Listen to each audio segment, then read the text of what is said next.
right. Good morning, everybody. Did you get your coffee? We have coffee right outside. Y'all looked at me like, we got coffee? We got coffee right out there. Well, welcome. My name's Jeff Hunt. I'm the director of the Centennial Institute here at Colorado Christian University, co-chairman of the Western Conservative Summit, and I got a radio show on KNUS Sundays at 1 p.m. called the Frontier Freedom Hour. Anyone here for the very first time? Any new guests? Well, welcome. That's great. Welcome to the campus of Colorado Christian University. This is a university that is soaring. It is doing very, very well because we lead on issues like this and the challenges our state's facing on drugs. We always begin with prayer and pledge, and so to start us off are two CCU students. And we have Casey Jane and Daria Nichols who will lead us in prayer and pledge. Come on up. Thank you. Good morning. Oops, sorry. Join me in saying the Pledge of Allegiance. I pledge allegiance to the flag of the United States of America and to the republic for which it stands, one nation, under God, indivisible, with liberty and justice for all. Join me in the prayer. Dear God, thank you so much for bringing all of us here together safely. I pray for the wisdom for these speakers today to instill upon our hearts reflection and a new understanding on the issues of drugs we are facing today. I pray for peace and strength for the speakers today. Amen. Amen. Thank you so much. They are one of 1,500 residential students we have on the campus here at Colorado Christian University. We have another 8,000 students online. And as I mentioned, CCU is just soaring. So if you're ever looking for that next chapter of your life, check out ccu.edu. Be a part of the CCU family. We'd love to have you.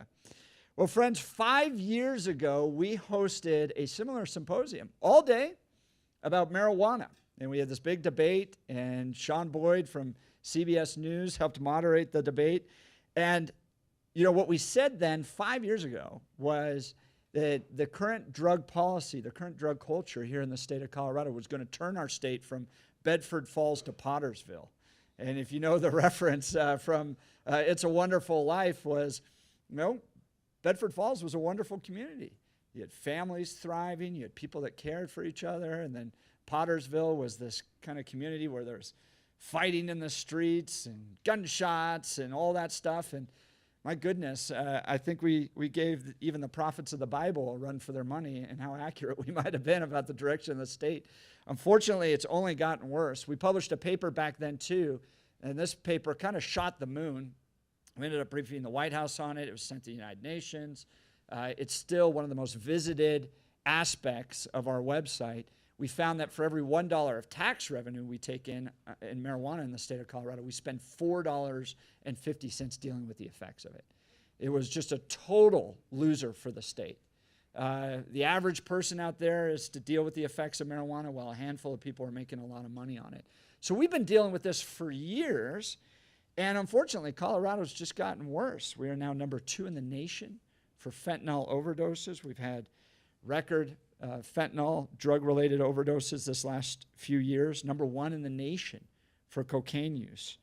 We have record alcohol consumption. We have a struggling economy, rising homelessness, rising crime. And it's just gotten worse. All the promises they made. Anyone around here in 2012? Y'all remember the promises they made? That if we just decriminalized marijuana, we would end up with all this tax revenue. We were going to, basically, they sold us we were going to pave these streets with gold. And all these schools were going to end up with all this money. That didn't happen. They said we'd get rid of the black market if we just decriminalized marijuana. It's worse today. Talk to law enforcement. We're going to hear from them later today. It's actually worse in this state. They said that it would actually get rid of drug overdoses and reduce alcohol consumption because people would smoke marijuana instead of drinking alcohol, instead of using the harder drugs. And none of it came true. I remember debating these guys from the NFL. And I've done 3 really big debates on marijuana, relatively high profile. I debated Rob Corey here 5 years ago. I debated Austin Peterson, who was the Libertarian nominee for president in 2016. I debated him at a Turning Point USA Student Action Summit. few hundred young people we debated there. And then I did a debate for CPAC as well on this. And these guys from the NFL were saying that marijuana cures CTE and Alzheimer's. And I just said, guys, if that's true, we'll be out in the streets celebrating with you. We'll be dancing, parading. We found a cure to CTE, all the head problems that these NFL players are dealing with. And so they came out with these like lavish, outlandish promises about what this drug was going to do. And I think it's really important for you to understand what's actually taking place. And most of us in here are conservatives, so we're capitalists. We understand how the free market works. We understand how investments work. We understand how Wall Street works. What they did was they rode on the backs of sympathetic stories, people that really did need help, either struggling with glaucoma or age-related issues that needed access to cannabis. They rode those stories. They rode kind of criminal justice stories. They said, we don't want to put people in prison just because they have a joint in their pocket. But what was behind it was an entirely new commercialized industry whose sole focus is not whether or not people are using marijuana responsibly or whether or not kids are using marijuana, but how many users they can get of these drugs. And we've seen it over and over and over again. If you look at the whole opioid addiction, rise of Purdue Pharma and what they did, it's the same story over and over again. They ride on the backs of sympathetic stories to create an entirely new market where they can make a lot of money based upon people using drugs. And it's killing our communities. And now we have this decriminalization of psychedelic mushrooms coming up that we're all going to be voting on probably next week when you get your ballot in the mail. Same story. Veterans need these psychedelic mushrooms, but it's just one step in order to turn it into commercial operations. Current harm reduction, drug legalization, drug commercialization efforts are swapping out drug dealers on the corners with drug dealers in suits. And so we have a big challenge ahead of us, and it really starts in this room, and I think many of us probably have had personal stories, personal interactions with this drug culture. I lost my very best friend to a cocaine overdose. We all started smoking marijuana together. I got saved out of it. I desperately tried to get my friends to come with me as the Lord kind of pulled me out of that, gave me a new life. And I watched their lives eventually fall apart and die. So we're on a mission here at the Centennial Institute. And I am so glad you are taking a few hours, the whole day, to join us. Because I think the real change is going to start in this room. So I'm going to start at the state capitol. I'm down there. Half of those folks are paid off by the pot lobby to begin with. So it's not going to start there. It's not going to start at the ballot box. It's going to start with people here going, we've had enough of people living in tents, addicted to drugs, watching our own family members suffer from this. We are going to push back on this drug commercialized culture and start to rescue our culture back away from Pottersville into a nice community where families and children are supported like Bedford Falls was. So we are hosting today in partnership with some great people. One, the School of Politics here at Colorado Christian University, who's training up the next generation of Christian conservative statesmen and stateswomen, and the Heritage Foundation, who is doing absolutely fantastic work. And we like to consider ourselves kind of Heritage Foundation's little brother. They came to us and said, what in the world is going on in Colorado with your drug policy? Can you host something to talk about it? And we said, that would be great. Why don't you partner with us? So I'm going to introduce two friends that are helping us host today.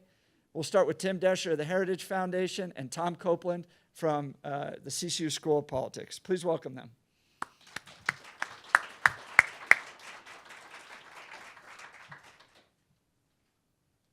Nice tie, Tim. Well, I take my fashion advice from people that wear cowboy hats. That's what we. That's it. Actually, the truth is that the flight didn't get in until 2 a.m. And as you know, the Uber situation at Denver International Airport is tasty at that time of the morning. So the hotel was probably 3 a.m. hit the pillow. So I forgot my tie at home, and thanks. Yes. Wait, we're not for drugs that help us stay awake, right? Okay, all right. That was a bad joke. Sorry. Caffeine's okay. That's good. Awesome. No meth. That's good. No meth. Yeah, not good for the teeth either. Well, I'm Tim Descher. I'm an advisor for Coalition Communications at Heritage. Basically what that means is I get to go around the country and take our priority issues on the road and learn from everybody else that's experiencing what Washington, D.C. is kind of dictating from D.C. into the actual real world. And these are the events that really make our work mean something. And Jeff, you stepping up and having us here is just one of the greatest things that we can possibly say, possibly do this year, because we know that this issue is huge. But if you don't know Heritage, I'll just say we're not a think tank. As our president, Kevin Roberts, says, we're a public policy and action organization. We don't just sit there and think, we act and we do, and we want to change that narrative. We're just sitting there on Capitol Hill doing nothing but thinking. We want to be a big voice for conservatives around this country, and I think that one of our most fundamental functions of a good government is keeping our families safe. The drug issue is not one of freedom, as we would hear some people in what we call the center-right coalition say. It's one of freedom, man, just, whatever. It's one of tyranny. Both to the people who take them and to the people that are impacted by it. Please, please, please keep that in mind, that the people who take them are not free. Look at all the major cities in which these drug policies are taking place. You'll see a crime increase. We have all the polling that shows that. We know that. Conservatives know that in cities where drugs are legalized or are some way legalized, crime is through the roof, and part of that goes because of the prosecutors that are elected in those cities. We call them rogue prosecutors. And their function is to enforce the laws that are on the books. But if they don't like the laws, then they just say, we don't like the laws, we're not going to enforce them. You have heroin in your car, you have whatever, I don't know, pound, however you measure it. It's just heroin, no big deal. We won't prosecute you. We feel bad for you. We're going to get you some help. Maybe. Probably not, though. So I just wanted to read here before we get moving here. We have some polling that we did at Heritage. We poll the movement all the time. That's part of what we do. We asked, in terms of crime, please tell me if you agree or disagree with the following statement. The political movement to defund the police led to a serious increase in crime, especially violent crime. Now, this is across both Democrat and Republican. 61%. That's bipartisan. Who's to blame? 41%, 42% say the Democrat Party. This is an issue of our time. This is an issue of the day, and that's part of the reason why we're here, because this is the issue that we can talk about in Colorado that resonates with everybody. And for you here, as people who are action-minded, you wouldn't be here at 9 a.m. if you weren't action-minded. This is the issue that you're going to help people come awake to.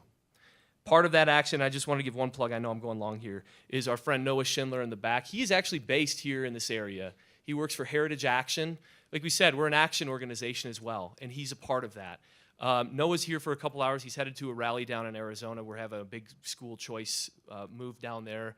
Lots happening in Arizona right now with that, and so Noah's just here for a little bit. If you want to get plugged into him, how you can get involved with him, please head back. You can get his card. Noah, thanks for being here, man, just for a short amount of time.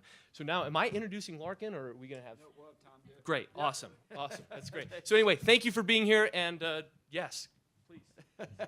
Thank you, Tim, and thanks so much for your support.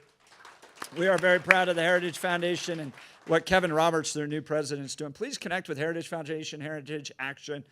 They're like the Centennial Institute, but at a much bigger level, caring holistically about conservative issues. Just as a reminder, we are going to have some candidates today. We invited both Republican and Democrat candidates. The Centennial Institute is a 501c3 organization. We're not in the business of endorsing candidates, campaigns, parties, anything like that. This is not about getting anybody elected. It's not about any parties or anything. It is about ideas, and that's what we're going to focus in on today. I'm going to have our colleague, Tom Copeland, introduce our first speaker, but Tom runs the School of Politics here at Colorado Christian University. I'll give him a quick moment to introduce himself. Great. Right, so I'm Dr. Tom Copeland. I worked for Jeff as Director of Research for the Centennial Institute, where I work with our various part-time policy fellows and faculty fellows, write op-ed pieces and so on, and really trying to help Centennial move forward on the research side with white papers and staying on top of the issues. I also serve not as head, but as a professor in the politics department, training up the next generation of statesmen and women. And I'm so proud of what our students are doing. We have students who have gone on, 2 of them have gone for White House internships, including Jamie Erker, who's outside, you may have met. We have students working for top 5 law firms. They've worked in the White House, the previous inhabitant anyway. And the last 2 years, we've had more than a dozen students each semester or each spring working in the Colorado State Legislature as interns and aides. And so I actually kind of joked with Hugh McKean, who's the House Minority Leader, that CCU has figured out the right way to take over a Capitol building. And that's by sending in our interns, right? Having them make a big difference. So I'm excited to be part of what we're doing today. Well, I'd like to introduce our first speaker, Paul Larkin. He is the John, Barbara, and Victoria Rummel Senior Legal Research Fellow in the Meese Center for Legal and Judicial Studies at the Heritage Foundation, where he works on criminal justice policy, drug policy, and regulatory policy. Before joining Heritage in September 2011, he held various positions within the federal government in D.C. at the Department of Justice, where he was an assistant to the Solicitor General. He's argued 27 cases before the Supreme Court. He also served in the Organized Crime and Racketeering section, did legal work with the EPA, the Department of Defense, and more. He also received his law degree from Stanford Law School, and we're really excited to have Paul come and talk to us today on 21st century illicit drugs and their discontents. Welcome, Paul.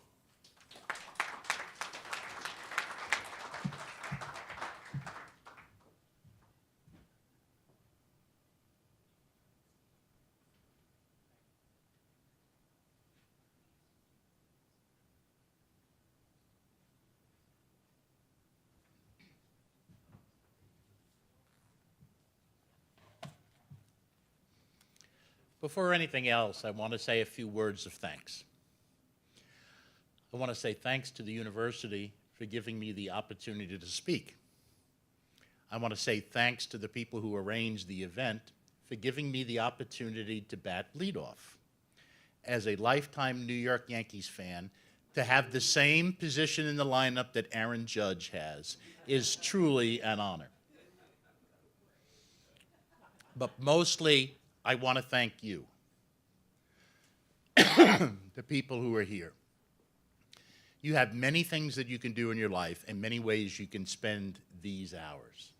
The fact that you are devoting these hours on this day at this place to these problems says a great deal about your interest in them, your willingness to commit your time and resources to address them, and your character, because it shows that you are a person who cares about the interests and lives of others.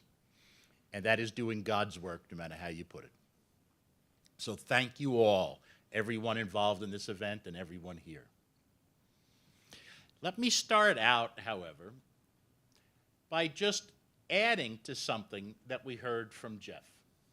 Jeff just talked about how in a week or so you're going to have to be considering how you want to vote on psychedelic mushrooms.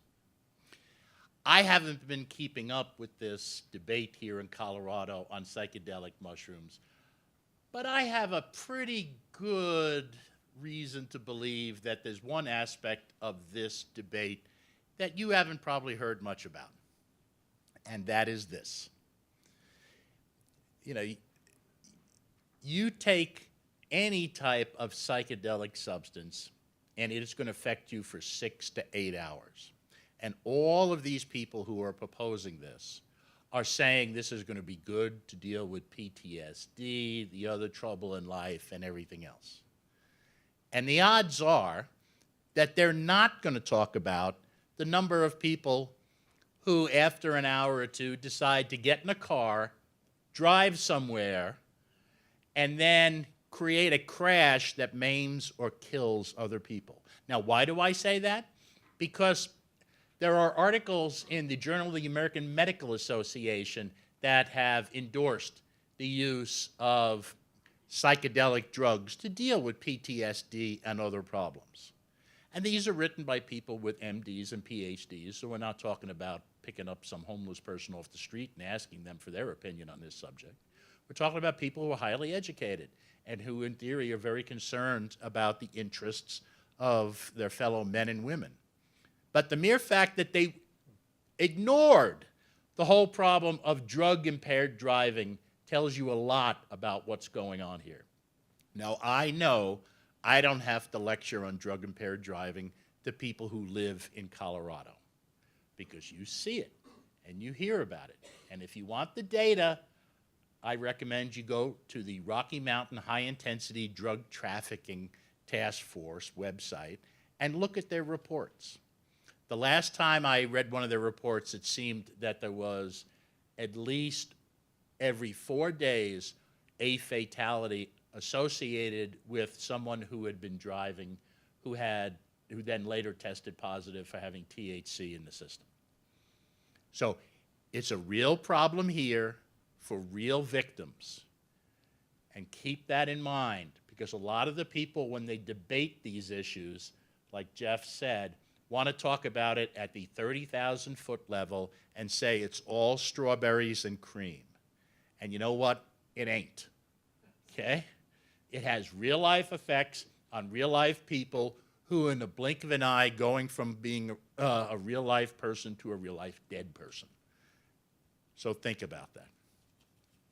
Now, I am in the process of writing a series of articles for the Heritage Foundation on drug policy. It's one of the areas that I work on. And I entitled it 21st Century Illicit Drugs and Their Discontents. And part of the problem with the drugs in the 21st century, ironically, is that science has made them far more dangerous than the drugs that we had witnessed for most of our history. We have known for quite some time that a variety of different drugs, like morphine, have positive and negative outcomes. I mean, the term opioid comes from the Greek opion, which means juice of the poppy. When morphine was created, and then later when the hypodermic needle was invented around the time of our Civil War, morphine became an invaluable use as an analgesic. The problem was, however, it also became a problem for people who overused it. After all, the addiction that a lot of Civil War era soldiers suffered was called the soldier's disease, because they had become addicted to the opioids that were being used for their treatment. And keep in mind, the medical treatment we have for our soldiers today is so far superior to the ghastly types of treatments that were available back 150 years ago, that morphine was probably seen as being the only way to alleviate the awesome suffering that people were having. But then, to try to improve on that, the Bayer company developed acetylmorphine, which they called heroin after the German term heroisch, meaning mighty or strong. Heroin is 5 times as powerful as morphine and more addictive than morphine. And the federal government has put it in Schedule 1 of the drugs listed under the Controlled Substances Act. But unfortunately, it hasn't stopped there. The problem, as Jeff mentioned, today is not really heroin as much as it is fentanyl. Fentanyl is the black mamba of contemporary drugs. It kills in a blink of an eye and does it on a large-scale basis. It is not the product of the opium plant. It is the product of precursor chemicals that is manufactured in a laboratory. And here is the point I'm making about science. Science has been very helpful in a great many ways. But unfortunately, in the 21st century, science has also proved to be extremely dangerous if it is misdirected. I mean, we now have a variety of different vaccines that allow us at least to avoid fatalities, they tell us, from COVID. That's valuable. There are drugs out there that also can treat people who have the disease. But with the good also sometimes comes the risk of the bad, and fentanyl is a good example of that. It was created and used for surgery and for end-of-life pain, where it was applied basically in a patch. But people, being inventive, figured out a way to extricate the drug from the patch and start using it, and then it became known in the United States late in the 70s as China White. It then died off for a long time, but it's back with a vengeance. The initial problem was it came to the United States in final form from China. China has a trillion-dollar chemical and pharmaceutical industry that it is incapable of regulating, probably even if it wanted to, because the Chinese Communist Party likes the fact it provides so many jobs to people in different districts throughout a very large nation. It contributes an enormous amount of money to the economy, and it has connections into the political parties that, as we know anywhere, make it very difficult for the average person to persuade elected officials to do something that is beneficial for the society as a whole, but is very damaging to the concentrated people on whom the regulation needs to fall. So we have this circumstance where China for a long time was sending us the completed fentanyl. Now, during the Trump administration, they changed that. They agreed to schedule all the different fentanyl analogs, and there are many of them. Fentanyl is 50 to 100 times as powerful as morphine. Carfentanil, which is an elephant tranquilizer, is 10,000 times as powerful as morphine. A few grains, not ounces, not grams, grains of fentanyl, okay, can kill. Next time you're out at dinner and you get a nice dark table like you have here, spill out a little salt and just separate out, 3 grains. That's all it takes. And it kills instantly. When the police or EMT show up and they see somebody with a needle still in his or her arm, they know it was fentanyl. The numbers are shocking.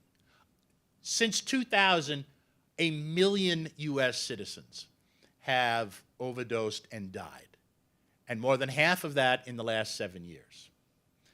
100,000 between June of 2020 and June of 2020 and the end of May of 2021 died from fentanyl.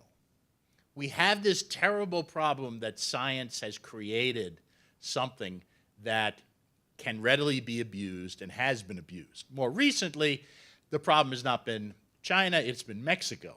China is still responsible because it's sending the precursor chemicals to Mexico. But the Mexican cartels, 2 in particular, are building massive production facilities and turning out enormous numbers of pills, as well as an enormous amount of the powdered version of fentanyl, and it's making its way across our southwest border into the United States, in part because the president has refused to stop it. So the problem with fentanyl is a problem of science, but it's more, and I will get to more later on. The second drug that's a major concern is methamphetamine, colloquially known as meth. Originally a product of the work of biker gangs, it is now also being manufactured in large quantities in Mexico. And the problem is according to Sam Quinones, an author who has studied this drug, there is now an entirely different production method for the creation of methamphetamine, one that leaves an enormous quantity of impurities, toxins, poisons in the ultimate product. The result is people who start using meth wind up either like the ghosts in the Buddhist afterlife who have an insatiable appetite, or the horrific creatures that we see wandering around the world in a post-apocalyptic world. And those of you who are fans of TV shows to that effect, you know exactly what these things can look like. Think also, I think it was Jeff that said, the tents. Well, you know what's happening in those tents? It's not as if they're playing bridge. In those tents, people are not only using illicit drugs, they are selling their bodies to get money to buy the illicit drugs, and it's all out of public view. It's ironic, it's happening out in the public in the sense that these tents are everywhere, and that's what's happening to people inside. But it is out of public view because of, the opaque nature of the covering for the tent. But it is, what people are doing is not something that we think is an exercise in freedom of choice. As my colleague Timothy said, these people are not free. They are in the grip of an addiction. And there is a difference between an addiction, by the way, and physical dependence. And it is an important one to keep in mind. Physical dependence means that if you discontinue use of the drug, you will go into withdrawal. If you discontinue use of an opioid, you will have all sorts of rather unpleasant side effects, because there are only so many ways the body can tell you that something is wrong, and they will all happen. Addiction is worse. Addiction is physical withdrawal pains atop the fact that your entire life is now focused on getting that drug, and it becomes the single most important thing in your life. Now, the Millsian argument that people should be allowed to engage in whatever free choice they make, and they should not be interfered with, certainly by the government when they do this, does not take into account the fact that drug use like this can hardwire the brain in ways we had no idea of, and John Stuart Mill had no idea of when he wrote this back in the 19th century. And by the way, in that regard, it is particularly bad if you start doing this as a juvenile, because juveniles have a very labile brain. You're born with a number of neurons, and they're going to be the ones that you have, but the connections they make start out when you are an adolescent. And if you get connections made to hardwire your entire brain into the pleasure centers, and the pleasure centers as activated by certain drugs, there is a terrible risk that that is now going to take over your life. I mean, when I gave my children the drug lecture, okay, which I'm sure all of you who are parents did at some point, I didn't focus on how drugs are bad for you. I said, yes, there are downsides to it. You can take too much of some drugs and you're going to pass out, or you could even die. I gave them the problem is drugs are too damn good for you.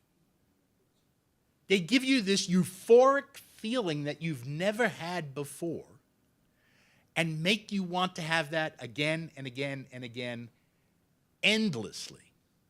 And now you are not in control of your life. It's this drug that is controlling your life.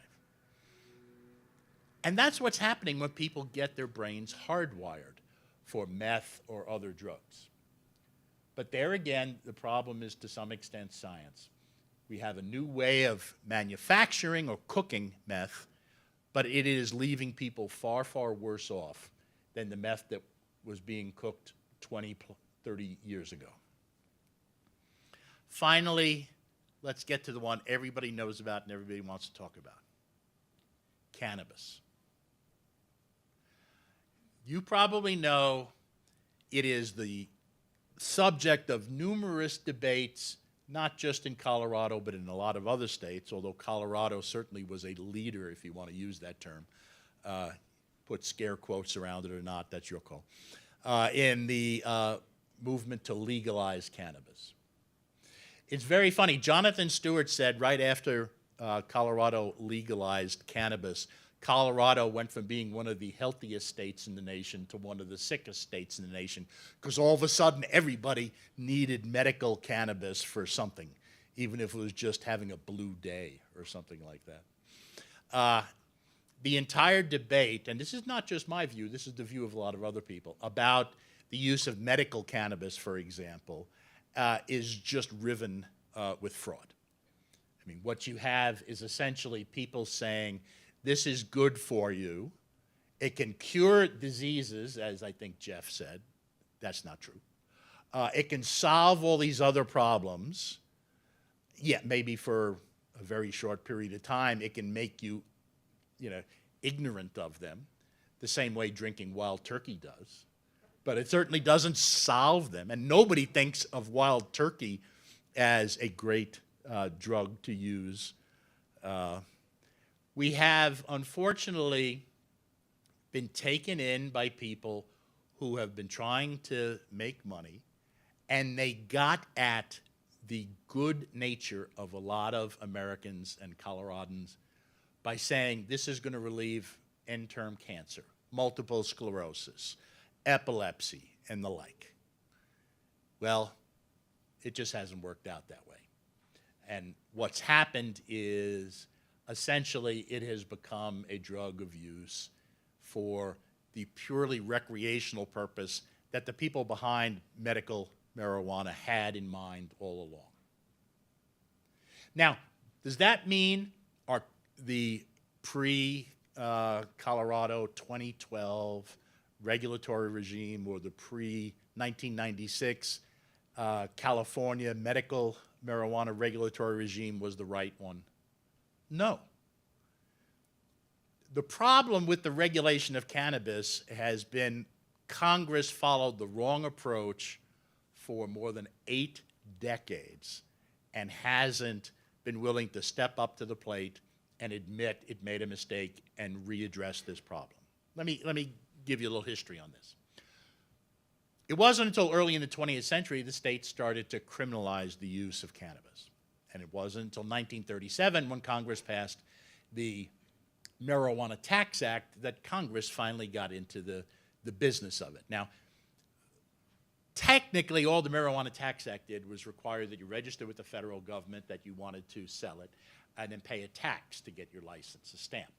Problem was all 50 states by then prohibited the possession and sale of cannabis. So if you applied to the Treasury Department for a license to sell it, you were essentially just opening yourself up to criminal prosecution.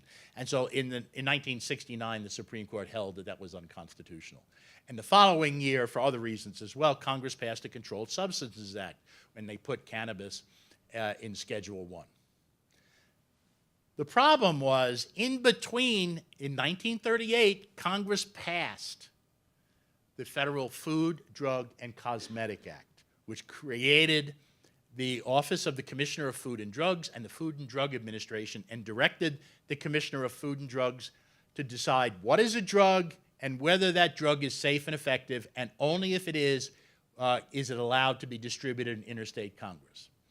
The mistake Congress made was not at that same time transferring all authority over cannabis, because people knew it was a drug, to the Food and Drug Administration. Let them decide. Because gall might have been divided into 3 parts, but cannabis has only 2. Medical use and recreational use. That's it. And that's been the case since 1938.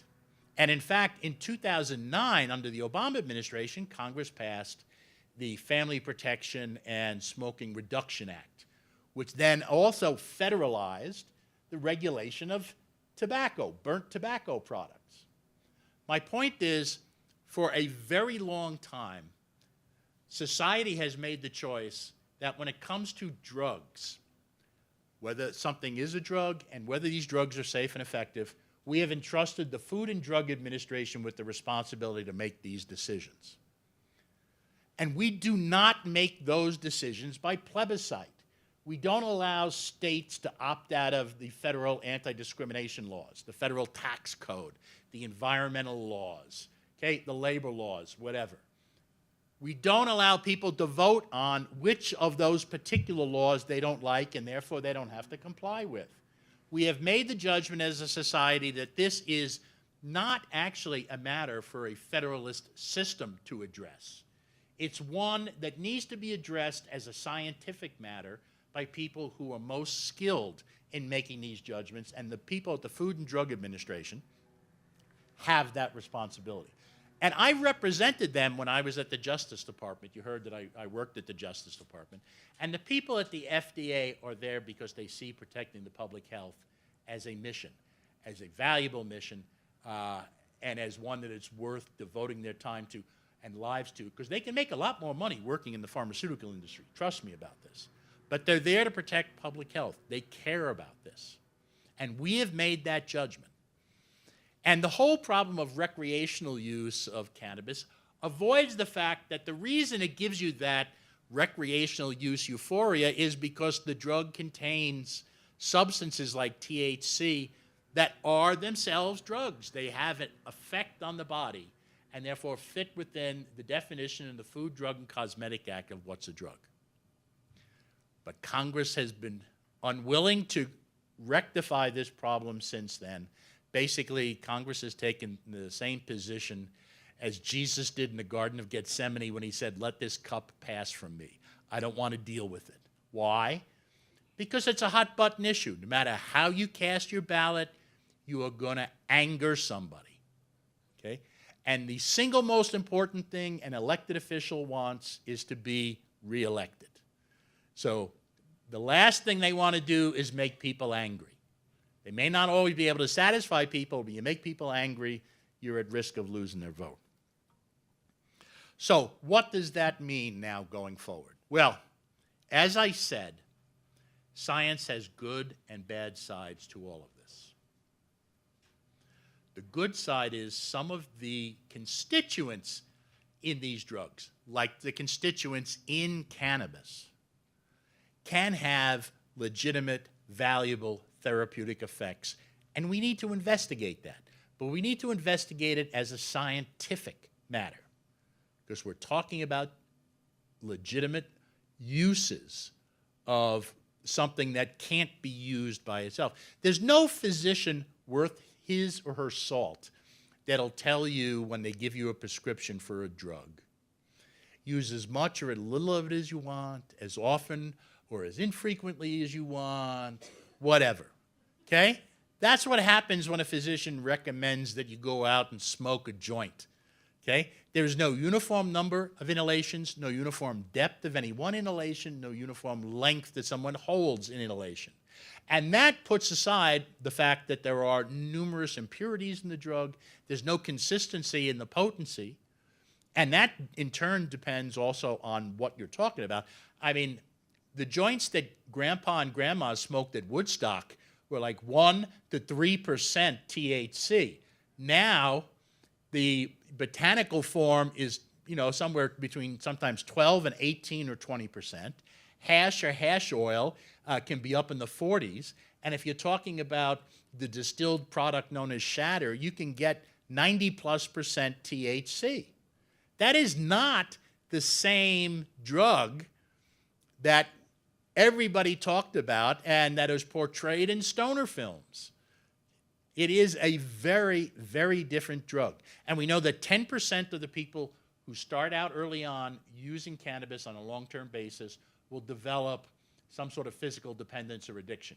And 10% of the people who are in the same boat, start out early, use it on a heavy basis, will develop potentially psychotic symptoms to it. Now, we don't know if it's 10% or 20% because we don't know how much overlap there is. But we have to ask ourselves, what percentage of the population are we willing to accept to have these very serious problems before we step in and stop it. Science tells us that we need to be careful about allowing people to use a drug that is going to cause them harms. And the cannabis that is out there today is a lot different than the cannabis when Crosby, Stills, and Nash first played in upstate New York. Okay? Now, the good side of science is we know that. And maybe we can find some good uses for the cannabinoids. The FDA has approved some of them. And maybe they will approve more. And maybe what they'll do is that'll encourage people to develop pills that can be used, because then they can be manufactured with the same requirements that normal pharmaceuticals are. Or it can be manufactured in inhalants, like Narcan is, that you give to people who suffered an opioid overdose. Because that is the way medicine is administered. It's not by, smoking a doobie. So, science can lead us in the right direction there. And maybe science can help us in another way. One of the downsides of the widespread use of cannabis is an increase in the number of people who are one toke over the line and get behind the wheel of an automobile. We don't have yet a good way of measuring what quantity of THC in the blood creates that problem. And maybe, science will come up with that, and that will help us deal with this problem. Maybe not, because it may be difficult to find what that quantity is. But we also need a device for measuring whatever we find out that quantity to be. My last point. Jeff said we have all these different problems, and we have to try to address them. I think one problem that we have is not scientific, it's not medical, it's more social, and that's this. For the last 60 years, the intelligentsia, the media, the academies have told us that self-fulfillment, self-advancement, self-satisfaction is the ne plus ultra in life, and that self-sacrifice is for chumps. And we've heard that repeated so often that it has become part of the DNA of a lot of people today. The tragedy is, if people don't spend the money on this product and buy it, they won't suffer the problems, and other third parties won't suffer them either. But we have lost the notion as a society that we need to make sacrifices for a greater good. And we belittle the people who are willing to do that. You know that the military can't meet its enlistment quotas anymore, which is terribly problematic if you're relying on a volunteer military. Well, guess what? Most of the people who are willing to volunteer, as shown by history, have been said recently they're all racists or they're whatever. They are not worthy of our support as Americans. You tell them that, and they're not going to be willing to volunteer to put their life at risk for other people. You tell people that making a sacrifice for the greater good isn't a worthwhile undertaking. It's a character defect. And people aren't going to do it. What we need to help with this problem is persuade Americans to go back to the notion that there is a greater good, that making a sacrifice for the greater good is a worthwhile, even laudatory undertaking, and that even if the individual doesn't benefit from it, the society will. We need to turn around the attitude America now has in that regard. Thank you for listening. It was my pleasure. Thank you for everything you do to help with this problem.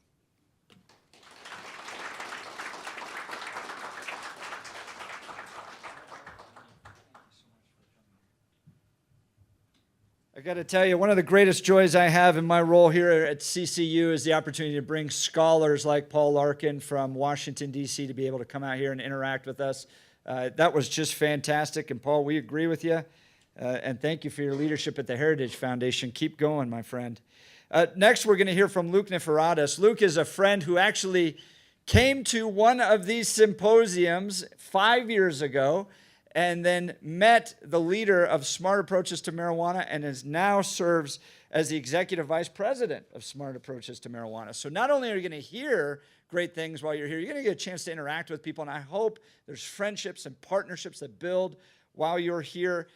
Luke also serves as the Centennial Institute's Fellow in Health and Drug Policy, is the principal deputy to the CEO in his role at Smart Approaches to Marijuana as the executive vice president. He presides over strategic federal, state, and educational initiatives, serves as the spokesperson for SAM. You may have seen him on Fox News and programs like that, and manages the organization's operations. His work has been profiled by media outlets such as Fox, as well as the Denver Gazette, Colorado Politics, Colorado Springs Gazette. He has been featured at events held by The Economist, the United Nations Commission on Narcotic Drugs, and in dozens of events and town halls across the United States on the subject of drug policy. Luke's work has appeared in almost every major national media outlet, and his op-eds are regularly published across the U.S. Prior to joining SAM, he was the co-founder of a healthcare company.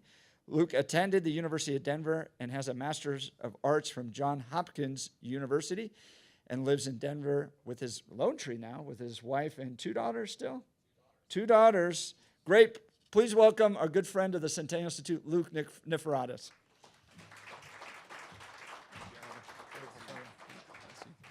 So is this clicker? Oh, perfect. Awesome. All right. You all are on it. Thank you. It is such a pleasure to be here speaking with all of you. I was telling Paul, who I've had the great privilege of knowing for over 5 years now, it's nice to have him on my turf in Colorado, not have to be on his turf in D.C.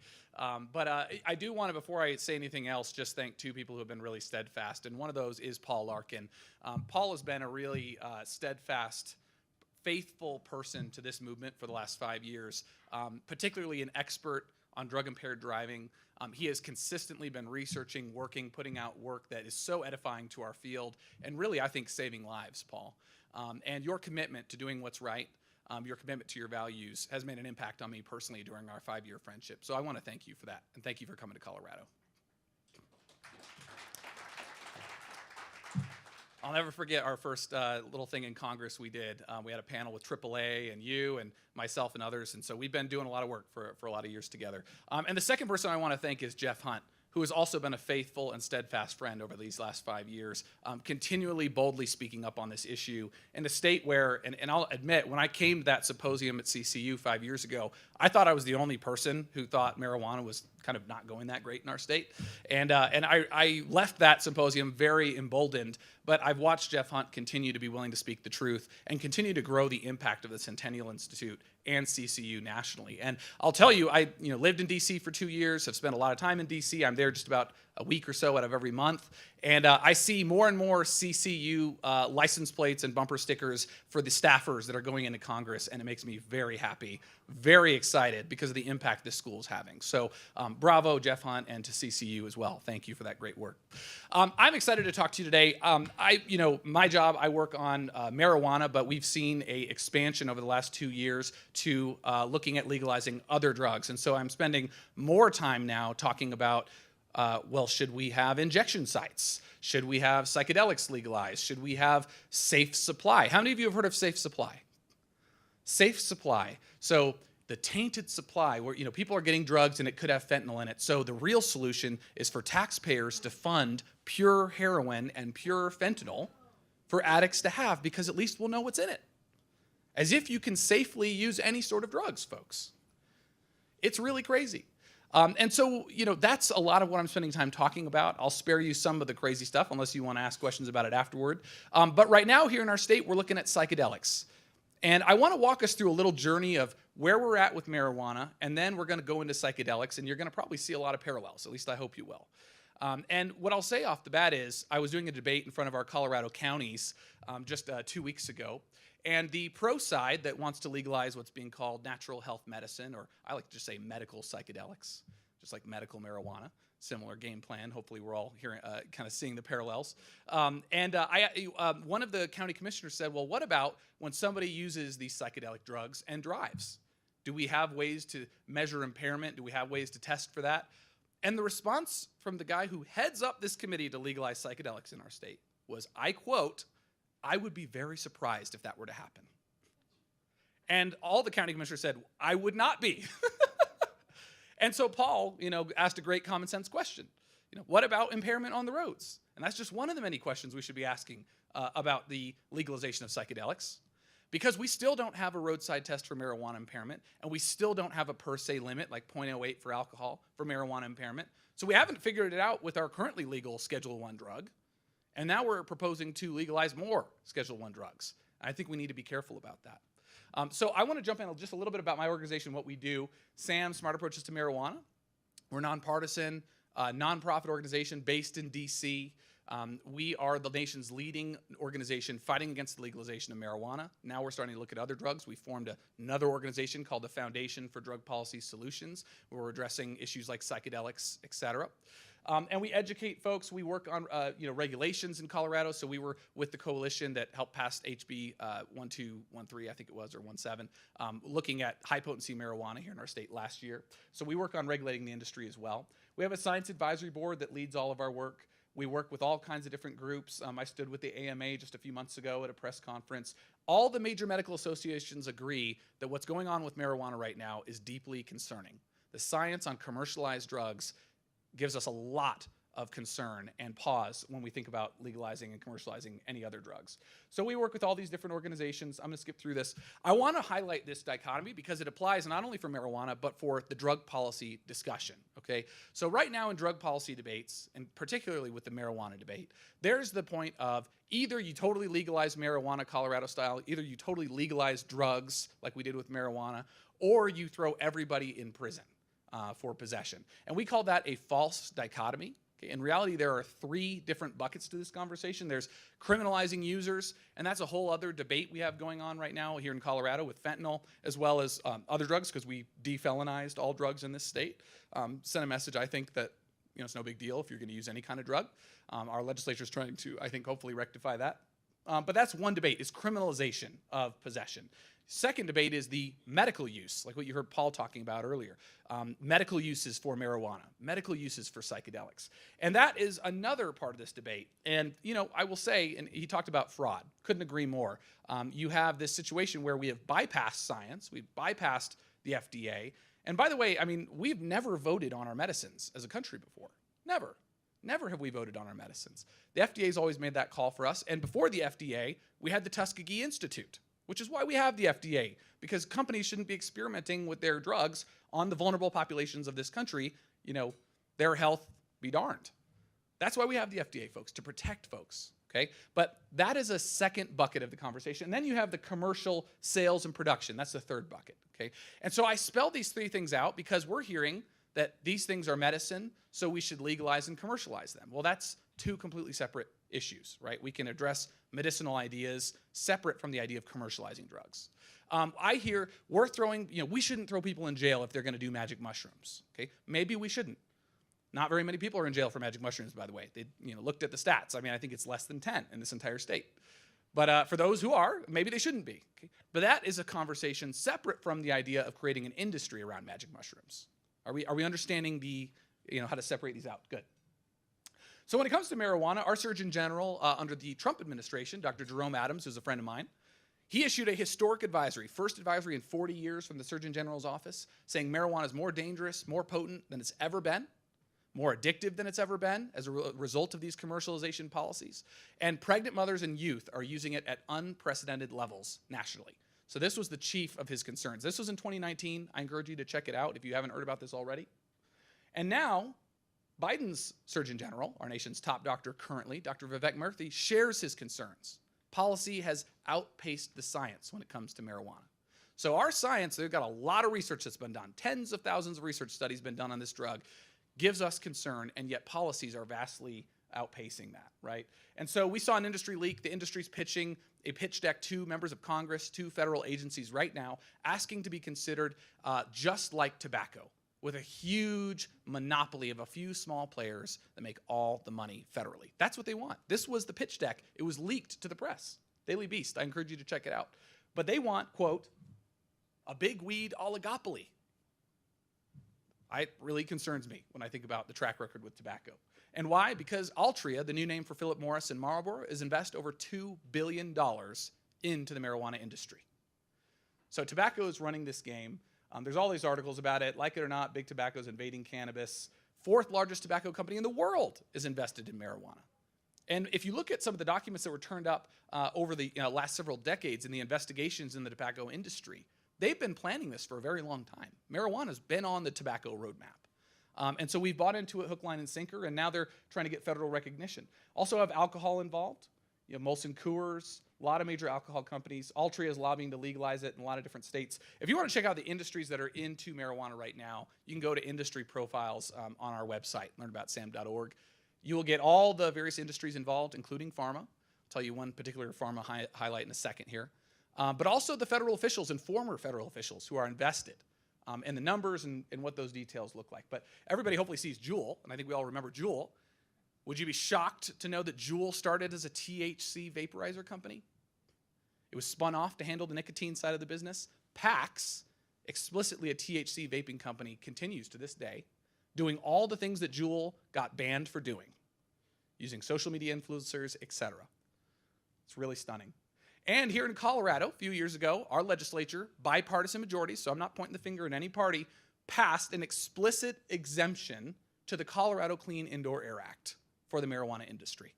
So hotels, restaurants, and lounges here in Colorado may elect to have joint smoker sections. But you know what they can't do?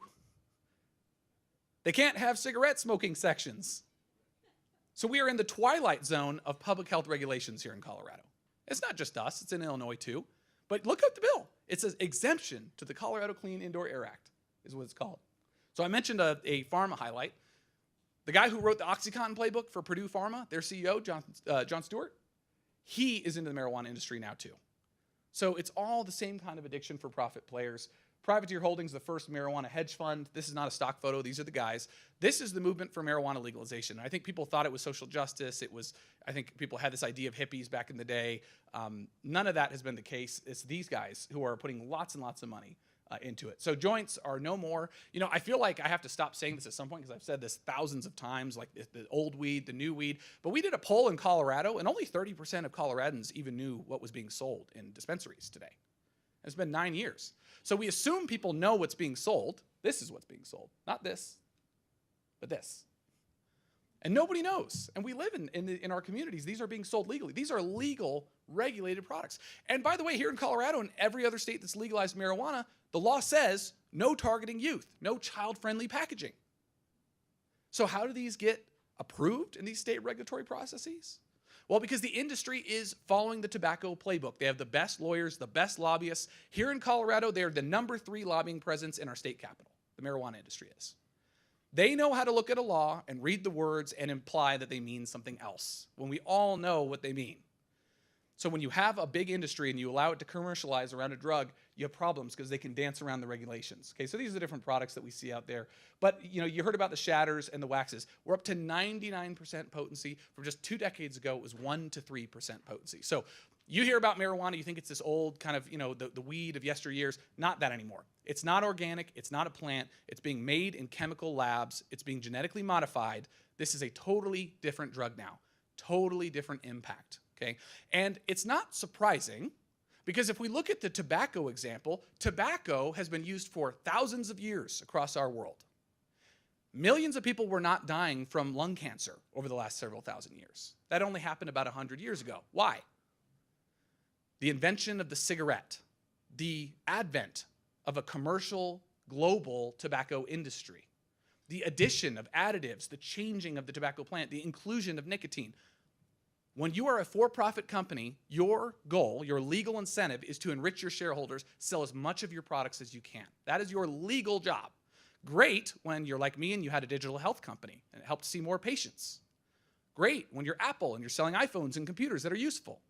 Horrible when it's a drug that is addictive and harmful, because your legal incentive as a company, folks, is not to, oh, you're using a lot of that, you should maybe stop. No. Here's the easiest way, and now in Colorado we have delivery, online orders, all kinds of ways to easily get your drug. It is your job as a for-profit company to make it easy. That's the beauty of capitalism, as Jeff said, the beauty of it, but also the horrible dark side, and why we cannot have unbridled capitalism around our drugs. So this is what happens. You get these waxes, these shatters.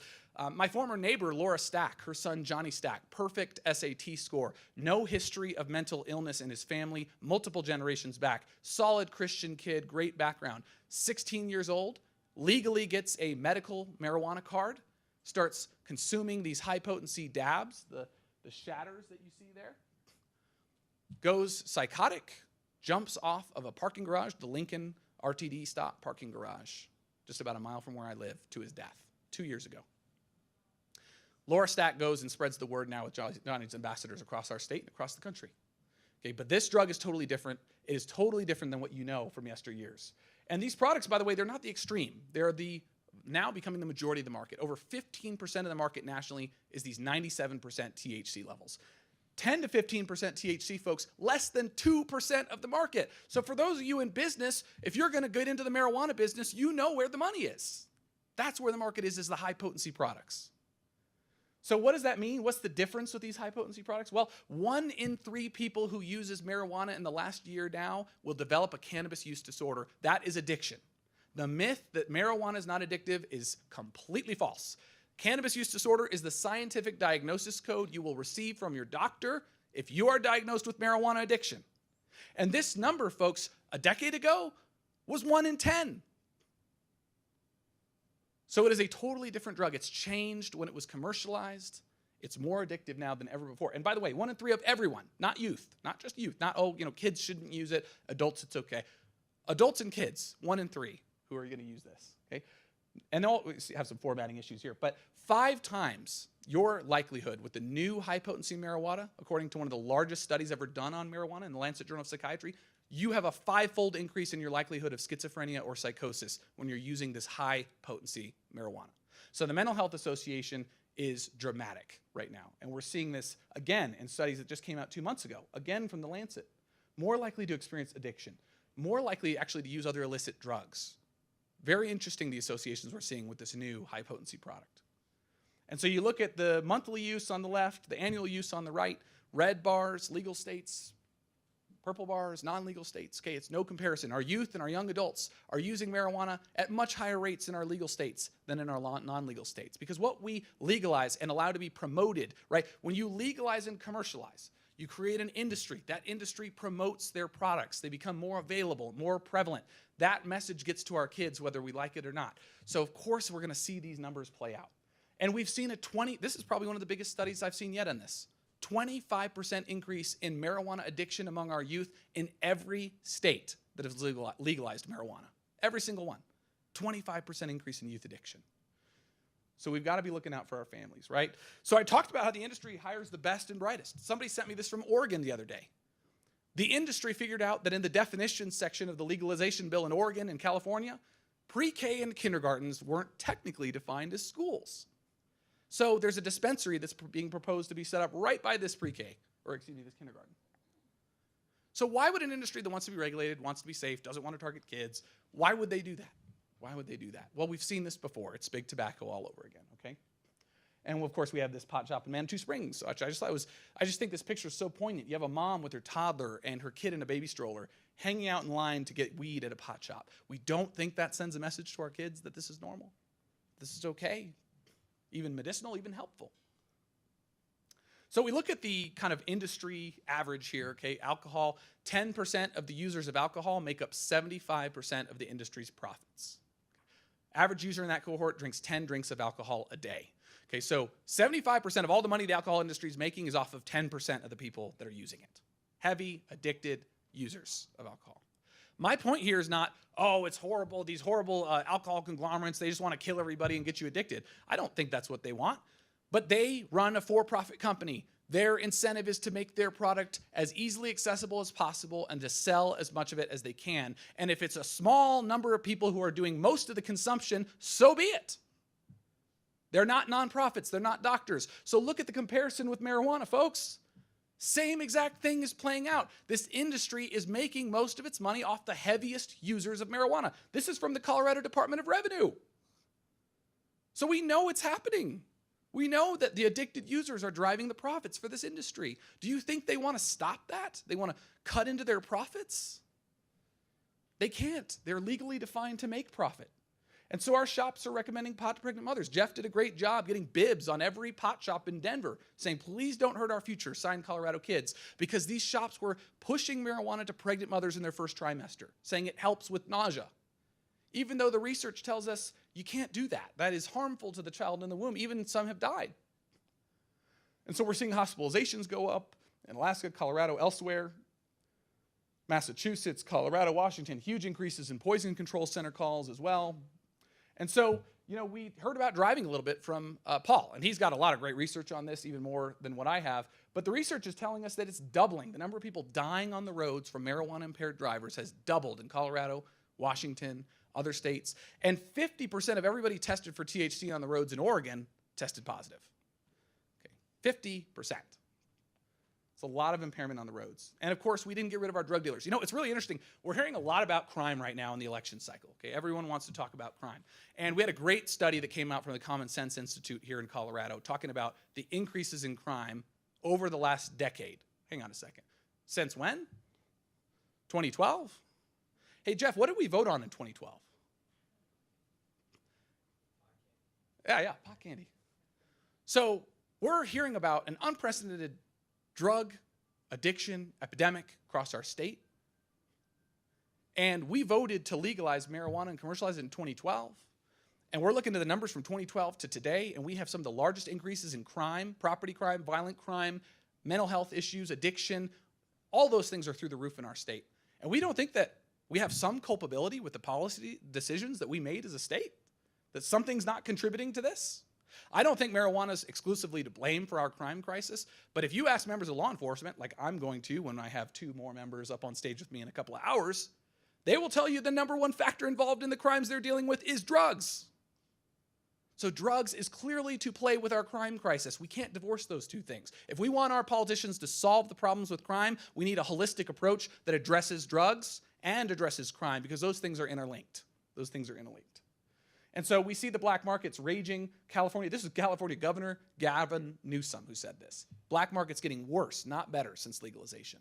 He called the National Guard to help him fight with the massive cartel pot grows, illegal grows, all across his state. California Governor Gavin Newsom, I will take that quote from him any day. Oregon, 30% is legal in their state. So 70% of all marijuana sold and consumed in Oregon, where it's legal, is done on the black market. So the drug dealers have never been better. They're beating the legal market. Tax revenue, hopefully you're not all super surprised to see this. We didn't get a gold textbook in every desk for our students here in Colorado. It didn't happen. The chicken in every pot, Hoover, that promise worked out so well. They were doing that again with marijuana, and again, they have failed to deliver. It is a fraction of a percent of our state budgeted revenues. Every legal state is making less than 1% when it comes to tax revenues. So we're not making money on this. In fact, most of the cities, towns, and counties have opted out, including here in Colorado. Look at California. Does that surprise you at all? 80% of California opting out of marijuana. Don't want the shops there. Well, we talked about the false dichotomy, right? People may have voted to legalize marijuana. That didn't mean that they wanted an industry. A lot of folks thought it was medicinal. A lot of folks thought, I have a friend who uses it. I don't want him to go to jail. That didn't mean that they wanted shops in their neighborhoods selling gummy bears. And that's exactly what they got, and they opted out. California is just a great example. Okay, so let's jump into psychedelics. So I've given you kind of how this is working, okay, the players, the for-profit industries that are invested in legalizing marijuana. And so it's kind of like, I'm a dad of 2 little girls. My daughter Shiloh's turning 6 in a couple of weeks, and my daughter Eden is 1.5. They're keeping me on my toes, and my lovely wife too. And I was thinking on my drive over here, how can I kind of tell this story? And for whatever reason, it's just because I'm a dad, I was thinking, it's a tale as old as time, a song as old as rhyme, okay? Marijuana and psychedelics. Industries, I know, this is recorded too. This is so bad. This is going to get out. I have a feeling Jeff's going to use this one against me, but I was thinking about this. Same old story, folks. So the same funder New Approach PAC, massive PAC with millions and millions of dollars. They have spent money to legalize marijuana across the country for the last decade. Millions of dollars to do that. They were the ones that backed legalizing all drugs, decriminalizing all drugs in Oregon. They are the ones backing this measure. They've given $3 million. Who's one of their biggest people that's given? We don't know all the people that's given a New Approach PAC, but Dr. Bronner's Soaps. So Dr. Bronner's Soaps has apparently a expert medical and FDA staff that's really interested in medicine and wants to have medical psychedelics legalized in Colorado. Like, what? I think there's some profit interests involved here. I don't know about you. So, we're seeing companies fund this. This entire initiative in Colorado is funded from out of state, entire thing. New Approach PAC is a DC-based PAC. Dr. Bronner Soaps is the biggest investor in them right now. They're not based in Colorado, for the record. So that is who's bankrolling this measure here in Colorado. It's called the Natural Health Medicine Act, Proposition 122. And what they're proposing to do is, let me just, before I say that. So you see this thing down here. Companies are looking to get into psychedelics game right now. They're calling it the fledgling psychedelics industry. They're already calling it the psychedelics industry, and it hasn't been legalized yet. So entrepreneurs are jumping into this space. We're seeing huge stories in Bloomberg and other articles on studies that have been done on psychedelics and their potential. And I think we've probably all heard a little bit about that, maybe PTSD, et cetera. A lot of these studies, now Paul mentioned one that was done by JAMA. That's a good one. A lot of these studies that we're hearing about, though, in the news have been funded by the companies that are building the products. Because that is the game plan, folks. Big Tobacco funded their own studies. That's the whole, when you have a drug and you're a company, the idea is you start using your product and you get people to use it, and then you do a study yourself that you fund yourself. Not unbiased at all, not objective, certainly not scientific. So we should be concerned when we see psychedelic gold rush in the headlines, and then we get a initiative that says, let's bring psychedelic natural medicines to Colorado. Oh, but it actually commercializes these drugs. So actually, before I go into this any further, so the initiative creates a commercial market for psychedelics. Companies will be allowed to produce, sell, and promote psychedelics under this initiative. So how is that any different from the strategy with medical marijuana? It's not. Would you be surprised to know that the same consulting firm that worked on legalizing marijuana is the same consulting firm that is working this initiative to legalize it? And that's got the same funders? Okay. And what they're doing is, it's not just magic mushrooms. A lot of you are going to hear about magic mushrooms. There's actually 5 other drugs that are going to be legal under this initiative by the year 2026, if this passes, for medicinal use. And so what they're saying is it's particular medical benefit is for things like PTSD, but psychiatric symptoms. It's called for mental health disorders. That's what they're saying it's for, okay? And so just, knowing that going in, okay, so this was an interesting research study that found most people, large portion of people, who used psychedelics said it was one of the worst trips of their lives, didn't want to go back and use it again. Okay?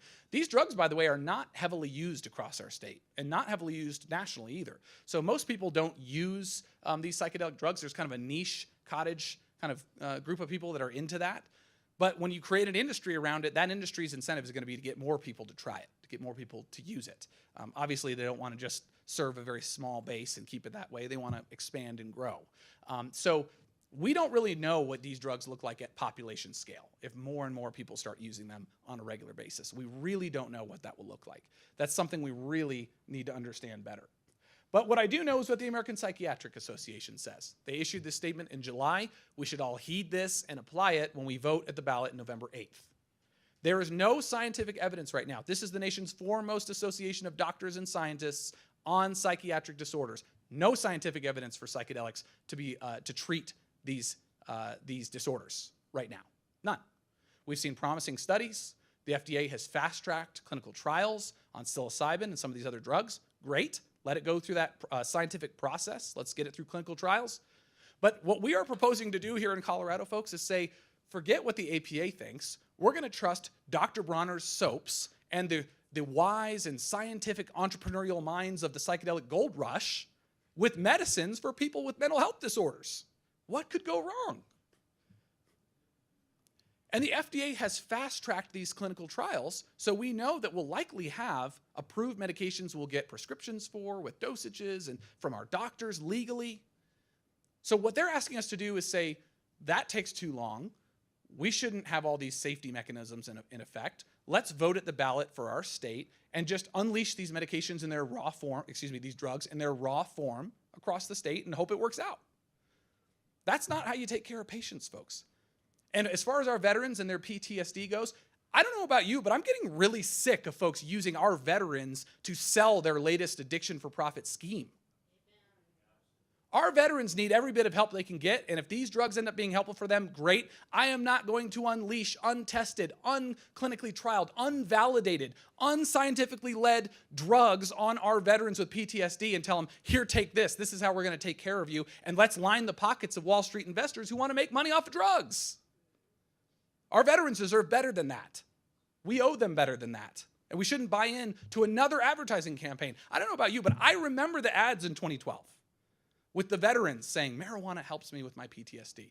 By the way, step back for a second. Okay, so we need psychedelics to help people with PTSD. Wait a second, I thought marijuana was helping us with our PTSD. There's a lawmaker in California who said we need to legalize psychedelics to help people get off opioids. Wait a second. I thought marijuana helped us get off of opioids. And so then somebody said, it was hilarious. I was tweeting at him and somebody said, well, marijuana was the therapeutic need, but now you need psychedelics to sustain it. Oh, okay. I have a feeling I'll be hearing that one again with another set of drugs. So what are these psychedelics? You know, a lot of them are found in plants and fungi. These are some of the different drugs that we're seeing. LSD is not going to be legalized under this measure. It's psilocybin, mescaline, MDMA. Those are the different ones that will be legalized. So not all these drugs are what are going to be legalized on the initiative, but this is what's classically referred to for psychedelics. Okay, FDA so far has said that these drugs have high abuse potential. They are not going to be helpful for really anything, but we're seeing now some studies that suggest maybe there's some medical benefit. So lots of effects, okay, but I want you to really walk away with this effect because this really concerns me. Persisting hallucinogenic disorder, okay? What that means is you could be a user of these drugs, psilocybin, for example, and you get the hallucinogenic effects when you're high on it. High goes away. 1 week, 2 weeks, 3 weeks, a month, several months later, you could experience those hallucinogenic effects again, randomly, completely sober. So this is a disorder we're still beginning to understand, but it happens. So my concern is school bus driver who tried it a few months ago and all of a sudden has an onset of these hallucinations while driving the school bus. These are things we don't understand and very concerning if they become a bigger issue at population scale. And we've seen multiple research studies that have found this disorder. Second thing, we talked about psychosis with marijuana. Same issue at play here with these drugs, persistent psychosis. That is associated with the regular use of these psychedelic drugs. They're far from harmless. You don't just trip out and then go back to your normal life. There's a segment of the population we're still understanding that when they use these drugs, they get persistent psychosis. That's something we need to be aware of as well. These are not just harmless. So right now, you have surveys nationally. I just thought it was interesting. Most Americans don't want to legalize these things right now. We'll see how that continues as industries advertise and promote these products and play them off as harmless like we saw with marijuana. But I thought it was really interesting, this quote from one of the leaders of the psychedelics movement who said, what do these things do to the human brain? The answer is, we just don't know. But Colorado, you should make them medicine and give them to people with severe psychiatric disorders. I'll leave you with that. We have some resources, etc., but this is our website. I want to thank you all so much. I want to thank Jeff, the Centennial Institute, CCU, Heritage. Thank you all so very much. God bless you all.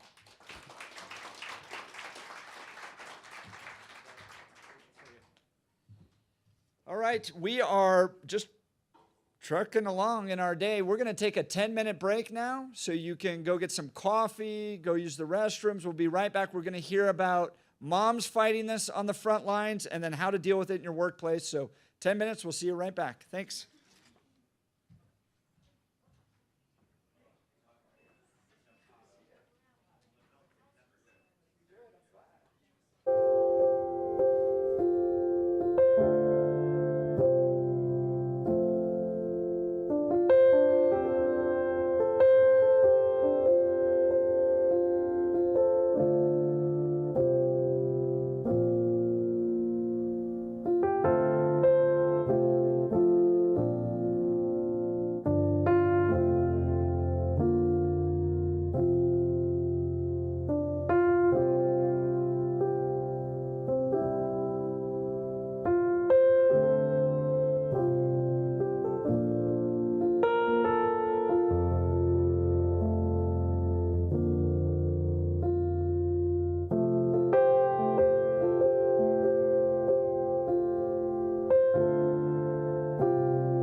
right, welcome back, everyone. We'd like to get started with our next session. No, I saw a headline just yesterday, I think, that Rolling Stone magazine, the epicenter of not just rock and roll stories, but they've actually in the past done a lot of really good journalism. Just wrote a story about sort of the fake news. All of these conservatives are upset about Halloween and rainbow-colored fentanyl and so on. And 4 years ago, Rolling Stone said fentanyl looks like it's going to be a really big problem. And now they're saying it's just fake news if you think that there's any risk to our children from things like fentanyl. And we've heard from Paul, from Luke this morning about the concerns of all of these kinds of drugs on our children. And so we're going to hear next from Jennifer Yates. She's going to talk about the challenge that we're facing in keeping drugs out of the hands of our kids. So Jennifer is a Colorado native. She's a mother of 3 teens, and she's been involved in local regulatory policy to advocate for strict nicotine and marijuana protections since 2014. So you get the time frame again, right? Things happened in 2012. She's passionately worked to educate and inform folks on the importance of protections for kids, and was one of the earliest supporters of statewide youth protections when recreational marijuana became legal in Colorado. She joined One Chance to Grow Up in 2020, which is an organization dedicated to being the sole voice for the health, safety, and well-being of kids in Colorado after the legalization of marijuana. Please help me welcome Jennifer Yates.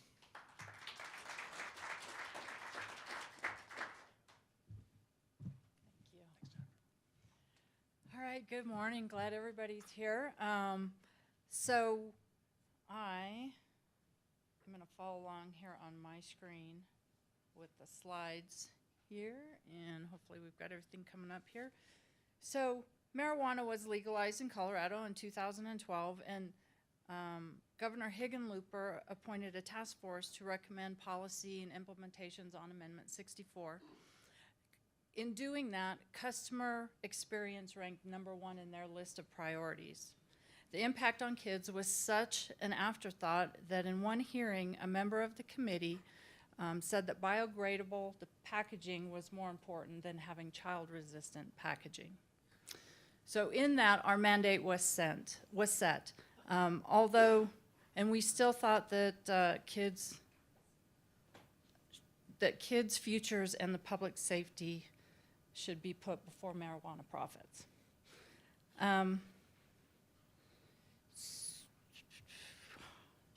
We are funded by everyday citizens, and as well as private foundations, and we don't take any funds from the marijuana industry. And we've always felt that the more voices that are in this arena, the better. And so we're happy to help in the background as long as, and let others take the lead whenever it's necessary. And we came together in 2013 as Smart Colorado, and we, for 10 years, have been the sole voice dedicated to kids. We don't take a position on legalization for adult use, and we're a nonprofit, nonpartisan, citizen-led organization with 10,000 members from every state and 54 community partners and experts. And in 2020, we transitioned to One Chance to Grow Up because as marijuana is legalized throughout the nation, we felt that there were lessons to share with all.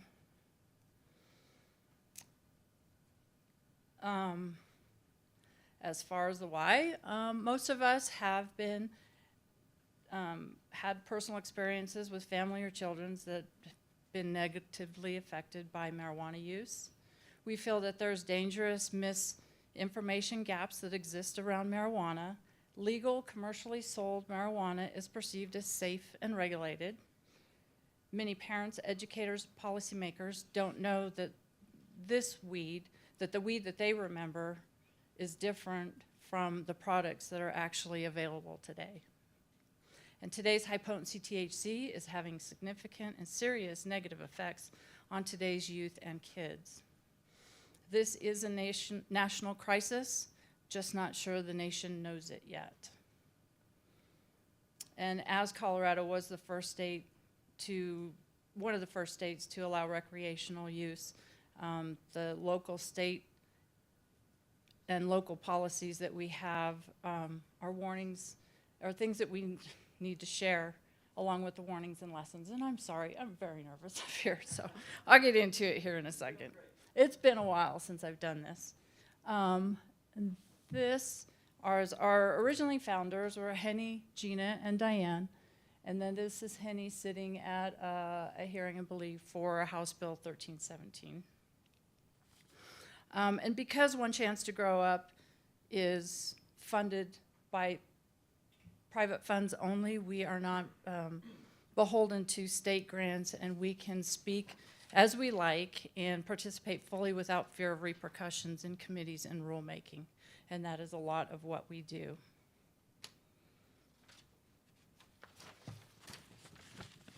And then so here I'm going to give just a little background. I think a lot of you are aware of the products, and Luke went through a lot of the things, and some of the information I have is the same as what he was showing. But we use the term THC products a lot because marijuana and cannabis no longer really covers what's being sold in the commercial market. But the terms are also used interchangeably. So Delta-9 THC is the psychoactive compound that's found in the marijuana plant, and that's what actually gets somebody high. It can also be extracted to create numerous other THC products. Stepping kind of sideways from the legalized marijuana market, the 2018 Farm Bill included an amendment to the Federal Controlled Substance Act, which excluded the hemp plant from the definition of marijuana, provided that it contained no more than 0.3 concentration of Delta-9 THC. Delta-8 is found naturally in hemp at very low amounts, but it affects the brain similarly when inhaled or ingested. And Delta-8 can be extracted from legal hemp through a commercial process, chemical process, or synthetically created in a lab from CBD. And CBD is the non-psychoactive compound in marijuana that you see sold in everything from lotion to gummy bears in retail stores and online. Hemp-derived products, including Delta-8, Delta-10, and HHC, are sold outside of the legalized marijuana model, and they are an area of legal ambiguity nationwide. And these products are easily obtained by those under 21. Depending on the state, they are handled differently, or the state has just kind of ignored them all completely. And I bring this up only to show how things change so quickly and sometimes unintentionally. And unfortunately, tomorrow there'll be more new and different products that we'll need to be concerned with as well. So it's not a stagnant issue. It will always be changing. So that was just kind of a side note there on the Delta-8. So for the regulated THC market, high potency THC products come in all kinds of different forms, from vaping and dabbing, edibles, drinks, eye drops, nasal sprays, inhalers, topical body products, lubricants, and even suppositories.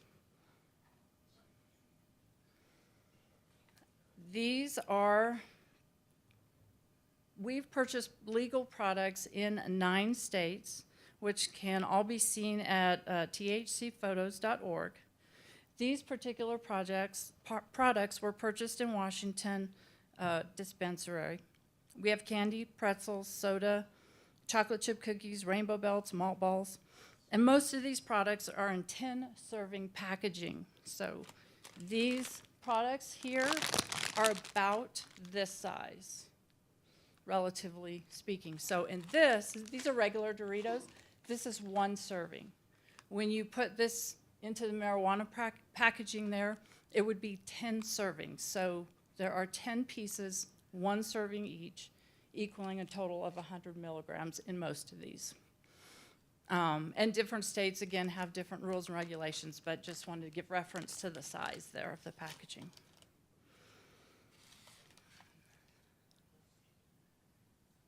Products come in all kinds of deceptive packaging. The pills, the little love, bliss, and genius there make you feel happy, smart. And then there's a little vape pen in the crayon package there. These are a couple of vape pens. These are nicotine, but again, they are very similar to the marijuana market. And with the kids, you can't really tell, honestly, without looking hard at it. And then the last thing there, those are like the old-fashioned pixie sticks. It's basically THC-infused sugar. Nope.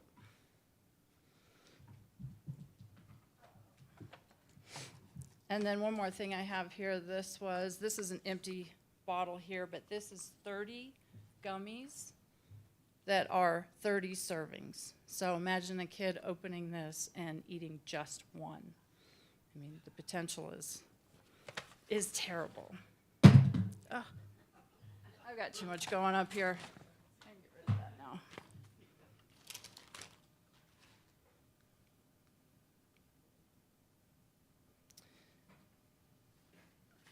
Dabbing has become an epidemic among Colorado youth. Colorado addiction psychiatrist Dr. Libby Stout says comparing yesterday's marijuana plant to the extreme THC products now available is like comparing the coca leaf to crack cocaine. And this isn't going to play. This was a video, but I don't think it's going to play. Doesn't have an icon to play there. This is dabbing, a more potent and increasingly popular way of using high THC pot. Just a hit is 10 times stronger than a joint or higher. So popular, it's hard to keep up with the nicknames. Honey, honeycomb, shatter, butter. The dab is the gooey or hard substance placed in the glass, then lit with a butane torch. If you want to know more about this, just ask your kids. A little scary there. And hopefully, there we go. So in the dabbing, this is just a piece of shatter there, and then examples of serving size. There is a Colorado State educational resource that's now required to be given out at the dispensaries with each concentrate sale. And that little dot that you're seeing up there is this dot right here. That is a serving size, or so the state of Colorado. Pardon? Exactly. So, and then it all depends on consistency of potency and the percentage of potency, and so it's kind of very vague in what it is. But again, just a reference for size. This is actually a Delta 8 product, but the same thing is sold with wax or shatter or butter or whatever they want to call it. It's about a $50 size container, has a little bit of sticky gooey substance in it, and you use that at that serving size. This can be purchased for about $20, which isn't very much. I'm not sure how they make it for that much, but there's a lot of servings in here. So again, that's what's available to our kids. And so our kids believe that they are safe, and that's because these products are aggressively marketed and sold as medicine. Colorado young people have significantly increased their use of dabbing, vaping, and edibles since 2015. And the percentage of kids that are just smoking a joint have decreased dramatically in favor of other delivery methods. Misperception of youth by youth. From the 2021 Healthy Kids Survey, kids think their friends are using marijuana more than they actually do. So in a way, it's a good thing. They're not using it quite as much, but other kids think that they are using it more. 16.7% of middle school students think half their class used marijuana in the last 30 days, when actually only 3% responded that they had. 39.5% of high school students think half their class used, when actually only 13.3% responded that they'd used in the last 30 days. Also in that same study, youth use in general of marijuana decreased from 2019. This possibly is the only upside to the pandemic, where lockdowns, remote learning, and social disruptions saved some of our kids from beginning or continuing use of marijuana nicotine, and alcohol. And the goal would be to keep that number lower. I mention nicotine and alcohol only to point out that use of all of these substances declined during the pandemic. And I think that's an important point when somebody uses that and says that marijuana use has decreased. So I think it was a result of the pandemic, personally.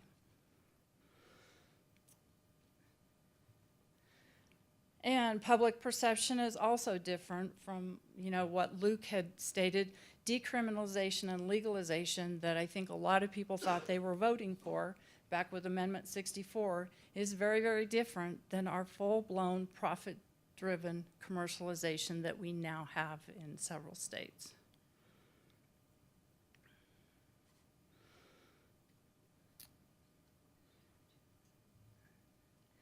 And then commercialization has led to an explosion in THC potency. And while some claim that the CBD in marijuana may be the medical cure-all, which we all again heard when Amendment 64 was coming through, it appears that the real money is in the more addictive high THC potency products that come from that marijuana plant.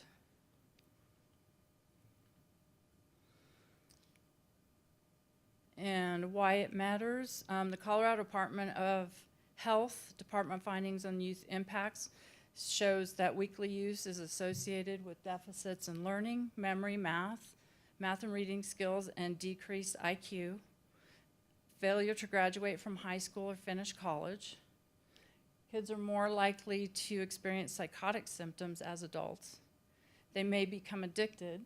The good news is that treatment can decrease use and dependence, and quitting can help regain some of those deficits. Supporting our kids with recovery is paramount for their success as adults. They do not need to be punished. They are victims of an aggressive marketing, including advertising and influencers on social media, which we all fall victim to from time to time.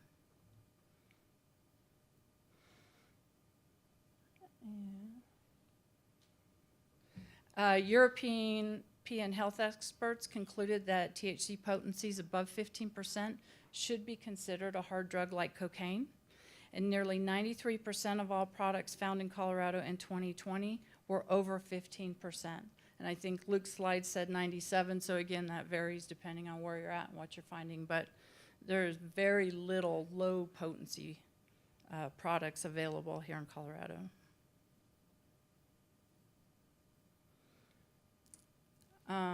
High potency is linked with 3 times the risk of psychosis, and for those that use it every day, it increases to 5 times.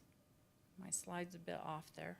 And in that same study, it showed that low potency, which they considered less than 5% THC, showed no risk for psychosis. And that may be why you never heard about it back in the day when the average potencies were below 5%. But now that's all changed. Commercialization is also harming disproportionately neighborhoods of color. Commercial grows, THC manufacturing facilities, and dispensaries are often concentrated in neighborhoods that are already facing inequities, including poverty.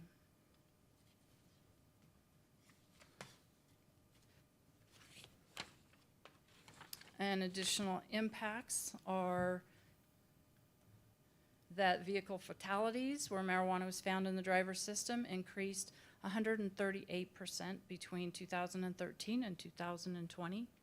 69% of marijuana users said they had driven under the influence at least once in the past year, with 27% admitting driving high almost daily.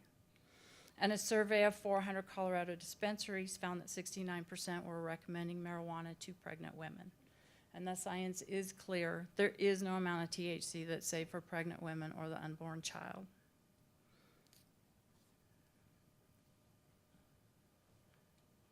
Teen deaths.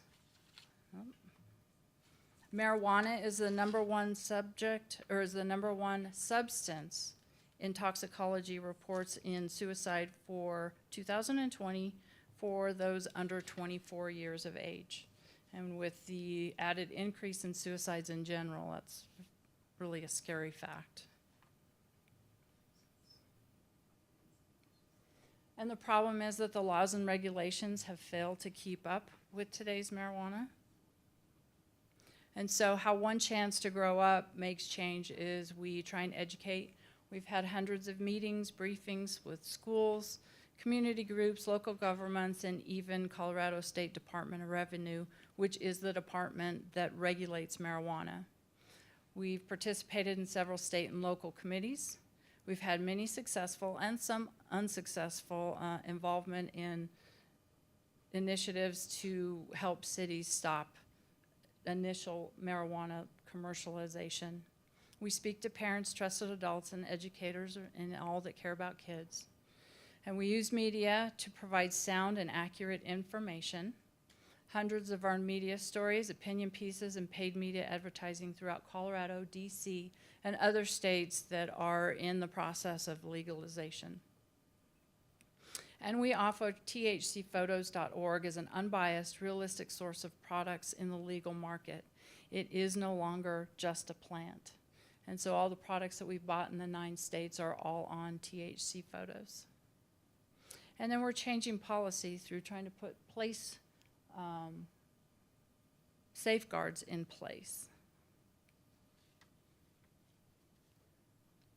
And over the 10 years here in Colorado, we've secured a number of safeguards, which they all need to be approved upon, but you take what you get sometimes, and everything helps. So every little bit that we add to protections helps. And that includes product testing, labeling, packaging, which includes THC potency and warning, required edible markings, serving sizes and package limits, pregnancy warnings at the point of sale, data collection on youth impacts. We helped add 150 additional behavioral specialists in our schools, funding for education and research, including a THC potency report here in Colorado. We've helped with advertising requirements and limits, important delivery and on-site club restrictions, reducing home marijuana grows, and limiting the number of hours, distance requirements, schools, and outlet density. And again, that all varies from the state and city to city and county to county, but everybody has their own levels there that, and a lot that we've helped with. This was a billboard for back in 1914, and it's kind of appropriate now that we're coming back on Halloween, and with a lot of those products, you can't tell one from the other.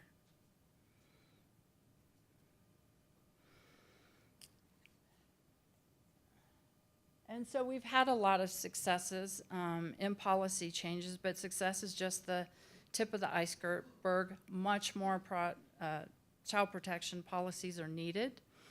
And when working on change, the word compromise is up towards the top, because never has the first draft of a bill been passed into a law. There is an absolute need to recognize that you will not get everything you want the first time around, and that's not a failure. This is sometimes hard to push through, and that's where perseverance comes in. Relationship building, we have over 50 coalitions on our list that would not have been possible back in 2013. It was 9 years in the making, and every year more and more people are willing to talk about this and willing to pitch in and help, and that is the goal, to keep improving on that end.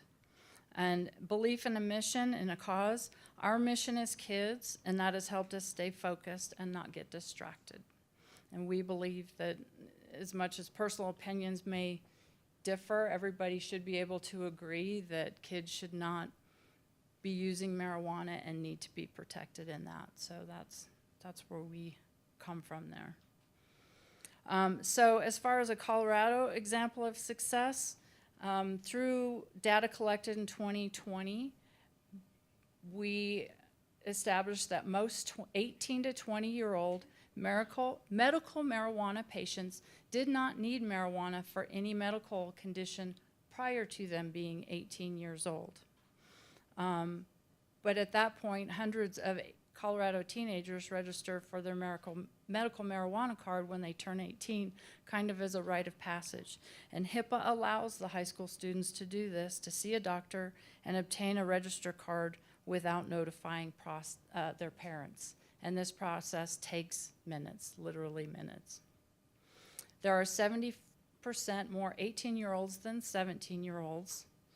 83% of these report severe pain as a qualifying condition, which can't really be proved or disproven.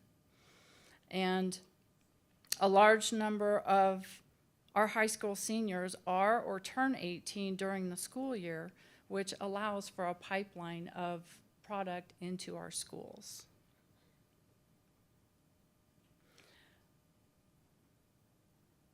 Oh, sorry, I'm behind on my slide there. But this shows here the percentage of, in 2020, 265 licenses or registrants under 17, and then it jumps up to almost 4,000 for those over 18.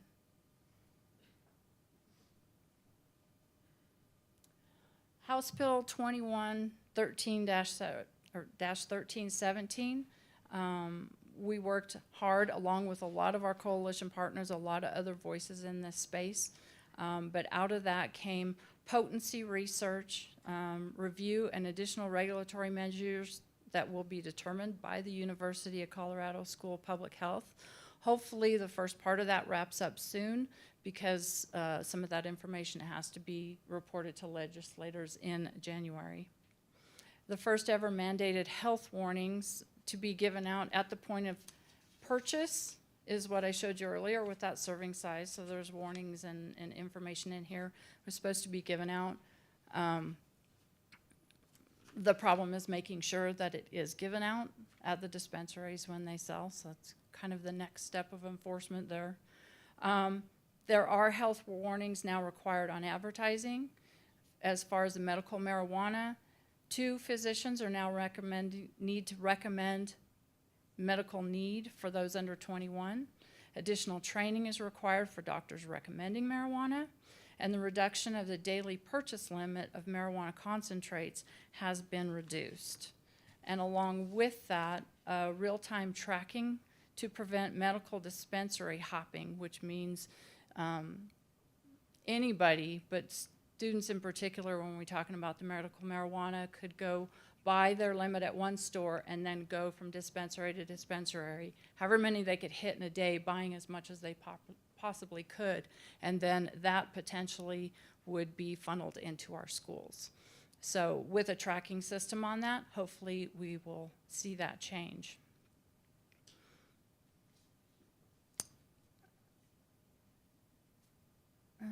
And then the last thing is there is a now required toxicology and data collection for all suicides for anybody under the age of 25.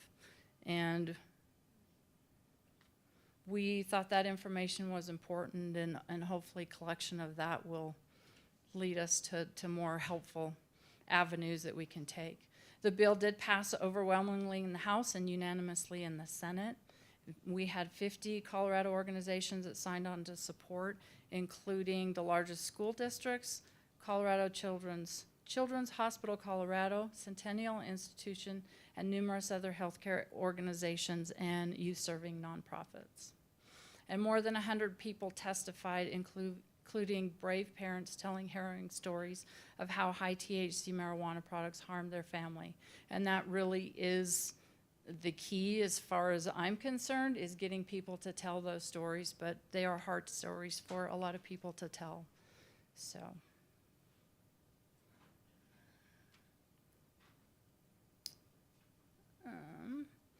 So the bill went into effect January 2022, and these results are from May 2022. There was a 46% drop in medical marijuana sales and a 27% drop in 18 to 20-year-old patients. So these statistics confirm our claims that there was abuse in the medical marijuana market, and it will hopefully continue to improve for the duration of 2022 and then going into 2023.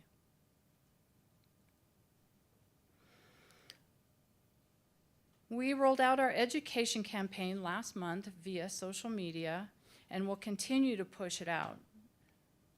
And this is something, and again, we are funded by personal funds and foundations, and so the more donations we get, the longer we can push out this campaign.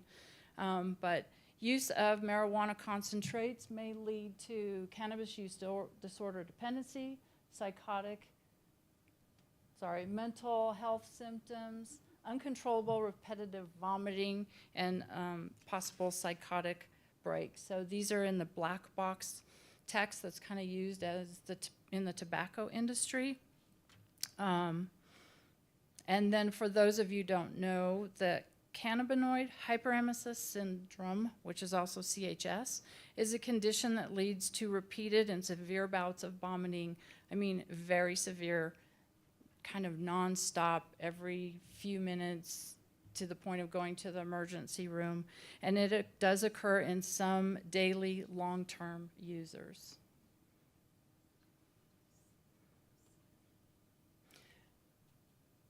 And these are some more warnings that are all being pushed out via social media. Some of the same warnings that went through on the other ones, plus just stating that the FDA has not substantiated any of these claims.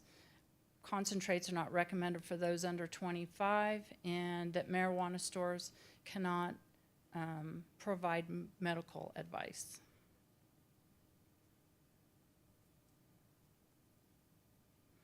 And then along with, that was the last one. Then along with that new campaign, we have our marijuana free zone that we use to hopefully identify and establish, clearly identify designated marijuana-free zones for families, kids, community members, working with Colorado schools, rec centers, churches, and other organizations where they can display these on their front doors to identify those areas. And we are always excited to have new members to that, so if anybody's interested in having their organization post those stickers, that would be great. It adds to the effort. Boys and Girls Club of Colorado with 64 clubs, and Denver Public Schools middle and high schools were some of our first partners in this.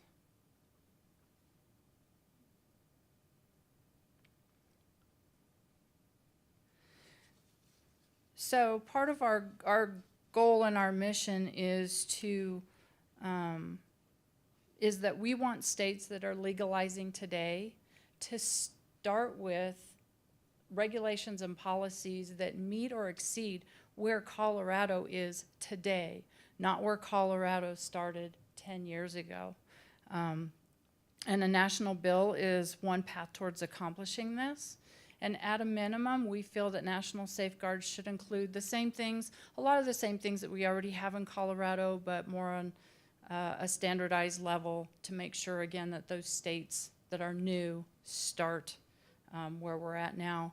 And a case in point is we were working with South Dakota, and we had a real hard time getting grassroots, youth-oriented organizations because they didn't know what they didn't know. And so it's hard to convince them when they don't realize what full-blown commercialization really looks like. But again, child-resistant packaging, restrictions on type, shapes, and flavors, which includes cartoon characters and gummy bears and all of those kid-friendly colors and shapes. Labels requiring disclosures on pesticides, chemicals, solvents, and metals used in cultivation and product production, because you would be surprised how many chemicals are out there they use in all of this. Mandatory pre-sale testing of all those things and recall authority. Standardized government health and safety disclosures and warning labels, and funding for a nationwide public awareness campaign towards kids. And in my mind, that's the most important thing, because you have to educate everybody before you can actually get them involved and make them understand how important these things are. And so what you can do is sign up with One Chance to Grow Up or any of our other partners that are in this space and care about kids and care about their communities, and donate to those same groups. Urge your elected officials to better support our kids. Talk about the harms of today's marijuana with anybody who will listen. And then follow us and our other partners and voices in this space on Twitter, LinkedIn, Facebook, and all those social media platforms. And the best way to predict the future is to create it. So we have to be a part of the solution. And then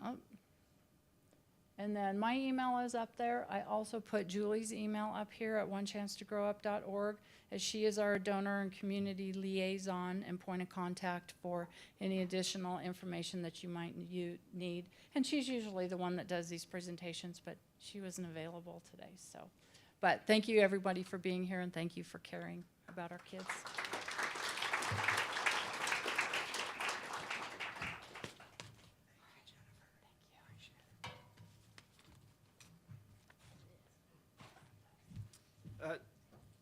One Chance to Grow Up's doing such important work, and thank you, Jennifer, so much for that.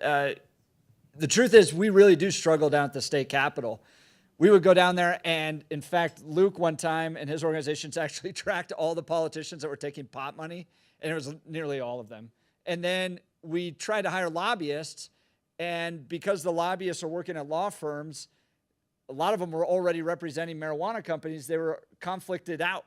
So we couldn't hire lobbyists, we couldn't work with the lawmakers, and this group of moms with One Chance to Grow Up show up down at the state capitol, and this last year in 2021 during the last session, we're able, or I guess that was 2 sessions ago, we're able to actually for the first time ever get some restrictions on the pot industry because we couldn't get anything. And they got these important restrictions done. You did a great job. Thank you very much. It goes to show that really moms motivated can make a big difference. All right, moms motivated can make a really big difference down there. And you can take on some of these big lobbyists. I mean, it is a challenge. We don't think about this all day. You have lobbyists that are paid very handsomely to sit there and think how to allow this industry to get as much money as they possibly can. And parents like us, in the midst of our free time while trying to run around kids, work a job, get our kids to all the things that they're doing, make sure they're getting their homeworks done. We now have to go compete with these high-powered lobbyists down at the state capitol. But they prove that it can be done, that we can do that work. And let's just keep it going. We're going to jump right into our next presentation, then we'll have lunch right after this. We're going to hear from Jo McGuire. She's the founder and executive director of the National Drug and Alcohol Screening Association, advocating for safe and drug-free workplaces and communities worldwide. She advises and trains professionals overseeing safety-sensitive employees and compliance of federal DOT guidelines for safe work screening programs. She is a featured speaker on the National Marijuana Initiative Speakers Bureau. And as an accomplished writer and speaker, Jo has traveled extensively to conduct seminars, training conferences, and leadership retreats for the public, private, and nonprofit sectors. She was appointed to the Colorado's Governor's Task Force, convened to recommend a legislative framework for Amendment 64 that legalized pot here. As part of the Taxation, Banking, and Civil Law Work Group, Jo lent her expertise in the form of recommendations for drug and alcohol testings in the workplace. She also participated in the first annual Latin American Congress on Safe and Drug Workplaces in Santiago, Chile. Did you get to travel down there? Well, that's nice. And represented the national drug and alcohol testing industry at the 2016 United Nations General Assembly. To address world drug agreements, Jo works closely with national safety experts to educate state and federal policymakers on the importance of public health policies pertaining to workplace drug and alcohol testing. I think she's going to get into this, but basically what they're trying to do is get away from the idea that you can test anybody for drugs at workplaces. So I was actually down at the state capitol when they were kind of promoting this idea, and they've come up with all these like bizarre, weird things that, well, we'll test them on their ability to kind of like fill out these colored squares so they can drive a big rig truck while smoking pot the night before. It is so insane. Bottom line, they just want to keep people drugged and not have any consequences. So Jo's going to help us with this. Please welcome Jo McGuire. Thank you, Jo. Appreciate it. I have my phone so that I let you get to lunch on time because there's no clock. My watch is broken, so I'm being sensitive to your lunch needs. My name is Joe McGuire. Thank you so much to Jeff and the Centennial Institute for having me, and for Amy Stevens for making that call last Friday. I'm very pleased to be here and to have a chance to share with you. And so often I'm in an environment like this, and I know you're thinking, like, when you read down the agenda, what does workplace have to do with anything? This is when I'm going to go get my cup of coffee or answer my emails. How many of you know someone who has a job? Oh my gosh. How many of you pass trucks on the road on the way here? Oh, that's all of us. If you're not raising your hand, you're not being honest. All right. How many of you know someone who goes to work every day and you would really like for them to come home at the end of the day safe and in the same condition that you sent them to work in that morning, right? A workplace applies to every single one of us. And you've heard today so many of the foundational things that I normally have to preface my presentation with, so I'm so glad that I don't have to do that. But I do want you to know, and I really kind of struggled with, should I put up this disclaimer today? But when it comes to how Colorado drug policies have impacted the workplace, what I would love to do, and what I used to do years ago when I was giving similar presentations to employers for how medical marijuana was impacting the workplace, I would go to the Colorado Department of Labor and I would look at how many accidents and injuries had occurred over the last 10 years and what specific drugs were listed as the most impactful, and I would put up all the numbers and all the data, and we would do a year-by-year comparison. And then we would talk about what workers' compensation claims looked like and how those were impacting us, and then what happened magically. It was just like this really amazing hat trick, was that we voted on 64 in 2012, and suddenly, overnight in 2013, the data was gone. Past data was gone, and future data never came to fruition. And so I began to call the state and say, where's the data? Where's the information? Well, we're redoing our websites. And it will come back, but we're redoing everything. And so just give us, a little while. How long is a little while? Oh, like a year. Oh, a year. Okay. So I put it on my calendar. And 1 year later, I called back and said, where's the data? I want to see the data. I see your new website. I see all these other pieces of data about labor. Where is the drug and alcohol impact? Well, we're still working on it. So calling, and then friends from around the country that work in drug-free and community prevention initiatives and had relied on me to supply them the data are going, Joe, you're falling down on the job. Where's our data? Where's our information? So they started calling the state of Colorado too. Come to find out, we now consider that information to be discriminatory. The question is discriminatory to whom or what, because there were no names attached to that. There were no companies. There were no businesses. There was absolutely nothing in that data that said, John Doe on this date took pot, and we're telling the world that he had an accident. There was nothing. What were we discriminating against? We're discriminating against marijuana, because cannabis is a protected drug, and it has a status outside of any other drug. What do we all know? We all know cocaine, bad. Meth, very bad, right? You can't name a drug that we feel good about exposing our use, but we are proud of our cannabis use. In fact, my 10-year-old grandson recently told me, marijuana is a medicine, Grandma. It's not a drug. Why do you have to talk about it all the time? The same child that at 5 said, Grandma, please tell everybody how bad this is, because he watched his grandfather on the other side of his family go to jail for being a drug dealer on the Western Slope, now is trying to convince me that I'm just being a little too harsh. Right? So what I am doing is I'm giving you correlative facts that tell a story. And the first story that I want to tell you is about a cold winter morning in 1987. We were just on the precipice of having a 24/7 news cycle in 1987. So it's not like you could really turn to CNN and watch this blow by blow, but I do remember all of a sudden, I was still home for Christmas break on college, and I remember all of a sudden all of the networks went to this scene in Chase, Maryland.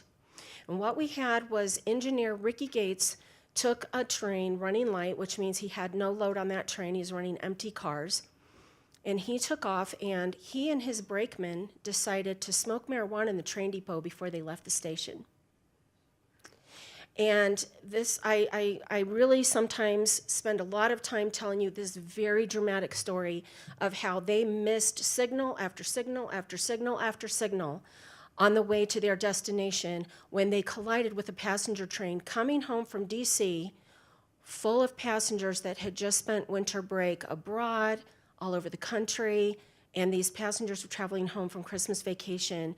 And we had men, women, and children who were killed in this crash. At that time, it was the worst train fatality in our rail history in the United States of America, and it paralyzed us. For days, we watched the rescue. I know people personally that I've met since then who have been long-term impacted by their injuries. And this right here, this event was the cataclysmic event that caused President Ronald Reagan to step in and say, Department of Transportation will now mandatorily drug test all safety-sensitive workers in the U.S. transportation industry to keep our byways safe. And what was the drug that started it all? Cannabis, marijuana, pot. Look how far we've come. Look where we're at today. So let me tell you what's going on right now. This is a paper that I've asked hundreds of audiences over the last 10 years to request a copy of this so they could read it with their own eyes. Guess how many times I've been taken up on it? Not one time. Never has anybody asked me to read this. But when I was sitting on the Governor's Council for us to implement the regulations for 64, I was there to fight for employers' rights to continue to test. And on the very first day, when we went around the room and introduced ourselves, I was the second person at the table. We were required to have fair and equal voices at the table, with the cannabis industry being very well represented. And when I said that my name was Joe McGuire and I was representing the drug and alcohol testing industry, an attorney directly across the table from me named Kimberly Ryan said, "Excuse me, you can shut your mouth for the next 3 months. We don't need your input. You have nothing to say here. You're irrelevant." It was really surprising that nobody around the room said, "Oh, we're not going to talk to each other that way over the next 90 days, which turned into 6 months because, you know, how do you implement taxation and banking regulations when you really, there's no strategy in place and nobody understands it, even the people who wrote it. But that having been said, I was clearly told that the intent was we are going to run roughshod over employers' rights, and we're going to change laws in Colorado that protect employers. Now, initially, the work group said, no, we're not going to do that. We're going to respect what we promised the voters, and that's to protect workplace drug testing. And in debate after debate after debate, prior to Amendment 64, the cannabis industry actually said, no, we don't want to touch workplace. We want to leave that alone. That's a sacred cow. And then it was just a few weeks later when we were at the regulatory table, they said, well, I mean, you know, we had to say that to get it passed, but we didn't really mean it. So this paper that you see up here, and you can't read it from where you're sitting, I understand that, but this paper was a dissent opinion of those who disagreed on protecting employers' rights, and they essentially said, you can go ahead and make that decision for right now, but eventually we'll get this overturned in courts and we'll just sue the state of Colorado repeatedly until we change the law. But what I have highlighted for you in the red is the portion where they said that the Department of Transportation Drug Testing Omnibus Act that I mentioned to you a moment ago should always be protected. We don't want to touch our transportation workers, but we just want everything else to be changed.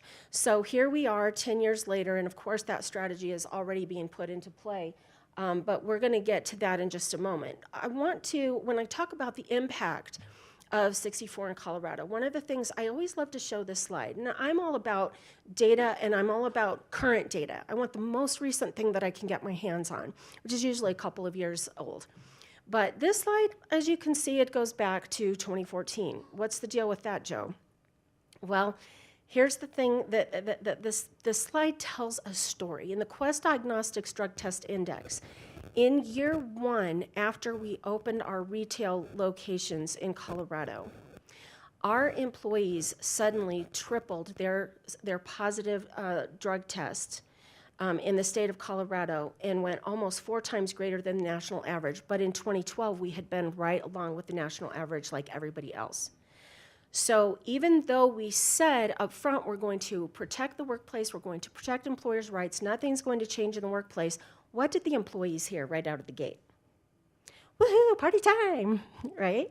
That's what they heard.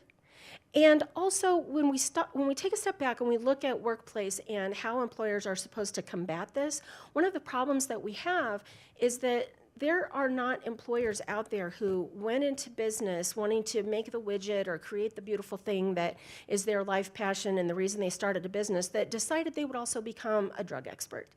That's not what they were meant to do, want to do, need to do. And so all of these things happen and these policies change in the state and they're confused and overwhelmed, and basically they want to become a turtle, tuck their heads in and just say, I don't want to deal with this, I just want to keep making my widgets. Meanwhile, employees are having a party. So we've seen a lot of this happen in a lot of overwhelmed employers who are trying to understand what do we do and where do we go from here. This is another piece in our story, and it's a big piece. In February of 2017, the National Organization to Reform Marijuana Laws, NORML, put out a national press release and said, we are now forming a workplace drug policy coalition, and we are going to set policy on workplace drug testing around the nation. That's NORML, you guys. That's NORML, Drug Policy Alliance, Marijuana Policy Project. These are the people who brought us the marijuana laws, have shoved it down our throats for the last 20 or 30 years, and now they are going to be the experts in workplace drug policy. And the first thing they did in their announcement right out of the gate was say, we're going to target Washington, California, Oregon, and Colorado to eliminate drug testing for marijuana because it's just not fair. So they let us know right off the bat where they were going with this. And was this a big shock? Absolutely not, because it really has been their goal over the years to eliminate workplace drug testing, and they have spent decades putting out research papers based on whoever got paid to write the research, stating how damaging and destructive and discriminatory workplace drug testing is. And these are coming from internal participants in their organizations. These aren't coming from successful workplace drug testing programs or any data that is reliable, but it's a smear campaign. So while we haven't been looking and we haven't been paying attention and we've been focusing on other things, they've been quietly just flooding the market with negative ads, negative campaigns, negative talking points, so that now when you Google this issue, there are hundreds and hundreds and hundreds of articles that tell you what a horrible idea this is. In fact, one of the things that really stunned me was to look back and see that in the early 2000s, the Drug Policy Alliance set up a symposium with the National Education Association to explain to teachers, and they got tens of thousands of teachers in a huge convention hall to explain how drug testing is harmful to students. And we were just beginning robust drug testing programs for kids who were in sports programs. So, it's not just your average students in school, it's kids that are participating in extracurriculars, voluntary program. Let's do drug-free pledges. Let's make sure our role models in schools are the kids who say, I'm gonna be drug-free and I'm gonna go in for the drug testing and I'm gonna help support drug-free schools. Well, they completely eroded that and said this is damaging and harmful to our children. So over and over and over again, it's just been you see that word discriminate, you see the ACLU gets involved, and so you see these problems. And here we come to a day when Amazon says we are no longer going to drug test because it's absolutely discriminatory. The statement by their CEO, it just makes drug testing sound like it is, the worst thing in the world. And interestingly enough, 1 year later, Amazon is being investigated because they're discouraging employees from reporting the highest workplace injuries in the history of their organization, and they're like #1 in workplace accidents and injuries in their field of manufacturing, and yet we're not talking about it, and we're definitely not relating it to marijuana or our lack of drug testing at all. In fact, I will tell you that at my annual conference for my industry association in May, a very secret delegation from Amazon who oversees their safety-sensitive employees who drive the big trucks, not the little trucks, not the vans that are coming to your house. They came and they sat in on my lecture on the impact of cannabis. I had 3 of them sitting in the back room crying, saying we had no idea. Oh my gosh, one of them needed a hug. She was so upset. The other thing was they came anonymously, wouldn't wear name tags, and told us we couldn't tell anybody we were there. Sorry, this is on video. But at the end of the day, we also see these articles put forth in Colorado. It's getting harder to find a employee that will pass a drug test, so employers are giving up. They're giving up. They're giving up. Now, there's some truth to that. I will absolutely agree with you, but we're planting it in the media. I'm telling you, media is absolutely complicit in all of this. We're putting the idea out there that, you know, as we've heard over and over and over again, the train has left the station, so why are you fighting this? But then we're having this whole new paradigm that is just blowing my mind, that unless and until you drug testing industry test for alcohol, testing for marijuana is absolutely not fair. What are we even saying here? So let me just paint this picture for you. I'm in DC, and I'm advocating for a safety carve-out so that when any laws change at the federal level around cannabis, we can still test for marijuana in the Department of Transportation. How many want your school bus drivers to be smoking pot when they come pick up your kids? Raise your hands high. Get them up there, right? Okay, so that's what we're there to do. We're trying to talk to policymakers, and I go into a policymaker's office who is supporting a bill, and I say, you know, we need the safety carve-out. I have all the reasons why. And they have me speaking to a very young legal representative. Speaking of interns, we really need to see those interns in that Oregon office. So I'm sitting there and I'm making my case, and this young legal expert in this representative's office says, you know, until we are allowed to test for alcohol, we believe that it should be against the law for you to test for marijuana. And I said, but we do test for alcohol. We've been doing that for 30 years. We have breathalyzers, and that's part of our routine drug testing program. She said, I disagree with you. And I said, oh, okay, well, you know, I'm a trained breath alcohol technician. I train people to do this, and I start explaining the law to her, and she said, I don't think that's true. And so instantly I thought, wasting my breath, stop explaining myself because this doesn't matter. So I changed gears, and I said, let me ask you a question. When you go to Reagan Airport next and you're flying home to your state, do you want to know that the pilot smoked a bowl in the terminal before he gets behind, you know, in the cockpit and is taking you home? And she said, yes, as long as he's not high. Now, we just crossed over into transportation. Remember the document I had with the little red square that said we want to protect U.S. Department of Transportation? Now she says to me, and I'm saying I want a safety carve-out, she says to me, as a matter of fact, we want a safety carve-in. We want to protect pilots and school bus drivers and transportation workers from being tested unfairly for marijuana until you can prove impairment. And therein lies a problem, because that's the tricky part, and I will get to that in a moment. But attitudes have shifted, clearly, right? We have this whole paradigm now where people don't believe it's a problem. They have a hard time understanding because they believed all the hype, and we've covered that, so I'm not going to belabor that point with you. But this one really got me. I was talking to a friend of mine who is very involved in a local chamber event. I live in Colorado Springs, and he was in a neighboring community, and he said, we actually had at our local chamber some attorneys that said, if you're going to get together and socialize, we'd rather if you served marijuana edibles, because we can't get people off on DUIs if they have a wine event, but we can get them off if they drive under the influence of marijuana. Not a problem. So this isn't just a blue-collar problem, thinking of your food service industry, hospitality, construction workers, and the like.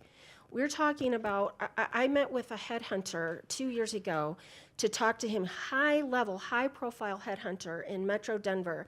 And I said, I really would like to partner with you on what you're doing with hiring practices and how we can get these messages out to employers. And he said, there's absolutely no point. He said, I completely agree with you, I'm on your page. But he said, I cannot find a high-level professional that isn't indulging and proud of it and, you know, open about it. So, you know, we have this completely different whole scenario going on. And I know you've seen the contemporary products, but one thing that I really want you to notice is the Cannabumps. That, we had a press release 2 weeks ago about Cannabumps, and the cannabis industry came out and said, okay, we've gone a little too far here. We've got snortable marijuana that comes with a spoon. All right? Now, what are we doing? I'm still talking to employers who think it's a joint, like Luke said. I mean, I completely agree with Luke. I am so tired of going to thousands and thousands of presentations, and I can't get off of square one because I'm still explaining that it's not a joint. And yet here we've got snortable product. By the way, the FDA released a cease and desist to a company in Colorado that was selling injectables to their customers overseas. This is insane. This is not just about a little weed, clearly, but when we have products like this and the distillates, which we haven't really heard about today, which are pure, what we have is this stuff shows up in the workplace and people don't know what they're looking at. And they don't understand the signs and symptoms. And you also have this, as I said, the media bias. Whenever you do have a psychotic break or a workplace violence incident or a school shooting or a supermarket shooting, we're not reporting the toxicology. But those who are researching it, like Dr. Ken Finn in Colorado Springs, says clearly toxicology shows cannabis present in every one of these incidents. So, we have this huge challenge where employers don't understand these issues. One of the trends we have in workplace, of course, is the vaping. This is a group of slides that I often show to employers to say, how do you know what's in that vape pen of your employee? How do you know what those cartridges are? Are they nicotine or are they cannabis? What about the flavor drops that you use to sweeten them up and make them taste good? Well, if you can't tell what you're looking at when the employee is using it, then you have a problem and we have to look at your policies, right? So that's the kind of education that we do. But let me briefly talk about where this drug-friendly culture is getting us, because this has become the issue. Are these policies working or are they not working, and where are we going? We're seeing increases in fatalities. We're seeing increases in truck crashes, heavy truck crashes. Heavy truck means your DOT drivers. And let me tell you something. Department of Transportation has been very clear. Zero tolerance. Truck drivers are not supposed to be able to get a job, get in their truck, have a career if they have positive drug tests. But I'll tell you something, we're seeing problems. In Denver, we had a survey in 2018 in Westward where we said, how many of you have gone to work high, lately and proudly? We have these numbers of people that are like, yeah, so what, whatever. We think it's funny, haha, wink, wink. We're seeing drug use increase among adults, teens, and adults in the U.S. You always hear, well, the numbers are actually going down. I would say if you see numbers double from 2002 to current, we have a serious problem. In fact, I wasn't planning on mentioning this, but we had a delegation out here in Denver about 10 years ago, halfway through to where we are now, and they wanted to come out. It's a drug prevention program, and they wanted to see what we're doing to combat teen drug use in our schools. And I was scheduled to meet them at the end of a day where they spent in the Denver kind of Jeffco region visiting schools. And I remember being at the place where we were having dinner, and they all came walking in, and they just had these looks on their faces of kind of shock or dazed and confused, kind of the way I looked after I talked to the gal in Washington, D.C. And so we sat down and we're like, how was your day? What happened? And they said, we are so concerned. They said, we came over here because we want to do better at our drug prevention problem because we have 3% of drug use in our high schools. And we went to a school today and the principal was bragging that they only have 20% use. What's going on here? They thought they were going to get answers from us, and they came away being terrified that we think this is good. We're doing a good job around here. So we need to understand what this looks like. We need to understand that the majority of illicit drug users are full-time workers. They're in the workplace. And I hear all the time as states change their laws, well, we're going to protect safety-sensitive workers. And then they try to define them, like recently New York, New Jersey, Washington, D.C. We're going to define what safety-sensitive is. And then it's like, 4 jobs. Trying to tell employers who actually could get hurt at work and who could not. So I say to employers all the time, well, who is it in your workplace that you can afford to be completely stoned, out of their mind, falling out of their chair, incoherent, not able to deal with the public or their coworkers? What position is that? But guess what? Normal, the think tank for workplace drug testing, says there should be position descriptions that should be able to be under the influence at work. Why not? I mean, that's the world that we're living in right now. Again, I'm getting that glazed look on my face. But Quest Diagnostics Drug Test Index, which is one of the leading laboratories in the United States. For over 30 years, they've tracked data on drug test positivity in the United States. They have received wonderful funding to do this and have dedicated staff, and this is the best data that we've got in the US. And I will also tell you, I get frequently, well, where is the data from the other labs? Well, they don't have a program to present this data in the way that Quest has, and their leader, Dr. Barry Sample, who just recently retired, and I'm so sad, but he's taken this on, and the data is millions and millions and millions of drug tests. So the other labs say, I have a council of laboratories that I put together with the National Drug and Alcohol Screening Association. The other labs say the data you see from Quest is the exact same data that we all have. So this is really national data that's just utterly incontrovertible in the numbers. Drug test positivity is the highest we've seen. It's just absolutely shocking. But the thing that's crazy about it is it was going down and down and down and down until what year?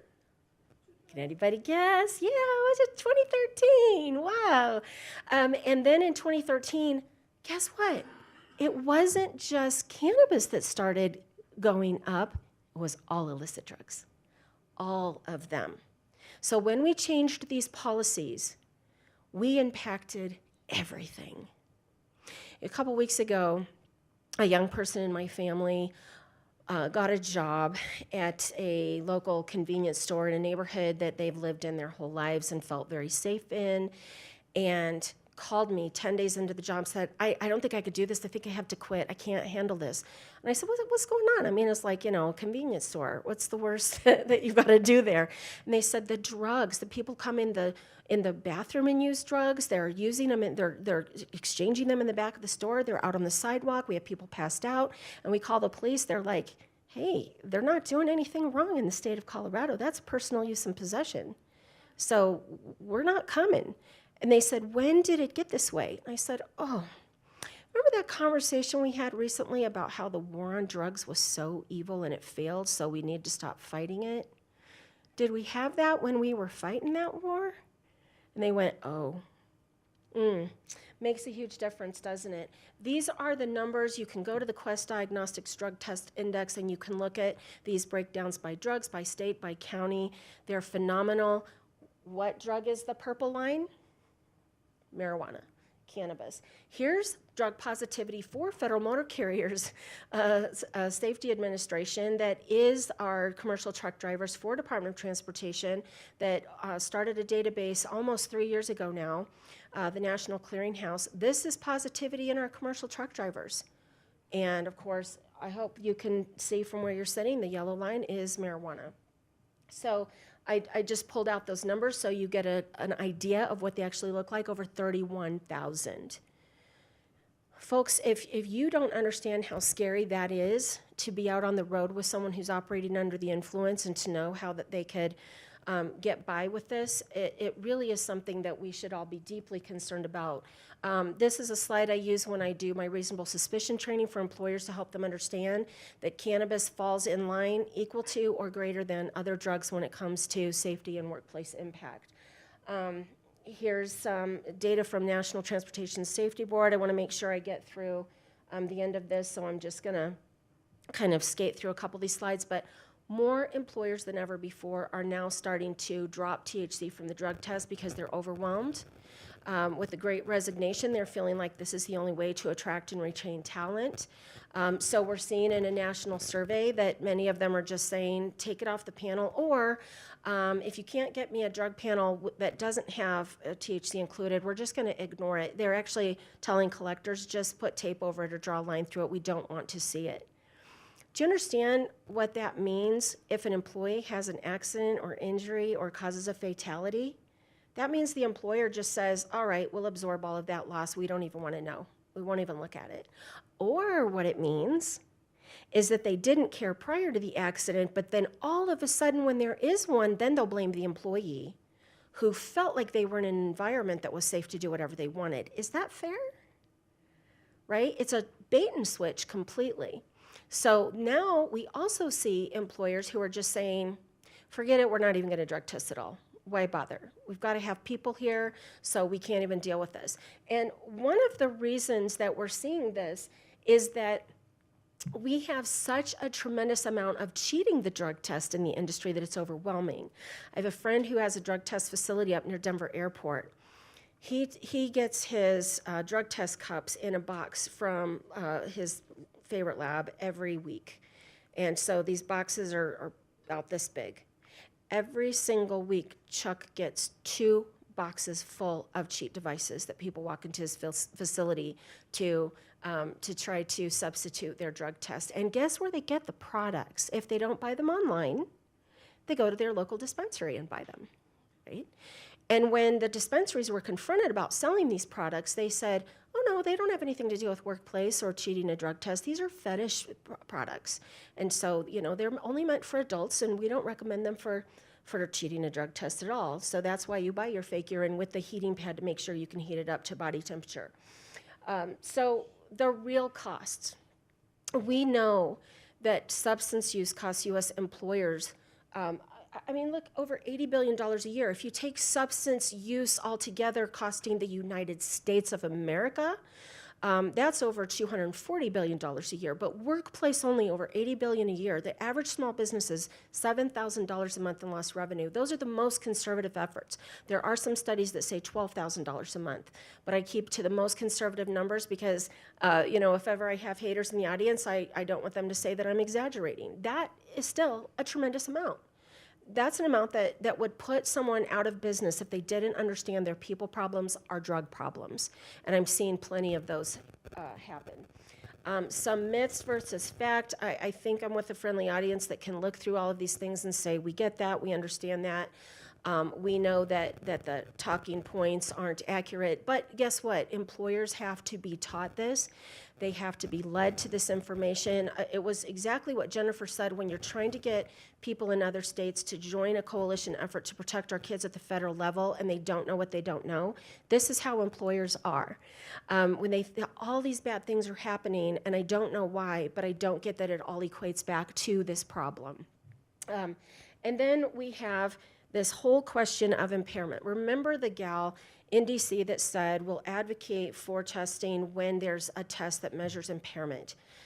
Let me tell you that the entire structure of the cannabis industry, the lobbyists, everyone who's involved with this, they know and they have known for years that it is practically impossible to measure impairment for cannabis.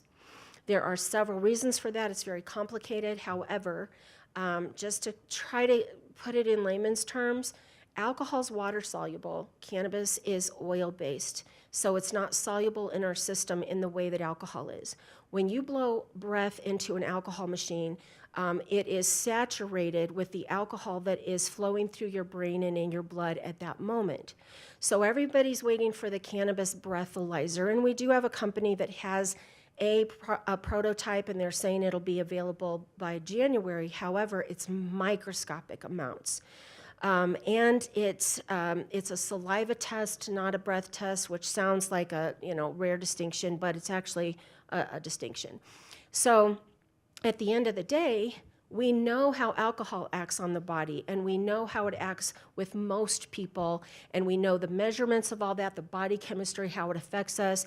Can you have dinner and a glass of wine and drive or not? We know that.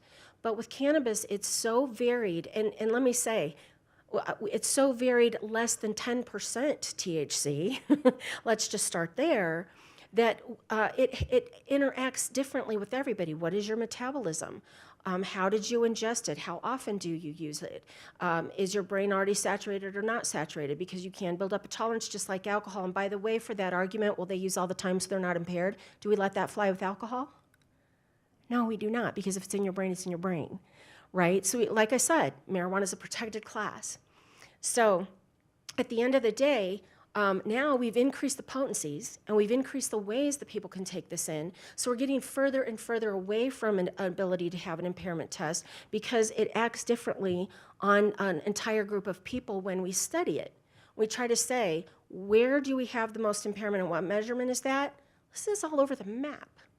And so we don't have a way to narrow that down. So even if we get the breath test, and let's say the first quarter of 2023, you go, oh, Joe told me Helm Labs is going to roll out that breathalyzer. We've got it. Yay, the problem's solved. We have no impairment standard. What does that mean? So we can measure, let's say we can measure 5 nanograms of parent THC in someone's system through their oral fluid. Yay, I'm all about that. It's a recent use test, and that's great. Does it say if someone's impaired or not? Nope.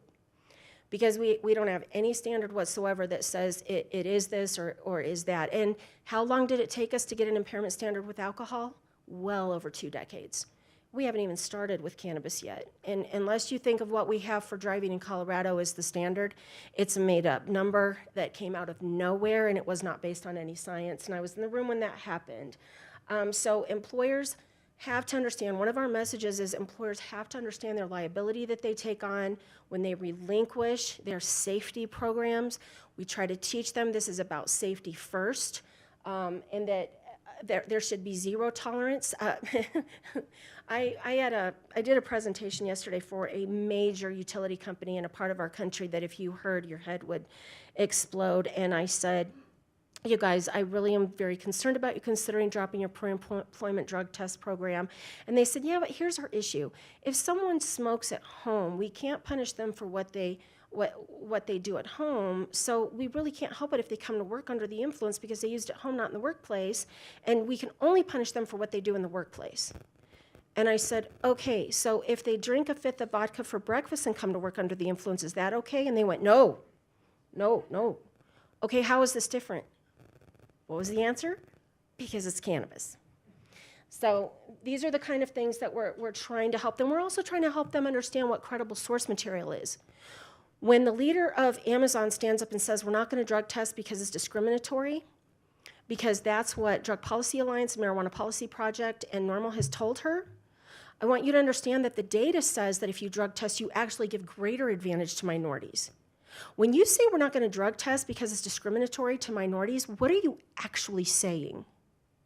You're saying, oh, that's a population that we know uses drugs, therefore we're not going to test them because we won't let them work.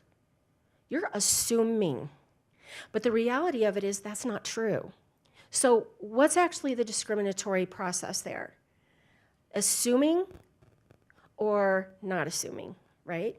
So these are the kinds of things that we're up against. I want to say drug test programs work. Workers that are in a program are 50% less likely to use drugs. We've seen it in several programs across the US. They do have proven success. And then I want to finally, at the very end here, go back to, we're going to hear over and over and over again, the train has left the station, now we're looking at psychedelics, add that to the workplace, this is just getting better and better. We already have a worker shortage, the challenges are astronomical. But when we believe the train has left the station, I want to ask you, who's driving that train? Thank you.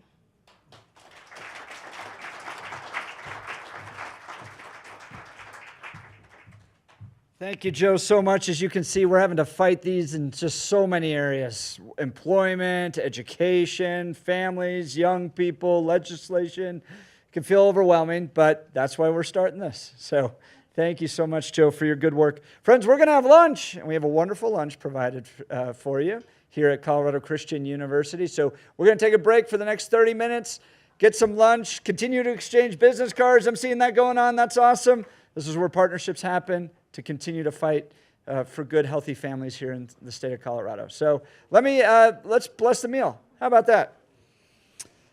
Lord, thank you so much for this time together. Thank you for the experts that we're hearing from. Lord, thank you for the food that's going to be provided. Please bless it to our bodies. Thank you for the hands that prepared it. Help us to continue to have a good conversation. We pray all this in Jesus' name. Amen. All right, enjoy lunch. We'll be back at 12:30.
associated with that. We're going to have Zach up to talk about that from the Heritage Foundation. Do you guys want to? We're going to go ahead and. You guys want to pull up the podium? Do you guys mind? No, we're going to keep going. So we need to pull up the podium and strike the chairs. Yeah, thank you. So Zach is a legal fellow and manager of the Supreme Court and Appellate Advocacy Program and the Edwin Meese Center for Legal and Judicial Studies at the Heritage Foundation. We had another representative from the Edwin Meese Center, John Malcolm, just here joining us about a month ago to celebrate the Constitution Day. He previously served for several years as an assistant U.S. attorney in the Northern District of Florida. Prior to that, he spent 2 years as an associate in the Washington, D.C. office of Cleary, Gottlieb, Steen, and Hamilton. Did I get that right? All right, I can speak my legal. Which he joined after clerking for the Honorable Emmett Cox on the United States Court of Appeals for the 11th Circuit. Smith received his undergraduate, master's, and law degrees from the University of Florida. During law school, Smith served as the editor of Florida. Hey, University of Florida, are they the ones getting a new president? Yeah, Ben Sass, if he can survive the challenges he's having there. During law school, Smith served as the editor-in-chief of the Florida Law Review and served on the executive boards of several student organizations, including the UF chapter of the Federalist Society. Friends, please welcome Zach Smith. Thank you so much. Appreciate it. Of course. Get this up here. Great. Thank you, guys. Appreciate it. Turn it over to you. Thanks, Zach.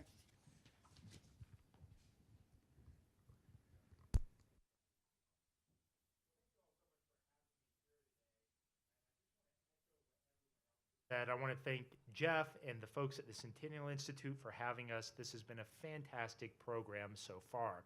But we just heard from 3 experts in law enforcement, and so I'm here to talk about the other side of the coin, if you will. How many of you have watched Law and Order before? Do you remember that show? Yeah. Well, the opening of every episode of Law and Order, the announcer always said, in the criminal justice system, the people are represented by 2 separate yet equally important groups: the police who investigate crimes and the district attorneys who prosecute the offenders. So we just heard from several police officers, and I'm here to talk about the prosecution piece. As Jeff mentioned, my background, I'm a former assistant United States attorney, a former federal prosecutor. And a couple of years ago, after I'd started at the Heritage Foundation, one of my colleagues, Cully Stimson, who is also a former state and federal prosecutor, we started to notice a couple of strange things happening around the country. We saw reports of prosecutors who were deciding not to prosecute certain crimes, particularly drug-related crimes. In many states and cities, even where marijuana was illegal, these prosecutors were choosing not to bring charges. They were pleading down many offenders. And we started hearing this same thing over and over and over again. So we decided to take a look into it. And what we found out, it troubled us quite a bit. And so we started researching and writing on it. And we've really been covering this beat for the past 2.5 years or so. It's a movement, we've dubbed it the rogue prosecutor movement, because many of these prosecutors are refusing to do their jobs and enforce duly enacted laws, particularly in the drug enforcement context.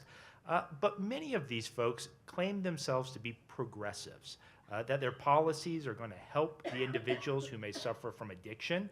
Now, that's wrong, and I'll tell you why in just a minute.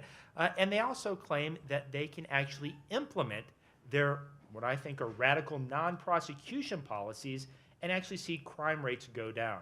Well, that's false too, and I'll tell you why in just a few minutes as well. But I thought in my brief time I have with you here today, I could essentially do 3 things. We could start and go over the background of this rogue prosecutor movement, where it comes from, who's supporting it, where the money's coming from. Then we can talk a little bit about their radical policies, their goals, and then we can finish things up with the consequences of these radical policies, and most importantly, what all of us can be aware of and what we can do to push back against them. So in terms of the background, where did this come from? Where did this idea come from? We actually have to go back to the 60s and 70s. the 60s and 70s, there was a radical time in the United States, and there's actually a movement called the prison abolition movement. Believe it or not, there was a group of people that thought we shouldn't have any prisons in the United States. Now, that was a radical movement for the time. It's a radical movement today. It was a movement that had Marxist roots. And unfortunately, some of the primary ideas of that prison abolition movement have garnered traction over the last several decades.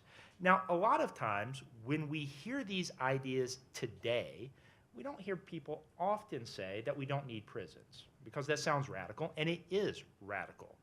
But you may have heard someone say we have a mass incarceration problem in our country. That's a myth. If you look, as several of our speakers have already said, if you look at who is actually in prison today, it's not nonviolent first-time drug offenders. By and large, it is repeat violent offenders who have additional charges besides drug charges that they're currently serving time for. And so whenever someone tells you that we have a mass incarceration problem and that we need to reduce our prison population, it necessarily means releasing some of these repeat violent offenders from office. So that's the first myth that a lot of these so-called reformers have bought into, that we have a mass incarceration problem. The second myth that's really been pushed is that our criminal justice system is systemically racist. It's not. And that's a very unfortunate myth, because as I'll talk about when we get to the consequences section in just a few minutes, if you look at who is actually being disproportionately victimized when crime rates increase, it's actually minority members of our communities who by and large suffer the consequences of increased crime rates, particularly violent crime rates, particularly gun crimes and homicides. And so these are very pernicious myths that have had a lot of very bad consequences across our legal system. So that's the theory. This kind of started in the 60s with the prison abolition movement, with Marxist ideologies, and it's continued today. But we really started to see it take shape in 2015 or so. It was in 2015 that a couple of radical organizers who were against the death penalty decided they wanted to try to elect anti-death penalty district attorneys, particularly in Mississippi and Louisiana, but they needed a funder, somebody to do that. And so they went to George Soros. Now, there are other billionaires as well, Dustin Moskowitz, Carrie Tuna, his wife, who are involved in Facebook and other tech enterprises. But George Soros is certainly the most prominent funder of many of these radical policies. And so in 2015, they went to George Soros and some other folks, and they said, look, if we get a little bit of money, we think we can take on these pro-death penalty district attorneys and make a difference. And the reason they wanted to take on the district attorneys is because they figured out, in a lot of ways, the local elected DA, in some places they're called state's attorneys, in some places they're called other names, but it's essentially the local elected prosecutor is the linchpin to the criminal justice system.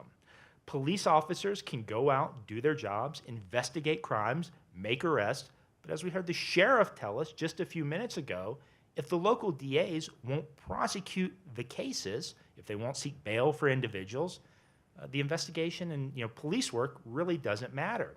The same thing on the other side of the coin. Many states have very strong sentencing laws, very strong sentencing enhancements, but those can never be applied if the prosecutor doesn't bring a case. So it's very clever in a very diabolical way that by getting their so-called reformers in these local DA offices, they could essentially short-circuit our criminal justice system. And so in 2015, after that election cycle, there was some success electing these anti-death penalty DAs in Louisiana and Mississippi, and so they took the enterprise nationwide.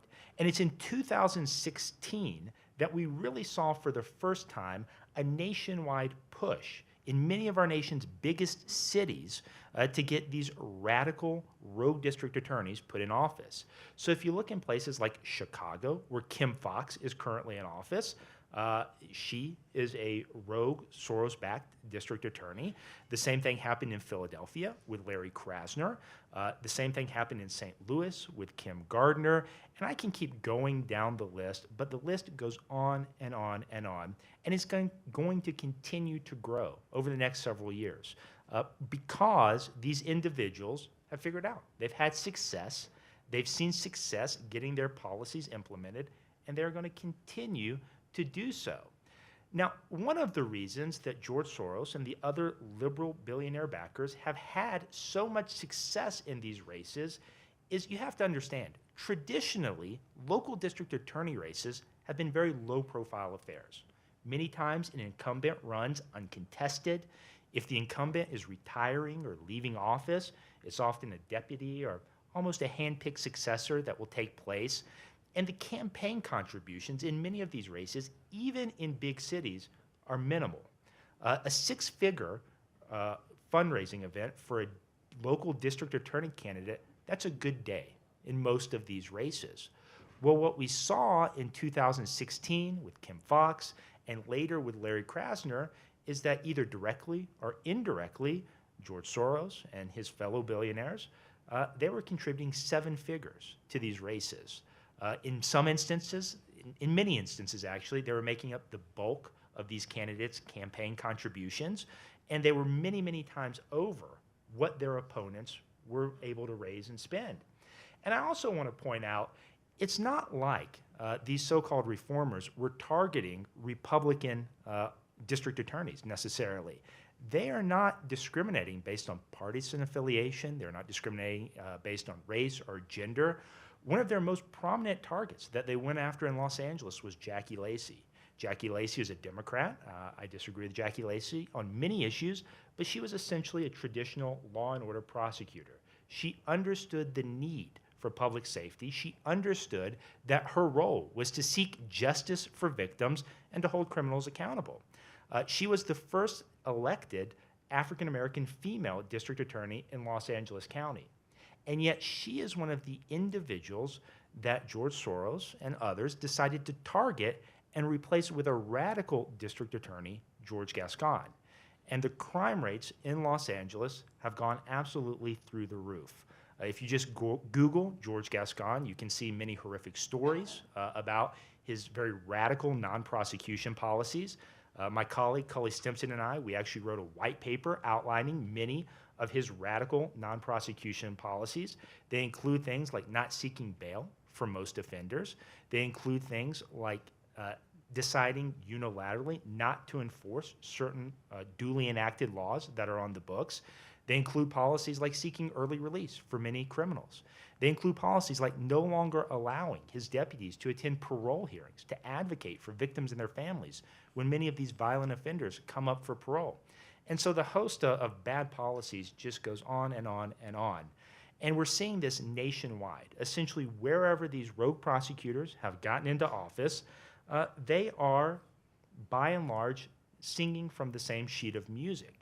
And the reason for this is that not only are the direct or indirect campaign contributions being sent to many of these prosecutors, we're also seeing an entire infrastructure being erected to support these radical prosecutors and the policies that they're pushing. There have been think tank-like organizations established on the left. One of the most prominent ones is a group named Fair and Just Prosecution. That name is, I think, ironic because the policies they're advocating for are neither fair nor just. But if you look at the policy positions these organizations like Fair and Just Prosecution are putting out, they're being adopted by the rogue prosecutors in many of these cities. And just to give you an idea of how much money George Soros has poured into these races over the past several years, a conservative estimate is that in either direct or indirect campaign contributions, he's given about $40 million over the past several years. Some organizations who have looked at this think that once you take into account the other support infrastructure, the 501c3 giving, that sort of thing, the actual contributions could be closer to $1 billion. So it's an absolute tsunami of cash that is being infused into many of these local district attorney races. Now, that's the background. But what are some of these policies that are being implemented? I've mentioned some of them. What's very troubling about many of these policies is that, you know, anyone who's taken basic high school civics or watched Schoolhouse Rock understands that's supposed to be the legislature, our elected representatives, that make the laws, either at the federal level in Congress or in the states in our state legislatures. And the state legislatures have decided certain things should be crimes with certain penalties attached. And if we don't like those laws, there's a mechanism to change it. We can either get different legislators elected, we can lobby our current legislators to change the law, or in some cases, we may be able to do it through a ballot referendum in the states. But what these individuals have figured out is that they can achieve many of the same policy goals in the much easier and more cost-effective way by just not prosecuting crimes. And so our focus here today has been on drug policy, by and large. But what many of these prosecutors have done, they've said, we're not going to prosecute what we deem to be quality of life crimes. Now, I think that's a misnomer for a lot of reasons, but essentially they say these are harmless crimes. They don't really impact anyone. They don't impact public safety. So we're not going to prosecute things like petty theft. We heard shoplifting under $1,000 in many instances. They said we're not going to prosecute things like prostitution. We're not going to prosecute things like simple possession. And in many cases, it's not just simple possession of things like marijuana, it's any illegal narcotic. And so when you look at all of these policies in combination, well, it doesn't take a rocket scientist to figure out what the consequence is going to be. Another aspect of their policies that they have been very vocal about is many of these rogue prosecutors are advocates of so-called bail reform. Now, in practice, what that means is they are against holding essentially anyone pre-trial, regardless of their criminal history, regardless of what danger they may pose to the community, regardless of their flight risk. And so we heard the sheriff and the chief and others talk about the revolving door that's essentially been established in many communities. And so again, you can have police officers going out, doing their jobs, making arrests, but to what end? If the offender isn't even going to be held in jail for any appreciable period of time, and certainly if they're not going to face any consequences. And so to the sheriff's point, you know, criminals, for all of their flaws, they are smart. They understand the rules of the game, and they certainly understand the message that many of these rogue prosecutors are sending, that certain activities that our elected representatives in either Congress or for these local DAs, their state legislators have said are not appropriate and that should be criminally punished. They understand that the message is now these activities will be tolerated. And that's had a host of bad consequences for communities. You know, and particularly this idea that there's certain quality of life crimes that can be tolerated without consequences is just nonsense. I mean, look at what has happened in cities like San Francisco and Los Angeles and Chicago. I think it's important to understand what is actually happening there. You know, let's talk about petty theft for a minute. Often, petty theft accompanies drug legalization or where drug use is rampant because it's how many addicts feed their habit. And so what we've seen in many of these jurisdictions is the explosion of petty theft going through the roof, and the same people committing this theft time and time again because they're not being held without bail, and they're also not being sentenced, held accountable for their actions. And so as a result of that, San Francisco in particular, they've seen many stores close. CVS and Walgreens have closed locations, Target has reduced hours, and mom and pop shops have been particularly hard hit. And so this idea that there are no consequences to the community quickly falls away. But I think it's also important to realize, again, who is being most impacted by these consequences. You know, for most of us, if our closest CVS or Walgreens closes, it's an inconvenience, but it may not be that big of a deal. We can still get the medication we need, we can still shop for groceries, but if you're a poor member of the community who depends on public transportation or being able to walk to your local pharmacy, if you're a poor member of the community who depends on those extended hours so that you can go to the pharmacy either before or after work, those closures are a big, big deal and are going to impact your life in a much more real way than many of these rogue prosecutors are willing or able to admit. And so it's just a shameful cycle that's being perpetuated time and time again. Now, there's also another myth that many of these rogue prosecutors and their backers push. They've labeled themselves progressives. And the term progressive usually indicates that some progress is being made. Something is being made better, right? I hear the chuckles and the laughters because you're right. I think it's pretty clear that is not the case here. And so if you listen to what many of these radical prosecutors are saying, you would think that traditional prosecutors have been locking up and seeking very exorbitant sentences for even first-time nonviolent offenders. That's just not the case. In many sense, traditional law and order prosecutors have been and continue to be the true progressives. If you look, it's been traditional prosecutors that have been at the forefront of advocating things for like mental health courts, drug treatment courts, veterans courts, alternative programs. But the key distinction between those types of programs and what is being advocated for now is that with those traditional programs, there's still accountability. And there's still consequences if someone cannot or will not successfully complete their terms. So if someone won't complete their rehab stint, the charges can still be reinstated, and that person can still be criminally prosecuted with potentially a prison sentence attached to it. Whereas today, essentially what you're seeing is no prosecution, no treatment being provided, or really any enforcement mechanism to make someone get the help that they may very well need. I know this will shock many of you, but unfortunately, many addicts don't want to go to rehab or don't want to get the help that they need. And so having that incentive there is crucially important. Now, what have the results of these policies been? We've talked about some of the store closures in places like San Francisco, Philadelphia, and other places, but the consequences have been absolutely disastrous in cities where these rogue prosecutors have been in power. Look at what's happened in Chicago and Philadelphia. These are just two examples. The gun violence rate there in both of these cities are through the roof. Gun crimes have gone up, murders have gone up, and Cully and I, if you go to heritage.org/rogue prosecutors, you can see everything that Cully and I have written on this topic. We have several research-linked white papers we've written. We have several shorter blog and op-eds that we've written about specific prosecutors in specific cities. But in one of our articles, we actually compared the homicide and shooting gun crime rate in Chicago to the casualty rate that occurred in Iraq and Afghanistan at the height of military operations there. And guess what? The city of Chicago has more shooting injuries than the United States military did during the same time period as the surge in Iraq. And so that is absolutely mind-boggling when you think about that.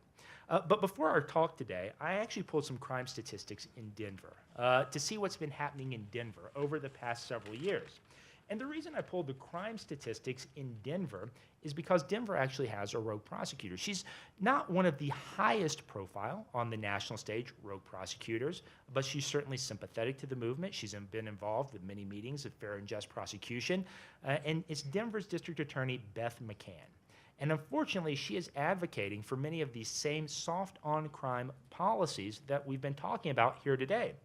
And so I pulled the crime stats, and I got these from official police department websites, and I actually got many of them from the Denver Post as well, who have ran stories on what's been happening.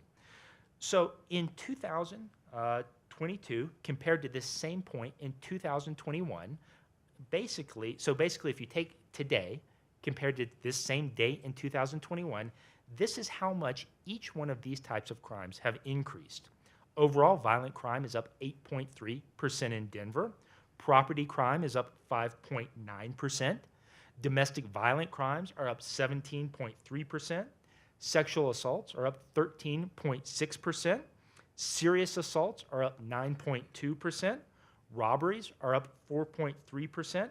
Car thefts are up 21.2%. And drug crimes are up 29.7%. And just to put this in more of a fuller context, if you look at this increase compared to the average of these types of crimes over the past 3-year period preceding 2022, sexual assaults, robberies, murders, and aggravated assaults combined are up 28.4% over the average from the past 3 years. And we heard the chief just a few minutes ago talk about the problem with auto thefts and other car-related crimes. I think this statistic will shock you. Auto thefts are up 78% compared to the 3-year average over the previous 3 years. And it's by and large because these prosecutors are refusing to do their jobs and to hold these individuals accountable. I talked about how criminals aren't stupid, how they understand the message that is being sent. And an interesting anecdote illustrating that is, it comes from Los Angeles. It was George Gascon. Once he released his policy proposal that he was no longer going to seek sentencing enhancements in many violent crimes, that he was going to seek early release for many violent offenders who are currently incarcerated in California's prison, there's actually a viral video on social media that made the rounds. It was 2 inmates who were incarcerated in California clinking their glasses, making a toast to George Gascon with prison-made wine, essentially toasting his radical policies. And so I think that's fundamentally the issue we are seeing time and time again. These rogue prosecutors, in an effort to, and their word is, fundamentally reimagine the criminal justice system, they're really subverting justice in many cases. They're failing to realize that their job is to seek justice for victims, to seek justice for the offenders. They fail to understand their role in our system of government. These are executive branch officials who have taken an oath to uphold and faithfully execute the laws as they are written. They are not lawmakers. Unfortunately, they're essentially functioning in that role when they refuse to prosecute duly enacted crimes. They're usurping the role of the state legislatures, and it just creates havoc in our entire system of government. So what can we do about it? That's the important question. I'll be honest, at the federal level, there's not much we can do about these local elected DAs. There's some funding, some federal grants that are given to the states that can be either pared back or certain conditions that can be tied to them. The problem with that, though, to be honest, is many of these grants go to local law enforcement agencies. Many are used for victims' services. And so you'd essentially be penalizing local law enforcement for the sins of these prosecutors. But there is some grant money that could be impacted. But by and large, this is a state and local issue. And so it's important to make clear to your state legislators that this type of conduct from these local district attorneys is unacceptable. And different states have different mechanisms for ways to deal with these local DAs. I mean, as a threshold matter, the most important thing you can do is know who's running for office and know what their policies are. And so if you hear individuals running for office, and this is whether they're Republican or Democrat, any party, if they talk about a more equal justice system, a fairer justice system, that sounds good. I think most of us want equal justice to be applied in a colorblind way, regardless of your race, your ethnicity, regardless of how rich or how poor you are. We all want equal justice. But drill down, understand what they mean by that. Because what we've seen in many of these rogue prosecutor races is that these rogue prosecutors have used those types of phrases time and again. But it quickly becomes apparent once they get into office what they mean by these phrases and what you or I or the average person on the street would understand these phrases to mean is something radically different. And so know what they're saying. Know who's backing these candidates. If you see them participating or signing on to statements from Fair and Just Prosecution or other organizations like that, that should be a red flag, that they likely buy into this rogue radical ideology. And then in terms of more immediate things that can be done, Some states, like Pennsylvania, have mechanisms in place to impeach local district attorneys. We're seeing that effort against Larry Krasner now. I don't know if it'll be successful because of the number of votes that are needed in the Pennsylvania Senate. Some states allow for the suspension or removal of local elected officials if they're not doing their duty or if they're violating the law. We saw this in my home state of Florida, where Governor Ron DeSantis suspended the Tampa area prosecutor, Andrew Warren.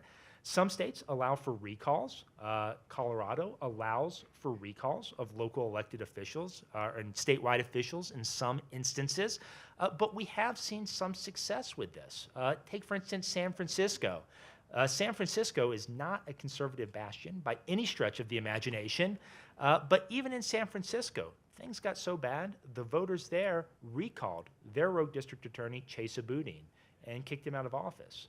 And so we're starting to see, as people become more aware of what these policies are, as people start becoming more aware of what the consequences of these policies are, people are starting to stand up and push back against them.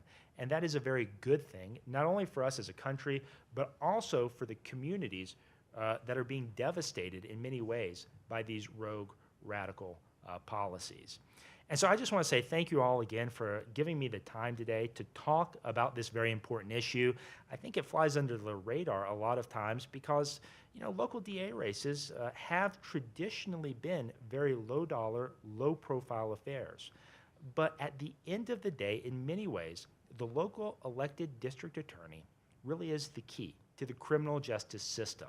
And a local DA's job is to seek justice for victims, keep communities safe, and really uphold the integrity of their office, which we're not seeing in many of our nation's largest cities right now. So if you're interested, please go to heritage.org. You can see everything Cully and I have written about rogue prosecutors. And if I can help with anything or chat with anyone further, I am more than happy to do that. Thank you all for having me.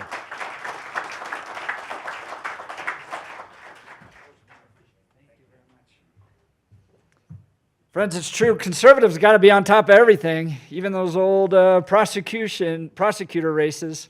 You can't let them go. Friends, we're going to take about a 15-minute break. Get some coffee. We have some coffee and desserts back there. And then we'll be right back here to Coffee Talk. Someone knew the Mike Myers reference. We'll be right back in about 15 minutes with our final two presentations. Thanks.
close, but I can work with it. It's a little close. Yeah, I can work with it. Don't worry. Yeah, I'll speak loud.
right, welcome back again, everyone.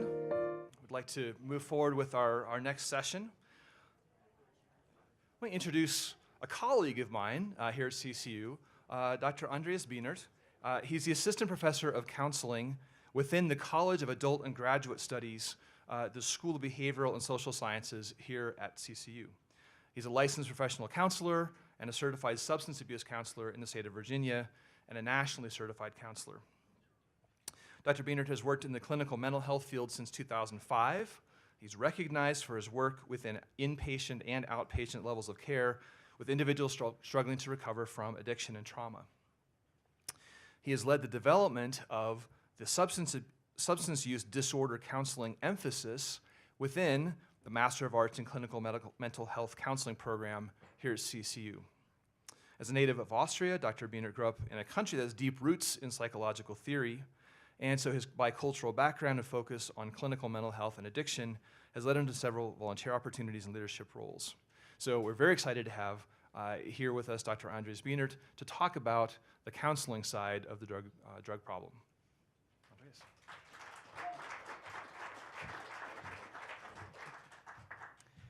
Good afternoon, everyone. It is good to be with you today. I come to you all the way from Virginia. I flew in this morning just to have this conversation with you. I serve as an online faculty member, so I'm not on campus all the time, just at given opportunities throughout the year. I'm really excited to have this opportunity to talk to you about this really important matter in regards to drug use crises that we've already heard about throughout the day today, and providing you with perhaps a bit of a different perspective this afternoon, more so focusing on the treatment elements of substance use disorders and addiction, in addition to elements of mental health that we need to take into consideration as well. So we'll call this discussion Breaking Addiction, a discussion on substance abuse counseling. In order for us to talk about substance use disorders, mental health, but addiction from a greater umbrella perspective, I believe we first need to address the question, what is addiction? You know, it's really a term that we've become very loose about in regards to utilizing it in various forms or fashions, but it's really taken us a long time as a field, as a population, I should say, to recognize what is addiction and what is it not, okay? We're going to go back in history here for just a little bit and recognize that for many, many years, especially in the early 1900s, even mid-1900s, we have played around with terms of choice in that regard. Who in here would say that in times past you have heard that individuals who use substances do so because it's solely their choice? See some hands. Absolutely, yeah. And choice is a reasonable concept that we have to take into consideration, okay? But for many years, we have seen that individuals who have used substances to the point where they've become addicted or dependent to those substances were simply then punished for their behavior. We've talked about punishment already today. Okay, when it comes to the involvement of the criminal justice system, when it comes to the involvement of crime and so forth and so on, okay? We recognize that for many, many years, you know, individuals using substances were simply labeled as, you know, bad people who, you know, make bad choices, okay? And as a result of, you know, them being bad people who engage in bad decision making, well, we're gonna remove them from society. We're just gonna go ahead and lock them up, okay? But historically speaking, has that really helped? Not necessarily. Okay, yes, it may have removed them from society for a short term, but did it really help, quote unquote, the problem that's lying underneath? Not necessarily. Okay, there's also, you know, a lot of discussion, and we have certainly arrived at that point today where we recognize that, you know, there's a disease concept of addiction that we need to address. The short answer essentially is addiction is both disease and choice. Clinically speaking, we recognize it as a disease of choice because the very part of the nervous system that is impacted the most is that part of the nervous system that is responsible for making healthy choices on a regular basis. Yes, it may start with the decision to say, okay, I'm going to use this opioid. I'm going to smoke cannabis. okay? But a substance user doesn't start their journey onto addiction with the decision of basically saying, well, it's a beautiful Friday morning, I might as well become addicted, okay? Doesn't work that way, okay? Addiction is a progressive disease that takes many, many, many steps to grow over time in that respect, okay? The disease model, I would say, is probably one of the best things that happened to me as a treatment provider, because as a result of recognizing that addiction isn't just series of bad choices, there's an illness component to such. It has helped individuals who identify as substance users, oftentimes we refer to them as alcoholics or addicts, to quote unquote have parity, okay, to receive access to healthcare the same way other individuals who suffer from illnesses, especially chronic illnesses or diseases, have as well, okay? Recognizing that addiction is a disease also helped us activate other initiatives when it comes to research and neuroscience, for instance, to take a look at, okay, what is happening with the individual who is using substances? Let's take a closer look, into the brain and see how substance use impacts cognition and nervous system functioning in that regard. If we were to define addiction, we recognize that addiction is derived from the Latin word addico, basically meaning enslaved by or bound to. And for many individuals, this derivative has a lot of meaning.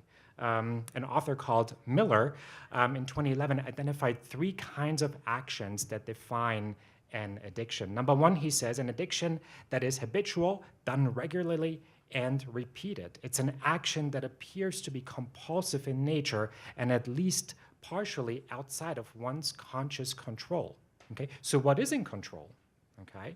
An action that does not necessarily just involve a drug. So what else is involved is what we have to ask ourselves here, okay? But especially when it comes to this meaning, being enslaved by, being bound to, okay? When it comes to diagnostic criteria for substance use disorders that we would derive from the Diagnostic Statistical Manual of Mental Disorders, we look for diagnostic criteria specifically tied to the loss of control in regards to one's substance use. Okay, so that already tells us that there's something else that is governing that decision making. Okay, there's something else that is in control. So oftentimes when I have conversations with patients who are struggling with substance use or perhaps even reflect on their substance use from a state of being in recovery, the reports are, I couldn't control it any longer. I lost control. I didn't know what to do. I just felt like I needed to use all the time. Okay. The American Society of Addiction Medicine, also referred to as ASAM, suggests this particular definition when it comes to addiction, basically saying that addiction is a primary chronic disease of brain reward, motivation, memory, and related circuitry.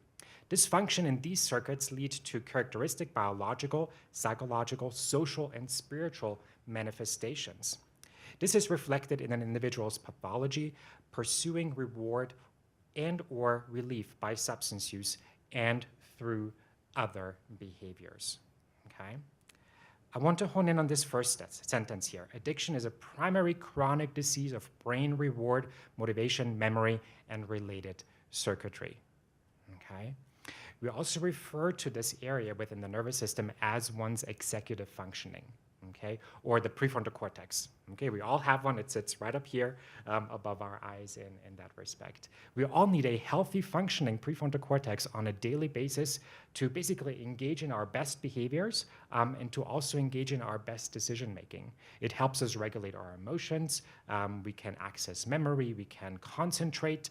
We can have social interaction. All those skills are part of one's executive functioning. Okay?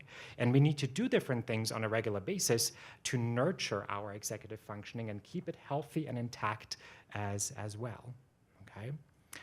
But when we add drugs to the equation, drugs to the point to where they impact us from a severe perspective, we recognize that what all substances have in common is that they release the neurotransmitter dopamine into the nervous system.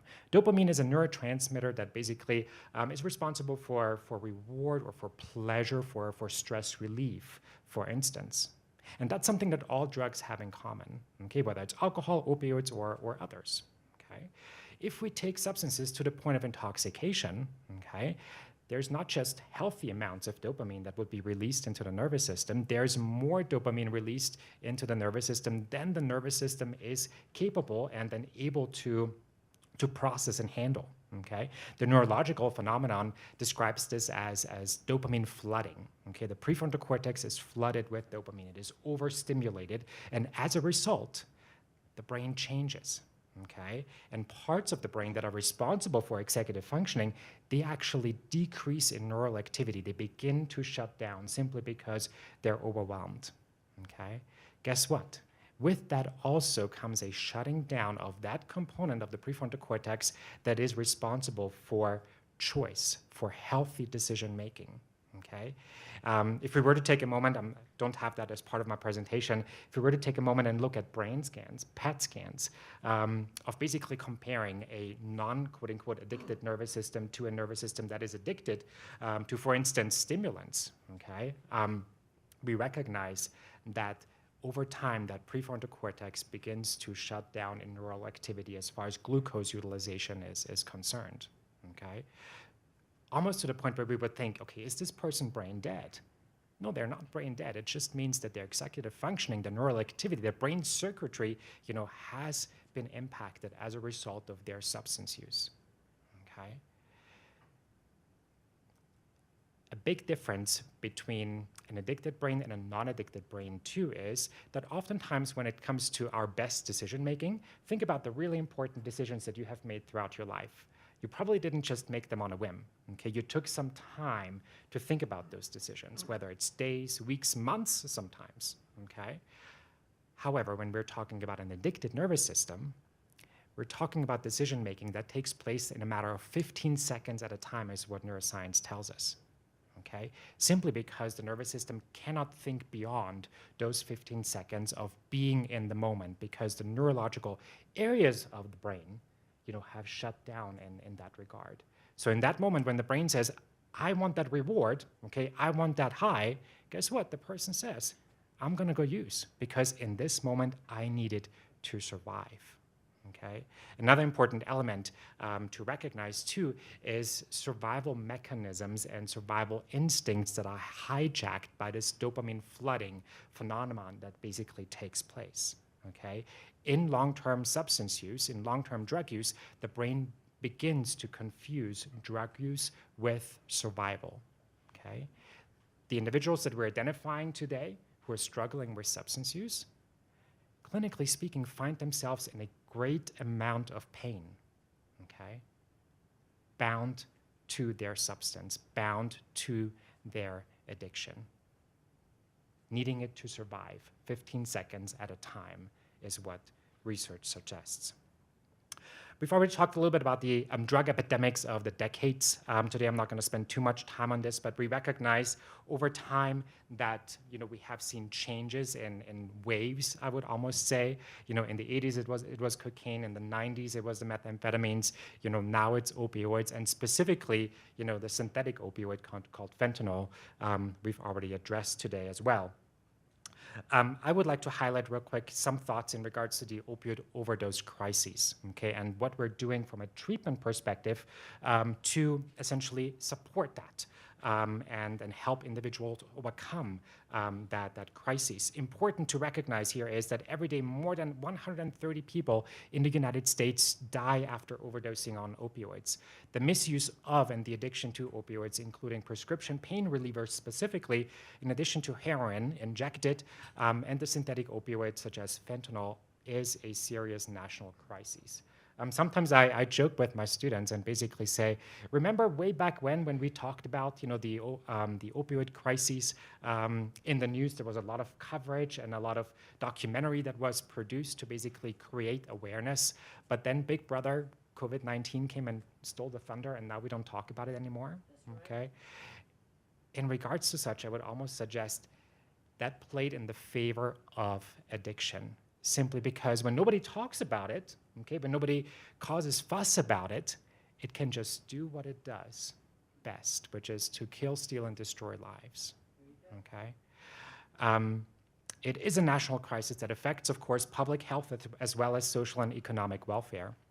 The CDC estimates that the total economic burden of prescription opioid misuse alone in the United States is $78.5 billion a year, and that includes the costs of healthcare, lost productivity, addiction treatment, which, by the way, is not cheap, and criminal justice involvement as well. I would like to draw attention to what we refer to as the HEAL initiative for a moment. Back in 2017, the National Institutes of Health, components of the HHS, which is the nation's leading medical research agency, helping solve the opioid crisis via discovering basically new and better ways to prevent opioid misuse and to treat opioid use disorder and to manage pain.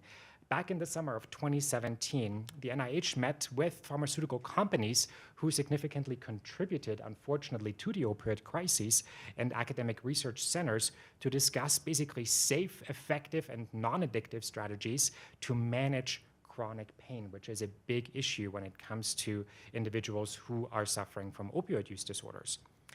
New innovative medications and technologies to treat opioid use disorder and improved overdose prevention and rehearsal interventions to save lives and support one's recovery process as well. And it was then in 2018, during the National Prescription Drug Abuse and Heroin Summit, the NIH director, Francis Collins, announced the launch of the HEAL initiative, which basically stands for Helping to End Addiction Long Term, okay?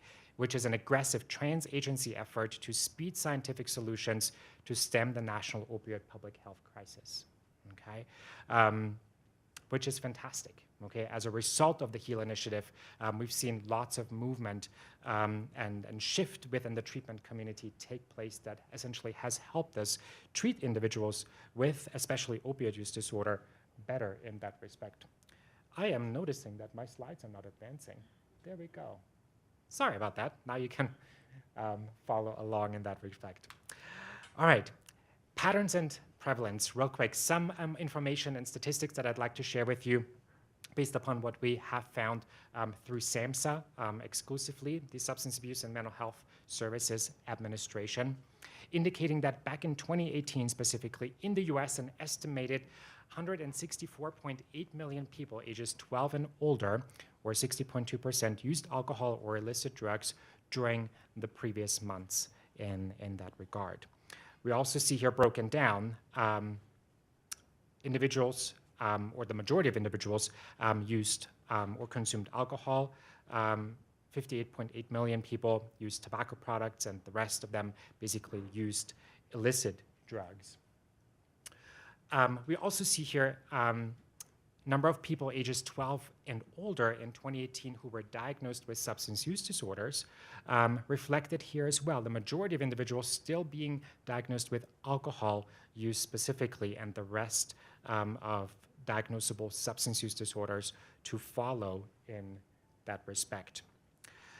When we talk about substance use today, I also want to make sure that we create a bridge and introduce co-occurring mental health disorders as well. For quite some time, I would suggest that mental health and substance use, from a treatment perspective, were treated as separate, okay? Almost as stepchildren. Substance use sits in this corner, and mental health over there is placed in that corner. And perhaps we may talk a little bit with one another, okay? I would say that advances in research really have led us to, a looking at, okay, how do substance use and mental health inform one another? Do we need to shift how we treat individuals in that regard? Serious mental illness essentially is defined as any diagnosable mental, behavioral, and emotional disorder other than developmental or substance use disorder that substantially interferes with or limits one or more major life activity. This data here from SAMHSA out of 2019 basically suggests, as you see across the board here, illicit drugs, cannabis, opioids, binge alcohol use, or the use of nicotine or cigarettes, individuals who had at least any mental illness or a serious mental illness also engaged in high amounts of substance use, okay? percentages of individuals who were diagnosed with substance use disorder also had co-occurring mental illness as well. Okay, so that really leads us to an informed understanding of, okay, we need to pay closer attention to this. Okay, individuals who use substances may also have co-occurring mental illness. Individuals who have mental illness may also have an underlying substance use disorder that needs to be treated as well. In this regard, some more data that is suggested shows that 9.2 million adults ages 18 or older who were diagnosed with any mental illness or co-occurring substance use disorder in 2018, some of them did receive either substance use treatment at specialty facilities and mental health care at the same time. Others did not receive any type of care in that regard. I think the numbers here, are very, very close. It's about 50 to 50. 51% received either substance use treatment at specialty facilities or mental health care, and 48.6% did not receive any type of care, which is alarming.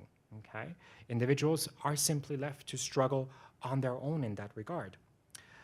Further data suggests that 3.2 million adults ages 18 and older who were diagnosed with serious mental illness and a co-occurring substance use disorder in 2018, 69.5% received either substance use treatment at specialty facility or mental health care, and 30.5% did not receive either type of care in that regard. Again, those are some numbers that are alarming to us treatment professionals. Ultimately, we need to recognize from an ideological perspective that we're dealing with a very complex and interactive puzzle. Okay? When we're talking about addiction from the disease model's perspective, we would approach it from a multidimensional or biopsychosocial perspective. We recognize that addiction, yes, is a disease of the nervous system, but it impacts the whole person from a biological perspective, a psychological perspective, a social perspective, and I would even submit to you that there is a spiritual element that individuals might be battling with, especially connected to meaning or loss of hope and meaning in their lives, for instance. Arguably, from a biological perspective, at times individuals automatically assume that there is a genetic component that is connected to this biological factor contributing to one's development of a substance use problem. There's some really good research out there that basically suggests that anywhere between 40 to 60% of all individuals who suffer from addiction do have a genetic predisposition. There's also some really good research that suggests it's 50% of all individuals who suffer from addiction to have a genetic predisposition. Gender-specific studies suggest that it's about 13% of all individuals who suffer from addiction are males to have a genetic predisposition, and only 9% of females who suffer from addiction do have a genetic predisposition. When it comes to those specific studies researching genetics, the conclusion that I have drawn is that it really depends on the population that you study, because every study that I look at referencing genetics recognizes different numbers in that regard. The numbers don't add up, okay? Ballpark is, yes, roughly about 40 to 60%, but there's other biological factors and other psychosocial factors that need to be taken into consideration when we classify addiction. We also see here that infections, brain defects or injury, okay, can contribute to addiction from a biological perspective, or even prenatal damage, okay, can lead to the development of one's substance use disorder. Psychosocially, respectively, we speak about, one's people, places, and things, okay? The people that we spend time with, the community that we are part of, the culture that we're raised within, the places we go to, the situations we find ourselves in, all that shapes our being and our sense of self within this world. And if our community is not the safest, if our people are not the safest, guess what? We may develop into a person that is not the safest either, okay? So from a biopsychosocial perspective, our lived experience is shaped, okay? And these factors contribute to one's development of a substance use disorder or even subsequent mental health problem as well. The question I want to raise today is, which one do we treat? Is it the chicken or is it the egg? Okay, is it mental health or is it substance use? Or do we really need to come together and reform our approach of treatment? Okay, so some questions I'm just going to throw out there for food for thought would be, did the mental illness create the substance use disorder? Did the substance use disorder create the mental illness? Is there a causal relationship? One disorder caused the other disorder. Is this a simple correlational relationship? The two disorders just flow together. Is there a predictive model that might help our understanding of what perhaps did come first? And what other variables might be involved in the relation between mental illness and substance use? Okay, all important questions that we wrestle with, as a treatment community on a regular basis. Okay, I alluded to earlier already that a person doesn't just get up one morning and say, okay, it's a good day to become addicted. Okay, it is a process. Okay, it may start with really positive attitude. Okay, and positive behavior. Okay, individuals, choose to hang out with one another. One has a bag of cannabis, they choose to smoke. Feels great. Okay, there's a reward that they're experiencing. Okay, there might be continued experimentation. There might be then a moving over towards the use of other substances.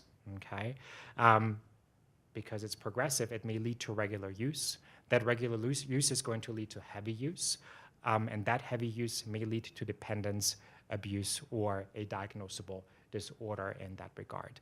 I will say that this series of events may take place within a matter of weeks sometimes, within a matter of months. Sometimes it takes years, okay, for individuals to develop a diagnosable substance use disorder.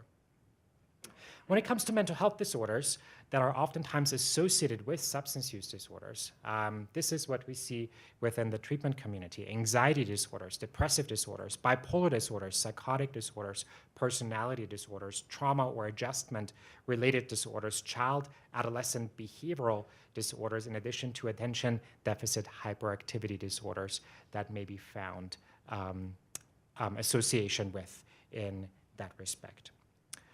On the other hand, though, substances oftentimes associated with mental disorders, we see here alcohol, tobacco, opioids, sedative hypnotics, anxiolytics, stimulants, cannabis, as well as hallucinogens. Okay, still following, good, just checking. So when it comes to this nature of co-occurring disorders, we see here that about roughly 50% of persons with severe mental health disorders are affected by substance use. Roughly 37% of alcohol users and 53% of substance abusers also have a serious mental illness, is what the research confirms. And then all people diagnosed with a mental disorder, 29% abuse alcohol or other substances.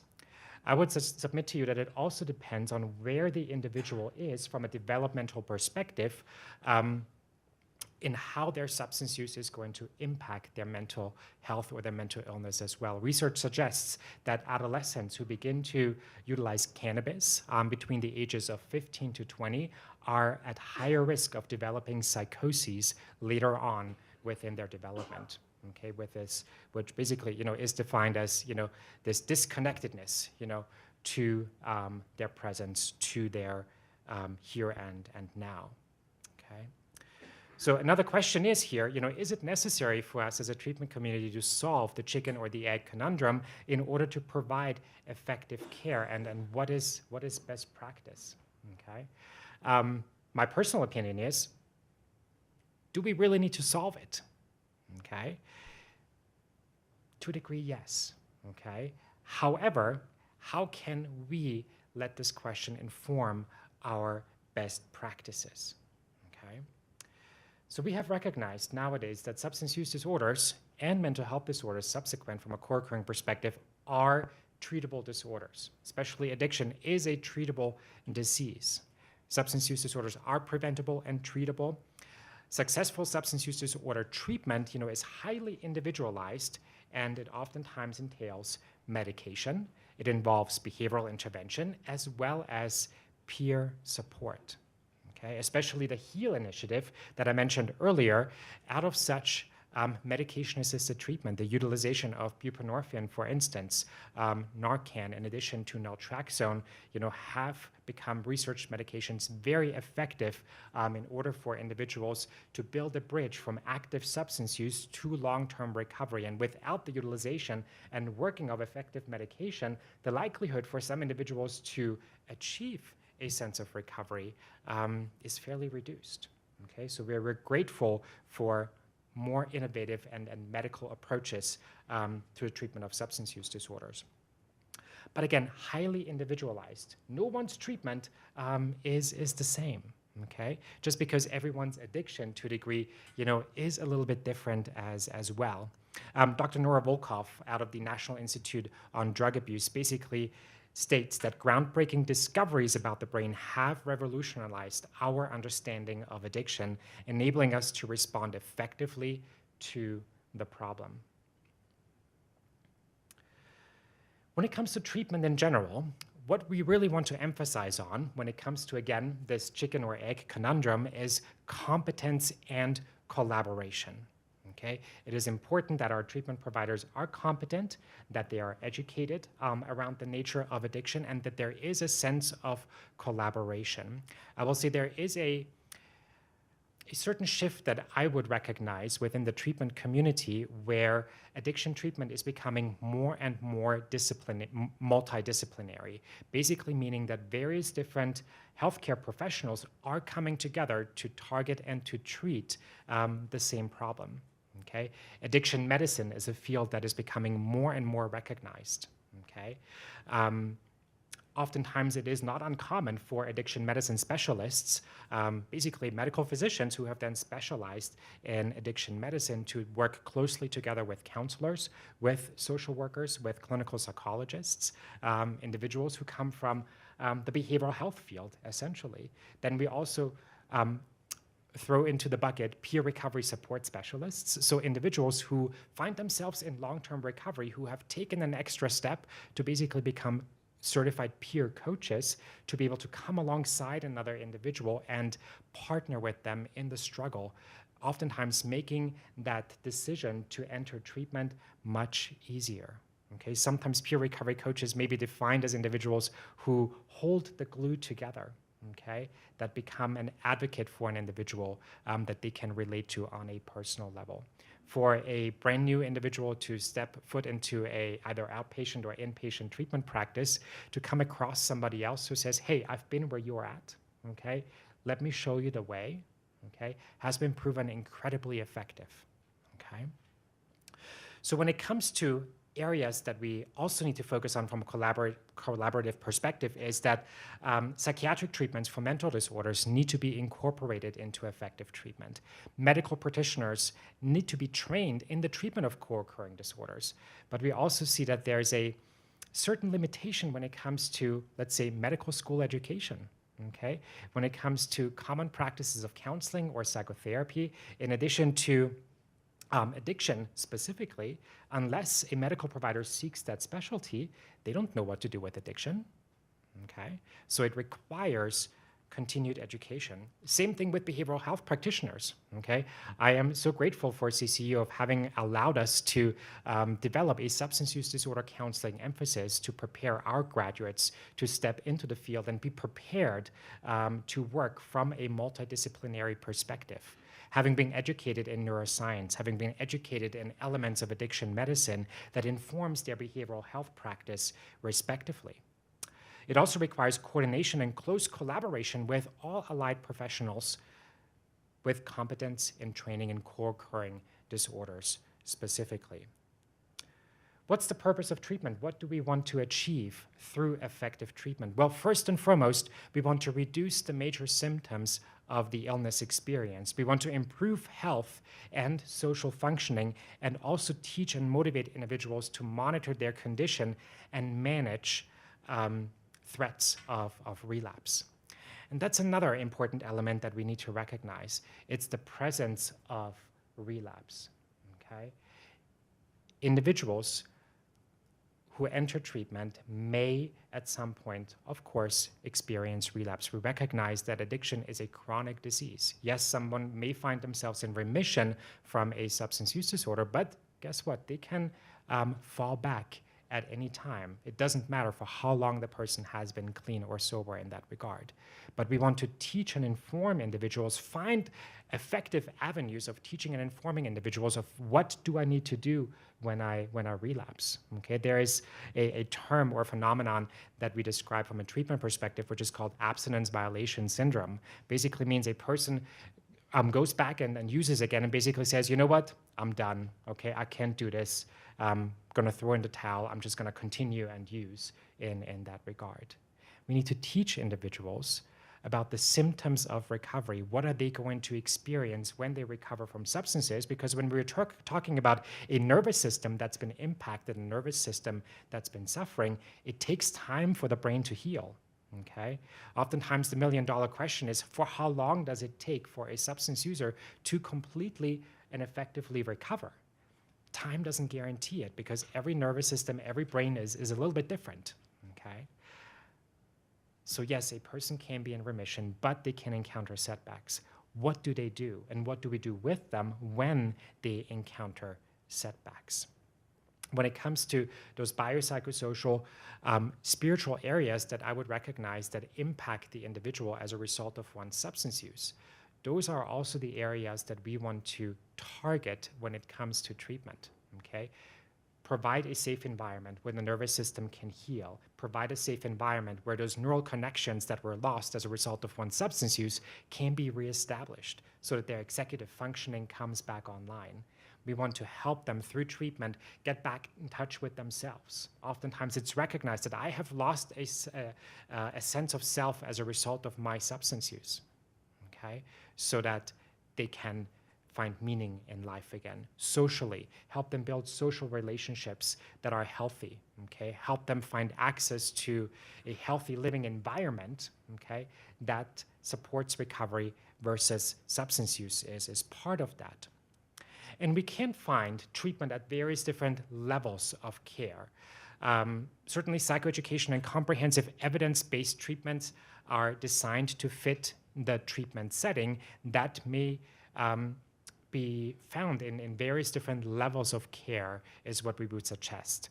There are inpatient psychiatric and specialized substance abuse programs out there, partial hospitalization treatment programs, intensive outpatient treatment programs, for instance, in addition to comprehensive outpatient treatment, which is I would say, newer movement within the treatment community where individuals basically unite various different outpatient treatment providers underneath one roof, which would include medical practice, psychiatry, counseling, intensive outpatient programming, in addition to peer recovery support, for instance, so that addiction treatment can essentially be more accessible and more available. As we also recognize the higher level of care, the more expensive treatment is as well.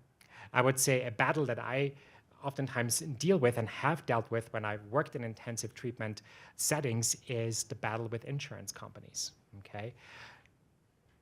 Convincing insurance companies that this individual is suffering, that that individual is in a great deal of pain and need treatment, okay?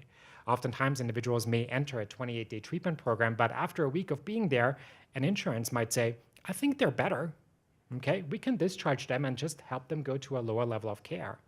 Well, the reality is that person is not better, okay? And they need a safe environment in order for their nervous system to heal. We also see that outpatient mental health and substance use services are available in addition to other coordination with 12-step programming, community-based support, or local faith-based support groups as well.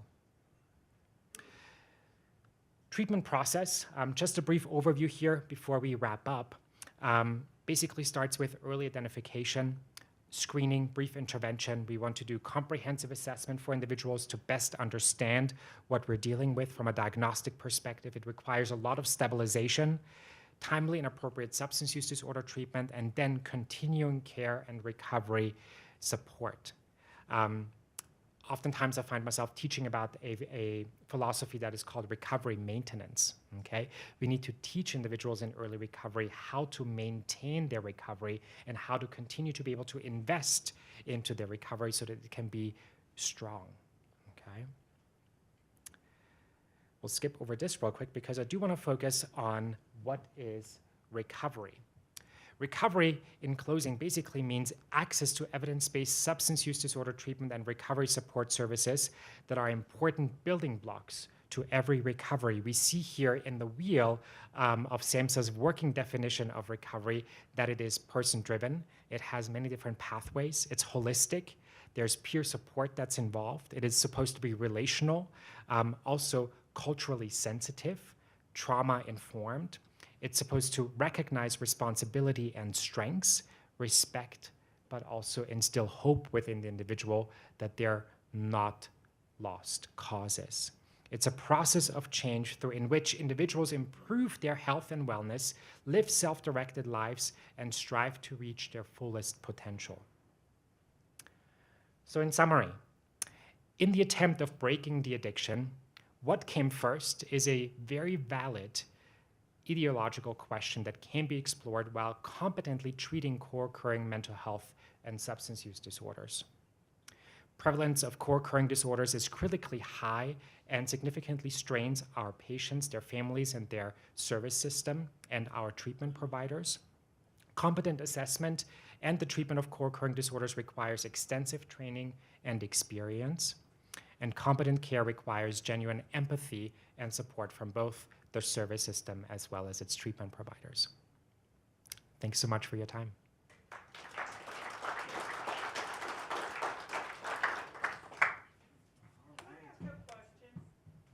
Very quickly, because we got to turn this over. We have a political candidate that's already on premise. So go ahead, real quick.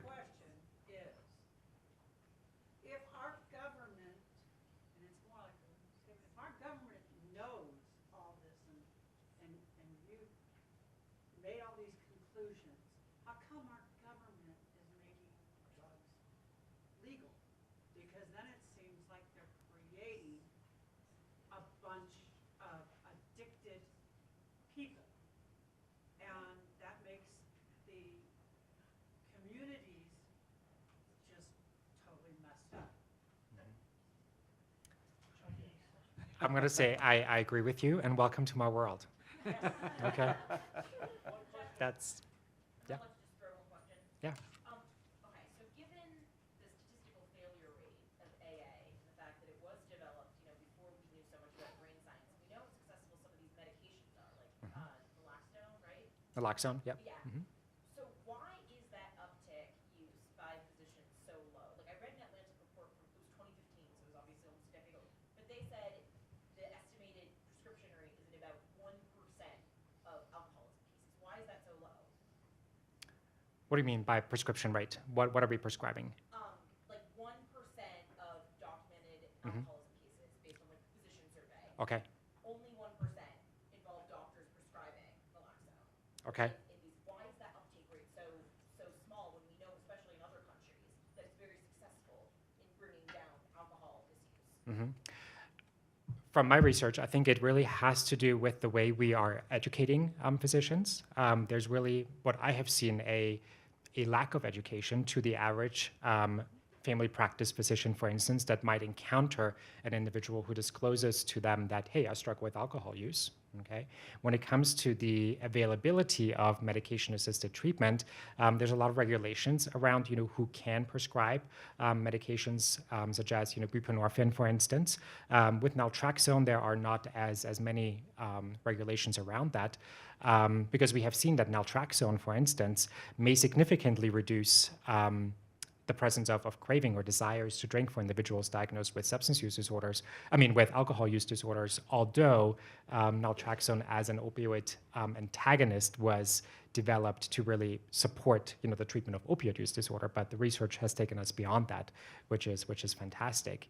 The practice I am affiliated with, from a clinical perspective, we are in the process of developing we call it a bridge model, to essentially educate, especially ER physicians, to begin to prescribe medication-assisted treatment related medications in the emergency room and to make direct referrals to community partners where patient then can be continue to be treated at the outpatient level of care, so that we can decrease the number of ER visits and continued visits by the same individual. But we have found that a lot of times ER physicians, for instance, just as an example, are reluctant to prescribing these medications while the patient is in the ER. Something we're still studying and then trying to figure out. But I'm sure that within the months and years to come, there'll be some strong movement in that area. Yeah. Thank you, Professor. Appreciate it. Thanks for having me. That's great. Appreciate that. Wonderful. We are going to take about a 5-minute break and then get ready for our political candidates. So we got to set some stuff up and get ready. And Daria's already there, so make sure you're back in your seats in just about 5 minutes. Thanks.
Are we doing more than one mic?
Hello, can you hear me?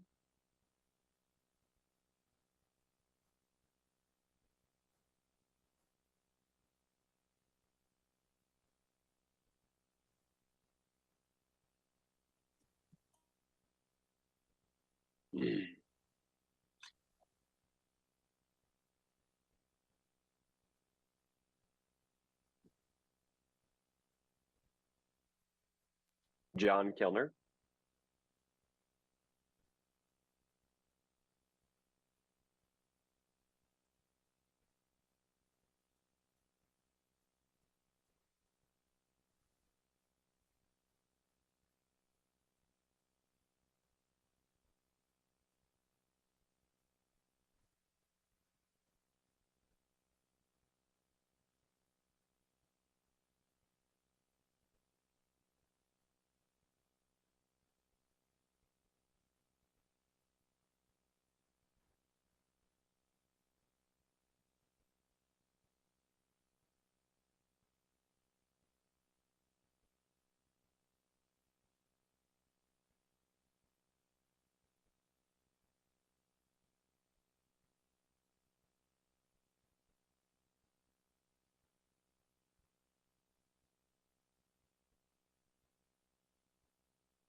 Are we good to go with Zoom? We got Kellner on the Zoom.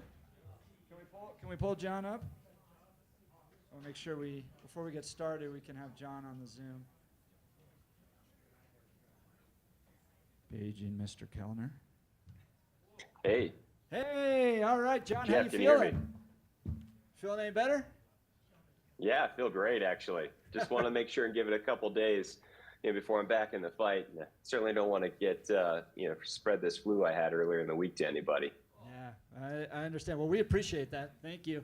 We'll go ahead and get started, and John, just give us a second. We're going to bring Heidi up, and then we'll have a conversation with both of y'all. Great. Friends, so grab a seat, get seated again. We've had a wonderful day. It's been a full day here at the Centennial Institute talking about drug policy issues. We've heard from law enforcement. We've heard from broad drug researchers from the Heritage Foundation. We've heard about how kind of the George Soros decriminalization, soft on crime approach from Zach really isn't working. We've heard from health professionals about the best strategies to deal with addiction, and that's what I wanted this to be. There's not a lot of universities, not a lot of think tanks that are pulling this together in the way we did. They may talk incrementally and kind of different aspects about what we're facing, but I think we did a good job pulling together a great event to talk about the broad parts of the drug problems we're facing in the state. And I appreciate the fact that many of you took the whole day to be with us. I know it's been a full day, and I'm really honored to have two candidates with us to talk about their ideas facing, to address the challenges we're facing here in the state of Colorado. Now, we asked all the candidates from the major parties to join us. So for the gubernatorial side, we asked both Heidi Ganahl and Jared Polis to be with us. We never heard from the Polis campaign. We, on the Attorney General side, asked both John Kellner and Phil Weiser to join us, and we did not hear from the Phil Weiser campaign. But both Heidi and John have decided to join us. And just as a reminder, we are a nonpartisan 501c3 organization, which means we are not in the business of getting anybody elected. And my good friend, the former general counsel of Colorado Christian University, is giving me the thumbs up as I remind folks that we're about ideas, and we're not going to be endorsing any candidates. So know that we invited both sides, but the Republicans have shown up to give their ideas to us. Friends, I have known Heidi Ganahl personally for many years as we've worked on school choice issues, and I know she's a mom that cares deeply about the drug challenges that we're facing in the state of Colorado. So we'll start with Heidi Ganahl, candidate for governor. Come share some of her ideas with us. Thank you so much, Heidi. Go ahead and grab that microphone. I believe it's turned on. Okay. So Heidi, we have heard a whole host of statistics Got a whole about list. what Colorado's facing. I mean, it is heartbreaking. And we talked about this earlier. 5 years ago, we held a symposium right in this room with Sean Boyd. We had a big debate with the marijuana industry. We said that if they get their way, we're going to be heading towards the wrong direction in the state. It's going to get a lot worse. Crime's going to get worse. Drug overdose is going to get worse. They promised us that everything was going to get better. And if we just decriminalize and commercialize marijuana, the opioid addictions would go down, the black market would go down. But Colorado is suffering. We need ideas. What are your ideas to help turn the state of Colorado in a better direction? Well, thanks, Jeff, and thanks for being here, you guys. This is such an important issue. In fact, I'd say it's one of the most critical issues that we're facing in Colorado as fentanyl flows into our state. And more parents come up to me everywhere on the campaign trail and tell me the stories of their loved ones dying from fentanyl poisoning. And I call it poisoning because it's not really overdose, because most people who die from it don't even know that they're taking something laced with fentanyl, as evidenced by a story I tell a lot about Hannah, who was the daughter of Mickey. And Mickey came up to me at a campaign event when I first started out, a couple months after I launched my campaign, and handed me a wood ornament.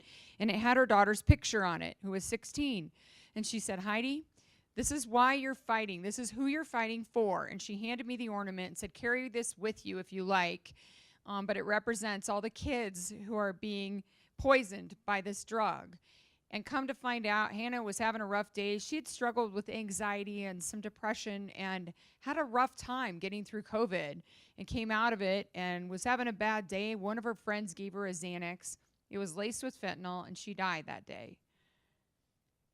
And I went to the Fentanyl Awareness Day at the Capitol about a month or two ago, and I heard story after story about Brayden, who was a college kid at CU Boulder who had sleep issues, and he took probably a Xanax oxycodone that was laced with fentanyl and died. Or Maddie, this beautiful young blonde sorority girl up at CU Boulder, took like an Adderall or Xanax. It was laced with fentanyl, and she died.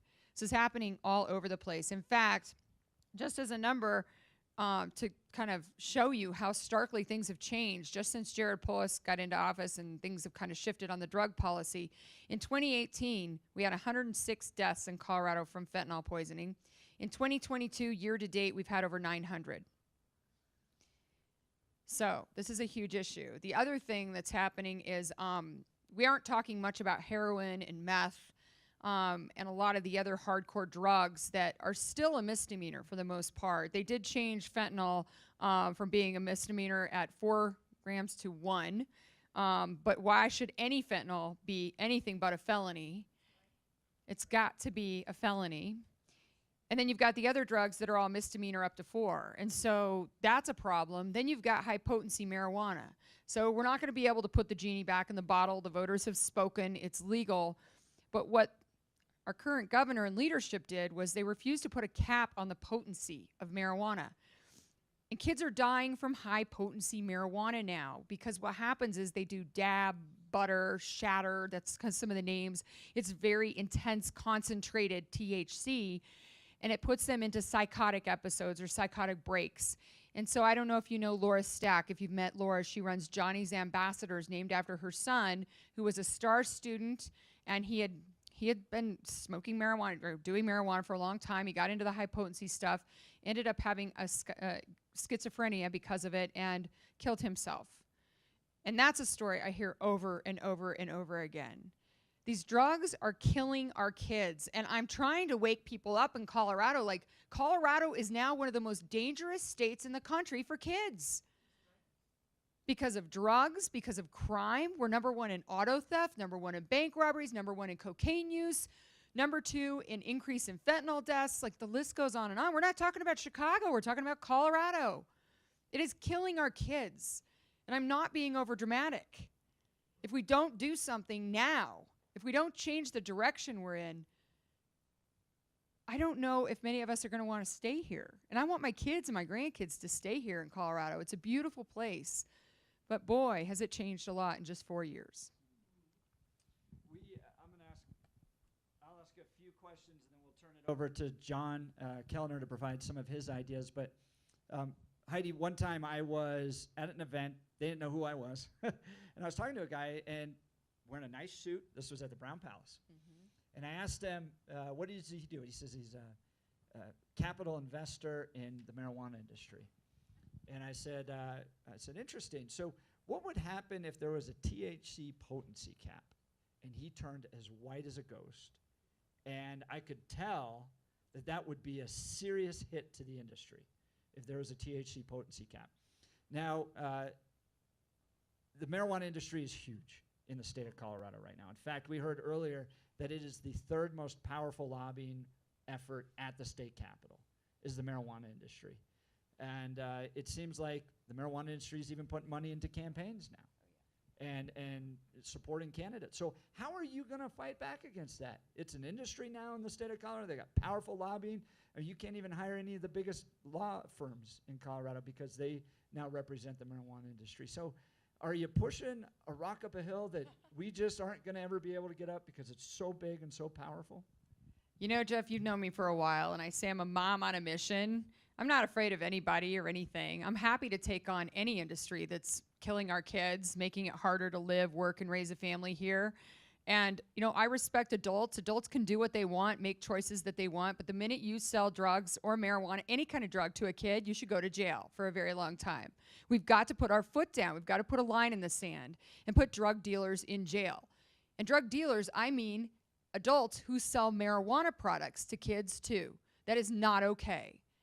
That is not okay. And we're seeing the numbers now with teen suicide. Did you know that 50% of teenagers who commit suicide in Colorado have marijuana in their system?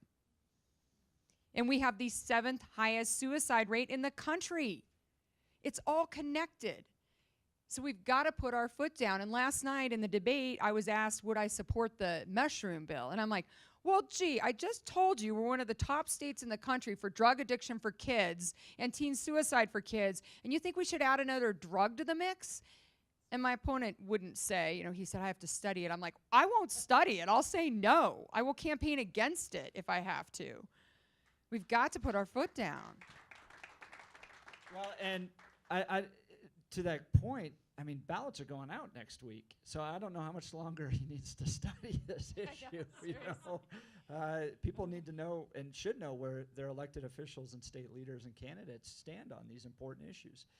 John, we can see you on the screen, and he's not able to join us in person. He's kind of battling the result of a flu and keeping us all healthy by staying away. But John, same question to you. The state of Colorado is facing all these crime problems, and we heard previously we had the chief of police from Lone Tree here. We had the sheriff from Douglas County. We had the executive director of the Rocky Mountain high-intensity drug trafficking area. So we had some serious law enforcement here earlier. And John, they're saying that crime and drugs in the state of Colorado are connected, that pretty much every crime they're dealing with has some type of drug connection to it. In fact, they're not even sending people out to get drugs. They're just dealing with car thefts, and they're finding drugs connected with all of that. So what's your idea? What's your plan, John? How do we turn the state around? Well, Jeff, first of all, thanks for the invitation, and I appreciate you guys allowing me to join you virtually. Just make sure you guys can hear me, right? We got you. Sounded good. All right, we good? I don't want to talk forever and find out that I got to repeat myself. I'm glad that you heard from some real experts, Sheriff Spurlock, Chief Wilson down in Lone Tree. Those are guys that I work with hand in hand, along with Rocky Mountain HIDA. And they're absolutely right when they say that these drug issues are really interconnected with a lot of the other crime issues, especially property crime that we're facing across the state.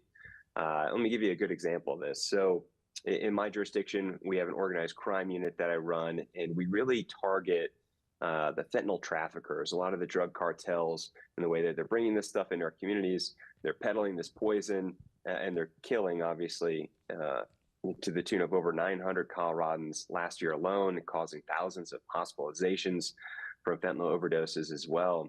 But one of the most recent indictments that we had was really illustrative of this fact about how it's interconnected. So we indicted another 8 individuals on allegations of fentanyl trafficking associated with a Mexican drug cartel, seized a couple guns along the way, 200,000+ fentanyl pills, a bunch of fentanyl pills, by the way, that are pink in color. And they're pink because they're starting to change the colors. Now they're making them rainbow colored with this idea that they can market them more easily to a younger cohort, so closer and closer to our kids. And that should matter to everybody, of course. We lost 29 kids last year, ages 10 to 18 to fentanyl in last year's school year alone. So this is a big problem, and it's a big deal. But with this group, out of those 200,000 fentanyl pills that we seized, they estimate that about 40% of those have a potentially lethal dose in them. And a lethal dose is just 2 milligrams of fentanyl in a pill. Now, these pills, you guys might have heard from people earlier, they're not made in some kind of quality control lab. They are mass produced, and then they are pill pressed with filler, oftentimes like a ground up, Tylenol. And you might have some pills that have nothing in them. You might have some pills that have way too much and will cause death. And 2 milligrams, just so everybody knows, that like Splenda packet that you put in your coffee in the morning, that's 1 gram. That's 1,000 milligrams. So just 2 little grains of that is enough to kill somebody if it's fentanyl. But with this most recent indictment, Jeff, it was interesting because we also found with this group about $60,000 in alleged stolen merchandise. So things that were like tools that were maybe stolen off the shelves of a Home Depot. They were baby products like baby formula and diapers, at a time when formula was hard to come by. And so what we've consistently found is that people that are struggling with addiction are turning to crime to steal what they can, to face potentially less consequences because of supposed criminal justice reform that's lowered consequences for criminal acts, and then peddle that same stuff for fentanyl. So that's legislative. That's policy driven, and we can change that. And it starts in November. It starts with electing people who are going to put public safety first, people who are going to take this fentanyl crisis seriously. And as Attorney General, I can promise you I will.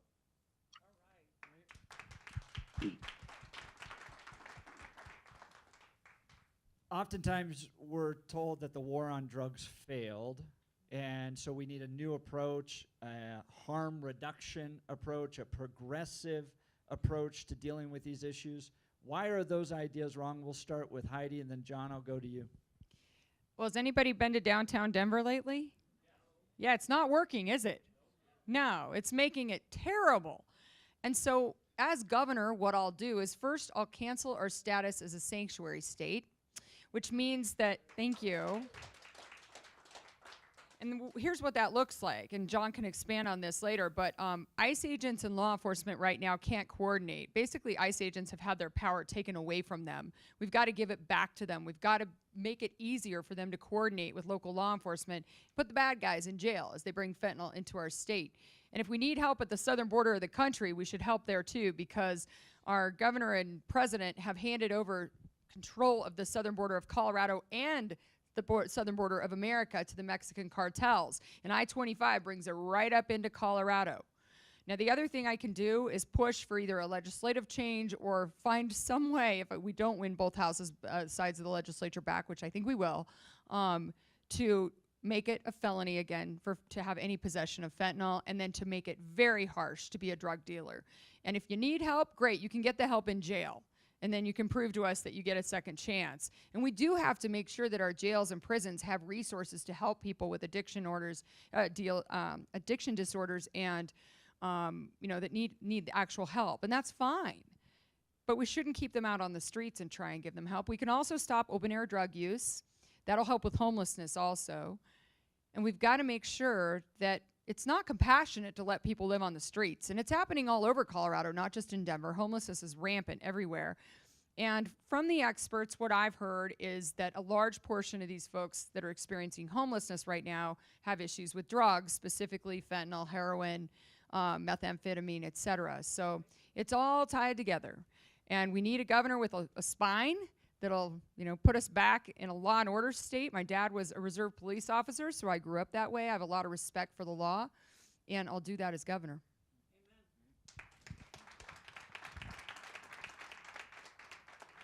John, question to you. Why isn't the war on, or was the war on drugs a failure? And then is the progressive view of harm reduction the right view or the wrong view? Yeah, let me talk about that. I mean, when we're talking about people with addiction, what I've found as somebody who's worked with people with addiction quite a bit as a prosecutor over the years is that in many ways you got to meet them where they are.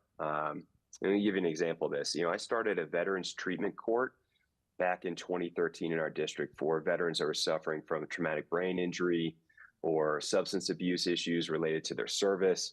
And maybe they saw their best friend killed in combat and they got tangled up in the justice system, stuff like that. And we really wanted to help them.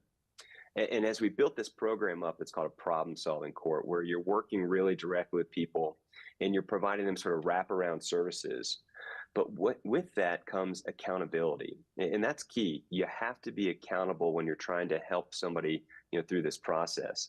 You also need mentors and community support. And the combination of all those things has made that Veterans Treatment Court a great success. It's actually made our recidivism rate less than 5%. So less than 5% go on to commit another crime when they graduate that program. And that should matter to everybody in your audience there, because most state programs have about a 50% recidivism rate. We actually have the fourth worst recidivism rate in the entire country.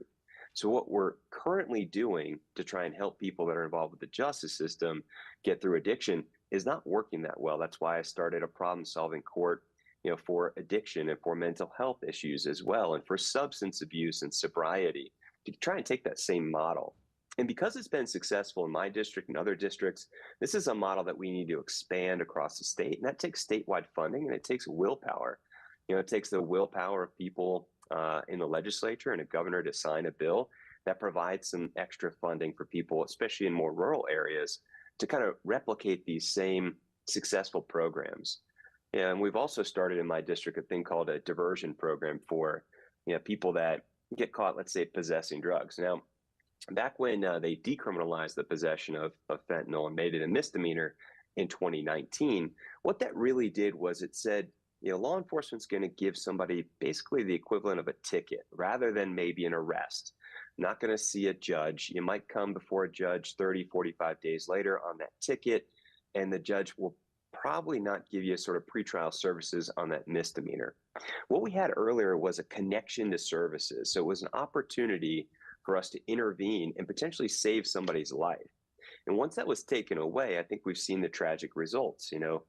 As Heidi mentioned, those fentanyl deaths have increased year over year and at dramatic paces.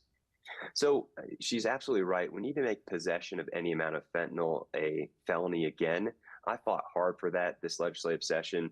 Another big thing that was really a bit of a failure of leadership in looking forward is this year, as part of that fentanyl bill, they passed something that is called a sentence enhancer for drug distribution causing death. Now, this is something that I wrote in my office that I brought forward to the District Attorney's Council, and that ultimately became part of that law. But the reason why I was so passionate about bringing it forward is because I brought forward that same concept back in 2015 after we had prosecuted somebody, a drug dealer, who had killed multiple kids with oxymorphone, another kind of synthetic opiate. And we said, you know what we need to help deter this conduct, to get ahead of the next crisis, is some forward-thinking legislation. Now, that bill was brought forward with bipartisan support back in about 6 years ago, but it was postponed indefinitely, which, Jeff, I know you know, means basically it was killed in a committee. And then here they are, now that we're in total crisis mode, trying to pick up the pieces rather than be forward-looking. And being forward-looking on the fentanyl crisis is important because it's not just fentanyl that is a problem. Fentanyl's been around for about 50 years. This is not a new synthetic opioid. In fact, and it's been easy to produce for a very long time. As we focus on fentanyl, I'm quite certain that cartels will start to pivot to other types of synthetic opioids. Things like etonitazine or isotonitazine, which are even more deadly than fentanyl. There are other kinds of synthetics. They can easily be produced and smuggled. But that sort of thing is sort of the problem that we have when we're solely focused on what's in front of us rather than getting ahead of the next crisis.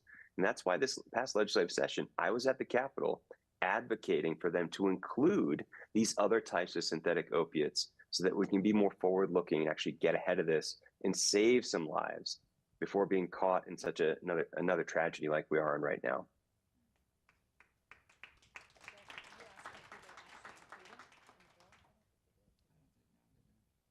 I do want to provide an opportunity for folks to ask questions. And so I'm going to repeat the question so the people online can hear and the cameras can record it. But if you have a question, go ahead and raise your hand. I'll point to you, and then you can ask a question to either John or Heidi. Any questions in the room? Yeah, go ahead.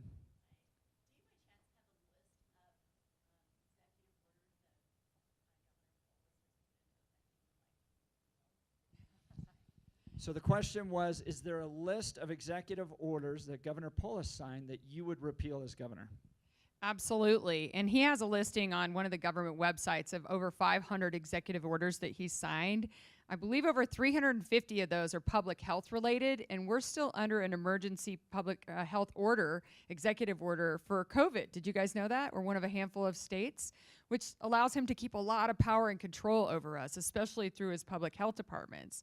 So most of the ones that I want to repeal are related to overlay from COVID and onerous control over us through his unelected bureaucrats and agencies and boards and commissions. So we will have a long, long list to do day one to undo a lot of things he's put in place. Maybe a similar question to John. Phil Weiser, I mean, obviously he can't sign executive orders, but he does implement policy and set standards for the Attorney General's office. Things that you would turn differently once you got into office? Yeah, it's a great question, Jeff, and I appreciate that. I mean, one thing that I hope everybody in this audience takes away is that I will show up for the state of Colorado and I will advocate for public safety. That 2019 bill about decriminalizing fentanyl that's led to so many more deaths, including almost 700 meth-related deaths last year. Guys, you would think that the chief law enforcement official for the state of Colorado would have shown up at the Capitol in 2019 and said a few words against something that consequential. But he didn't. He stayed on the sidelines. He didn't take a position, and he didn't stand up for the safety of our citizens. And we've seen a lot of tragic results because of it. But I'll tell you one thing I'm going to do very specifically, and that's use the power of the statewide grand jury. Now, I told you guys a little bit ago about what I do locally with my 4 counties and going after the fentanyl smugglers and peddlers. Imagine using the statewide grand jury, which is the most powerful investigative body in our entire state, and doing what I do, but on a holistic level, looking at all 4 corners of our state and making sure that, it's not just the resource-rich communities that might be Douglas County and Arapahoe County, but it's also the rural communities that make up so much of our state that also have access to those same kinds of investigative resources to really make life difficult for these cartels, to tell them, you will not peddle this poison in our state and kill our kids. I'm going to do that as Attorney General. I'm going to go after them. Go Tim Desher over here.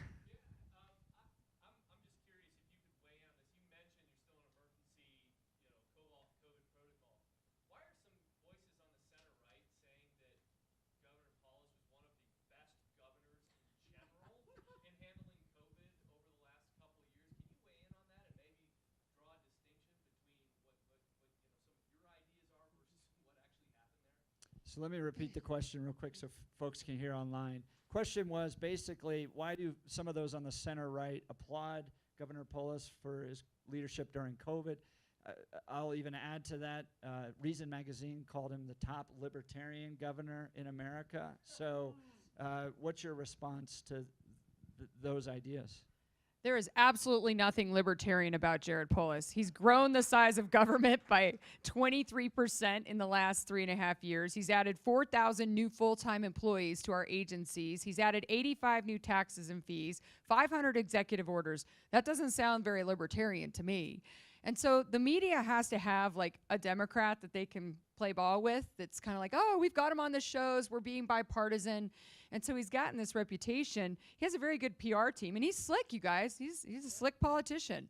But when you look at what actually has been done here in Colorado, he's one of the most extreme, radical, left-leaning leaders in the country, and that's why they want to tee him up to run for president. He's basically, you know, Gavin Newsom 2.0. So you look at the Green New Deal that they've implemented here that has gone way too far too fast and decimated our oil and gas industry. You look at his soft on crime policies, his catch and release, his, you know, decriminalize drugs. That's way too extreme. He's been way too extreme on the abortion law. He's been way too extreme on the overbearing kind of role of government in our lives. And during COVID, did you know that we had the highest nursing home death rate in the country in the fall of 2020? You know why? Because he bought $90 million worth of test kits from a 25-year-old entrepreneur that was a friend of a donor. And he put them on all the nursing homes really quickly. The nursing home directors realized it wasn't working, and he knew they were in there for 17 days before he pulled them out. He knew people were dying, our seniors, our grandmas, our grandpas. And the media won't I mean, actually, Ben Marcus with CPR did cover it, and then the rest of the media covered it up. And every time I bring it up, they just shut me down. So there is nothing center-right or libertarian or moderate about our current governor. And I will be a very different type of governor. I trust you to make good decisions for your lives, your business, your family, your kids, your health. I like to say the only thing I will mandate is freedom. I promise you that.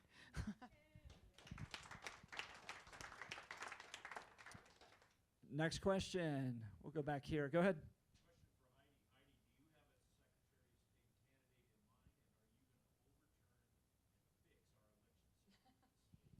So question was, well, I think there is a candidate for Secretary of State, but is it your candidate? I guess, so do you support Pam Anderson? And and you're going to reform the election system in Colorado? Well, I certainly don't support Jenna Griswold. She's been a disaster. And she has done exactly the opposite of what you want to do if you want to restore confidence in our elections. And that's taken away control from local county clerks and put it at the Secretary of State's office, sent out 30,000 postcards to, I believe, illegal aliens asking if they want to register to vote. That was last week. I mean, the list goes on. And that office should be non-political. And I tell you what, first and foremost, as a leader, I've got to inspire confidence again in our elections, and I will do so by providing transparency, getting people engaged in the process, and where we need to plug holes or fix things or make things better, we will. Because the most important thing we can have is confidence in our elections on both sides. This is both sides. This is not a one-party thing. This is everybody. We're all in this together. Next question. We'll go. Go ahead. Jared make a promise that he will not accept any money from any Soros foundation if he were to come in for election. Can he make that promise? So the question was it directed towards Governor Polis? So, John. So, John, do you commit not to take any money from George Soros and kind of the soft on prosecution viewpoints? Yeah, I can make that promise pretty easily. I'm pretty sure that's not coming my way, folks. In fact, when I ran for district attorney, where I'm the DA in the 18th Judicial District, representing about 1.1 million people in Arapahoe, Douglas, Elbert, and Lincoln counties, we had one of those sort of progressive prosecutor opponents and had a tough fight. And she had a lot of that sort of money coming in to support her, but we beat her anyway. And the reason why is because when you really talk to people about crime and the cost that it has on your own well-being, on the safety of your family, your willingness to start a business, your feeling of safety and security and sending your kids off to school, you're talking to people about an issue that transcends all political boundaries. It's not an R or D thing. I mean, nobody's ever called 911 and been asked, well, what party are you a member of? Nobody cares when it comes down to safety. And that's the number one job of government. And I tell you again, my core focus as the Attorney General is going to be to advocate for public safety, to support our police, right? And to ensure that we have the tools and resources necessary to hold bad actors accountable. Next question. Yes, go ahead. I don't know if I'm stating this correctly, but from my own observations and investigations, one of the reasons we went to allowing illegal drugs to become legal is because the government of Colorado is getting a cut, a 25% cut. And I found that information out by going to some of these places and asking them. And they said, well, this is the price, but you have to add 25% because that's policy's cut. That's how they explained it. The other part that I'm looking at is then that money, that 25% was supposed to go to the police. And so none of that's happened. So from my understanding, it seems like Governor Paulus has become part of the cacao problem. How do you plan to look at that? So question is, is Governor Polis part of the drug problem in the state of Colorado? And she made the accusation that he may be taking money from some type of deal with kind of the drug companies in Colorado. Any response to that? Well, here's what I do know, because I like to deal in facts and data, and what I found through research is that Polis did drop the funding for underage education around marijuana, and he also, his director of marijuana enforcement, did, I believe, 80 underage checks compared to 2,400 alcohol underage checks. So the enforcement is really lacking in this area, and I think it was evident throughout COVID that to see who he shut down schools and churches and kids' sports, and he kept pot shops open. So that was not the right move in my estimation. And I respect adults, again, to do what they want to do, but we've got to take this drug problem so seriously. It's destroying our communities, it's killing our kids, and I'm so grateful that you spent a day talking about this, Jeff, because not many people are willing to go there and take on the industry and have tough conversations about what's happening behind the scenes, especially to our children. But when you have moms that are sitting in an audience that are asking for an answer, asking for an apology, asking for someone to take responsibility for signing these bills, and our leaders just turn the other eye and don't do it. It's infuriating. It's infuriating. If you're going to have the guts to sign a bill that decriminalizes fentanyl, then at least stand there and take the consequences, which is our kids are dying and 900 people are dead because of bad policy around these drugs. Stand up and take ownership of it. Take responsibility. John, a question to you, and I'll ask Heidi, but we'll start with John first. Demographics is destiny, but I also think policy shapes a lot of demographics, right? So let's just look at Florida, for example. It became a very conservative state, and what happened? Well, a bunch of conservatives moved to Florida, right? In Colorado, we've embraced very liberal social policies, very liberal drug policies, and as a result, I think a lot of people have moved here because they want to experience that. So you're trying to run in a state where the demographics say, we want the freedom to be able to use these drugs. Marijuana, definitely. Maybe psychedelic mushrooms. We'll see here in a few weeks. What's your message to people? And I'll start, John. What's your message to people that go, I like a Colorado that's relatively libertarian when it comes to its drug policies? Yeah, I think we got to draw a pretty strong, line between recreational marijuana use and then fentanyl, for instance, and sort of hard drugs that are causing so much death. And, I agree with what Heidi had said about the high potency marijuana and how that's so dangerous, especially when it gets in the hands of kids, and that needs to be something that's regulated. You can't have that high potency, causing so many mental health issues. But I don't think anybody in this state is saying, hey, it's a good idea to, let's say, possess fentanyl.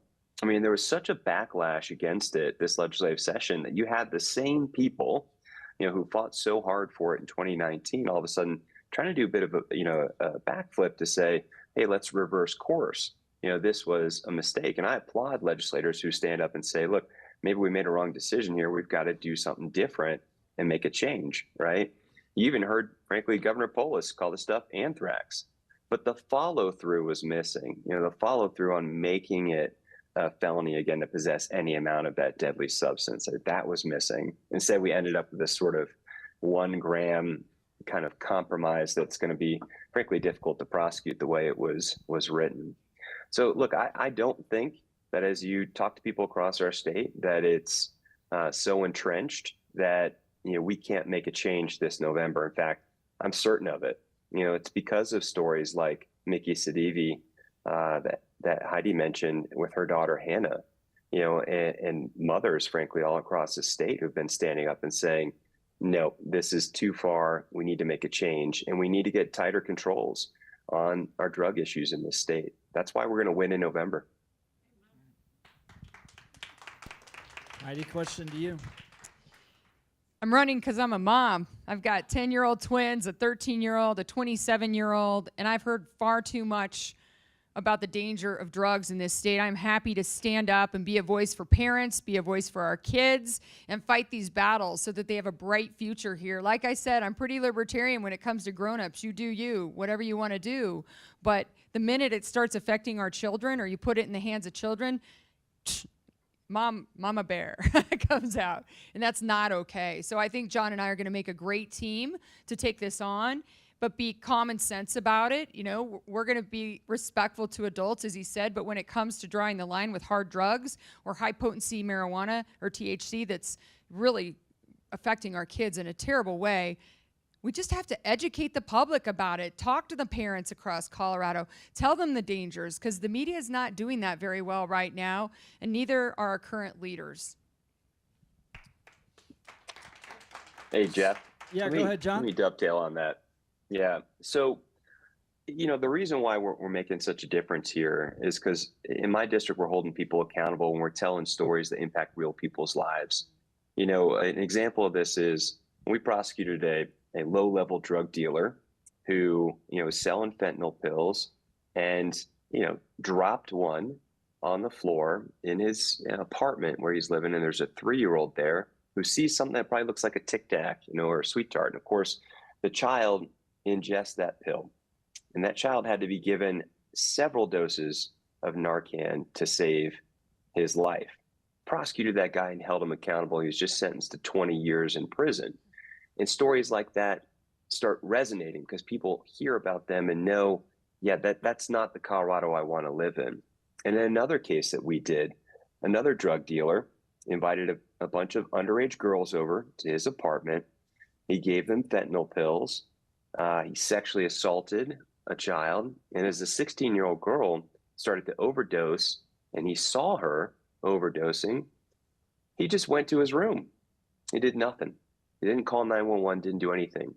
But we took him to trial and we held him accountable. And so the whole public, all of Colorado knows what this guy did. And he was sentenced to 64 years to life in prison.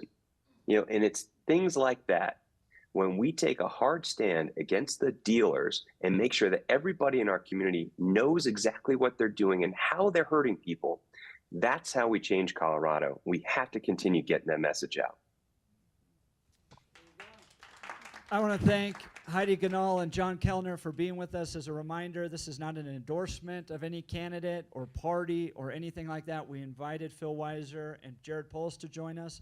And Governor Polis has been a part of things that we've done before. We hosted him at the Western Conservative Summit on the National Day of Prayer. He prayed with us, so we have interacted with him in the past. So know that this was an opportunity for our attendees who care about drug policy to hear what candidates' ideas are. And I want to thank you for taking the time to be with us. We appreciate it. Let's give them Thanks, another Jeff. round of applause. Thank you. Thank you, everybody. Thank you, Jeff. God bless you. Thanks, John. Tim, come on up. We're going to wrap up today's events. And again, I want to thank everyone for taking the time. I want to thank the Heritage Foundation for sending out 2 scholars, got on planes, to be a part of what we're doing today. Thank you so much, Paul. And thank you, Tim, right? Yep. Paul and Zach. Zach, Yeah. Zach, Wait, Paul I'm and Tim. Zach. I'm You're Tim. It's Tim. been a long day. Hey, can I just pray? Yes. Would you mind if I just pray? Yes, to let's this out close here? in a word of prayer. Would you guys bow your heads with me, please? And I'm going to pray over Colorado Christian and Centennial. Lord, thank you so much for today. Thank you for the opportunity to gather here. Thank you for Jeff and his leadership here. Lord, that we feel all the way around the country and in D.C. Lord, thank you that you are growing the influence here and that your kingdom is built on the work that Jeff and his staff and everybody here is doing, Lord. Thank you for that. Would you continue to increase, Lord, and would you continue to have your kingdom come, your will be done here on earth as it is in heaven through our efforts, Lord, and bless that. In your name, amen. Anyway, guys, thank you so much again for coming out. This is a huge passion of ours at Heritage. Jeff, you guys are incredible. Thank you for this. What an incredible time. And really support our experts here and the work that they're doing. Zach has a book coming out early next year. Go buy the book when it comes out. Stay in touch with us. Please. We'll be back. That's right. A little announcement of just some upcoming events, too. So next Wednesday, we're hosting, you probably haven't heard his name, but you need to, Dr. Yoram Hazony. He's an Israeli philosopher. He's the chairman of NatCon, National Conservatism. I think he's one of the preeminent political philosophers in the world. He'll be joining us for an evening lecture, 7 to 8:30 p.m. next Wednesday. And then we're announcing today, for the very first time on October 27th, I'll be debating Scott Wasserman on Christian nationalism. Scott is the head of the Bell Policy Center, which is the effort, their liberal think tank to try to take down Tabor. He and I are going to debate religion in the public square. So that'll be October 27th. So a lot of great events coming up. Go to our website. But thank you again, Tim. God bless you all. Thank Have you. a good night.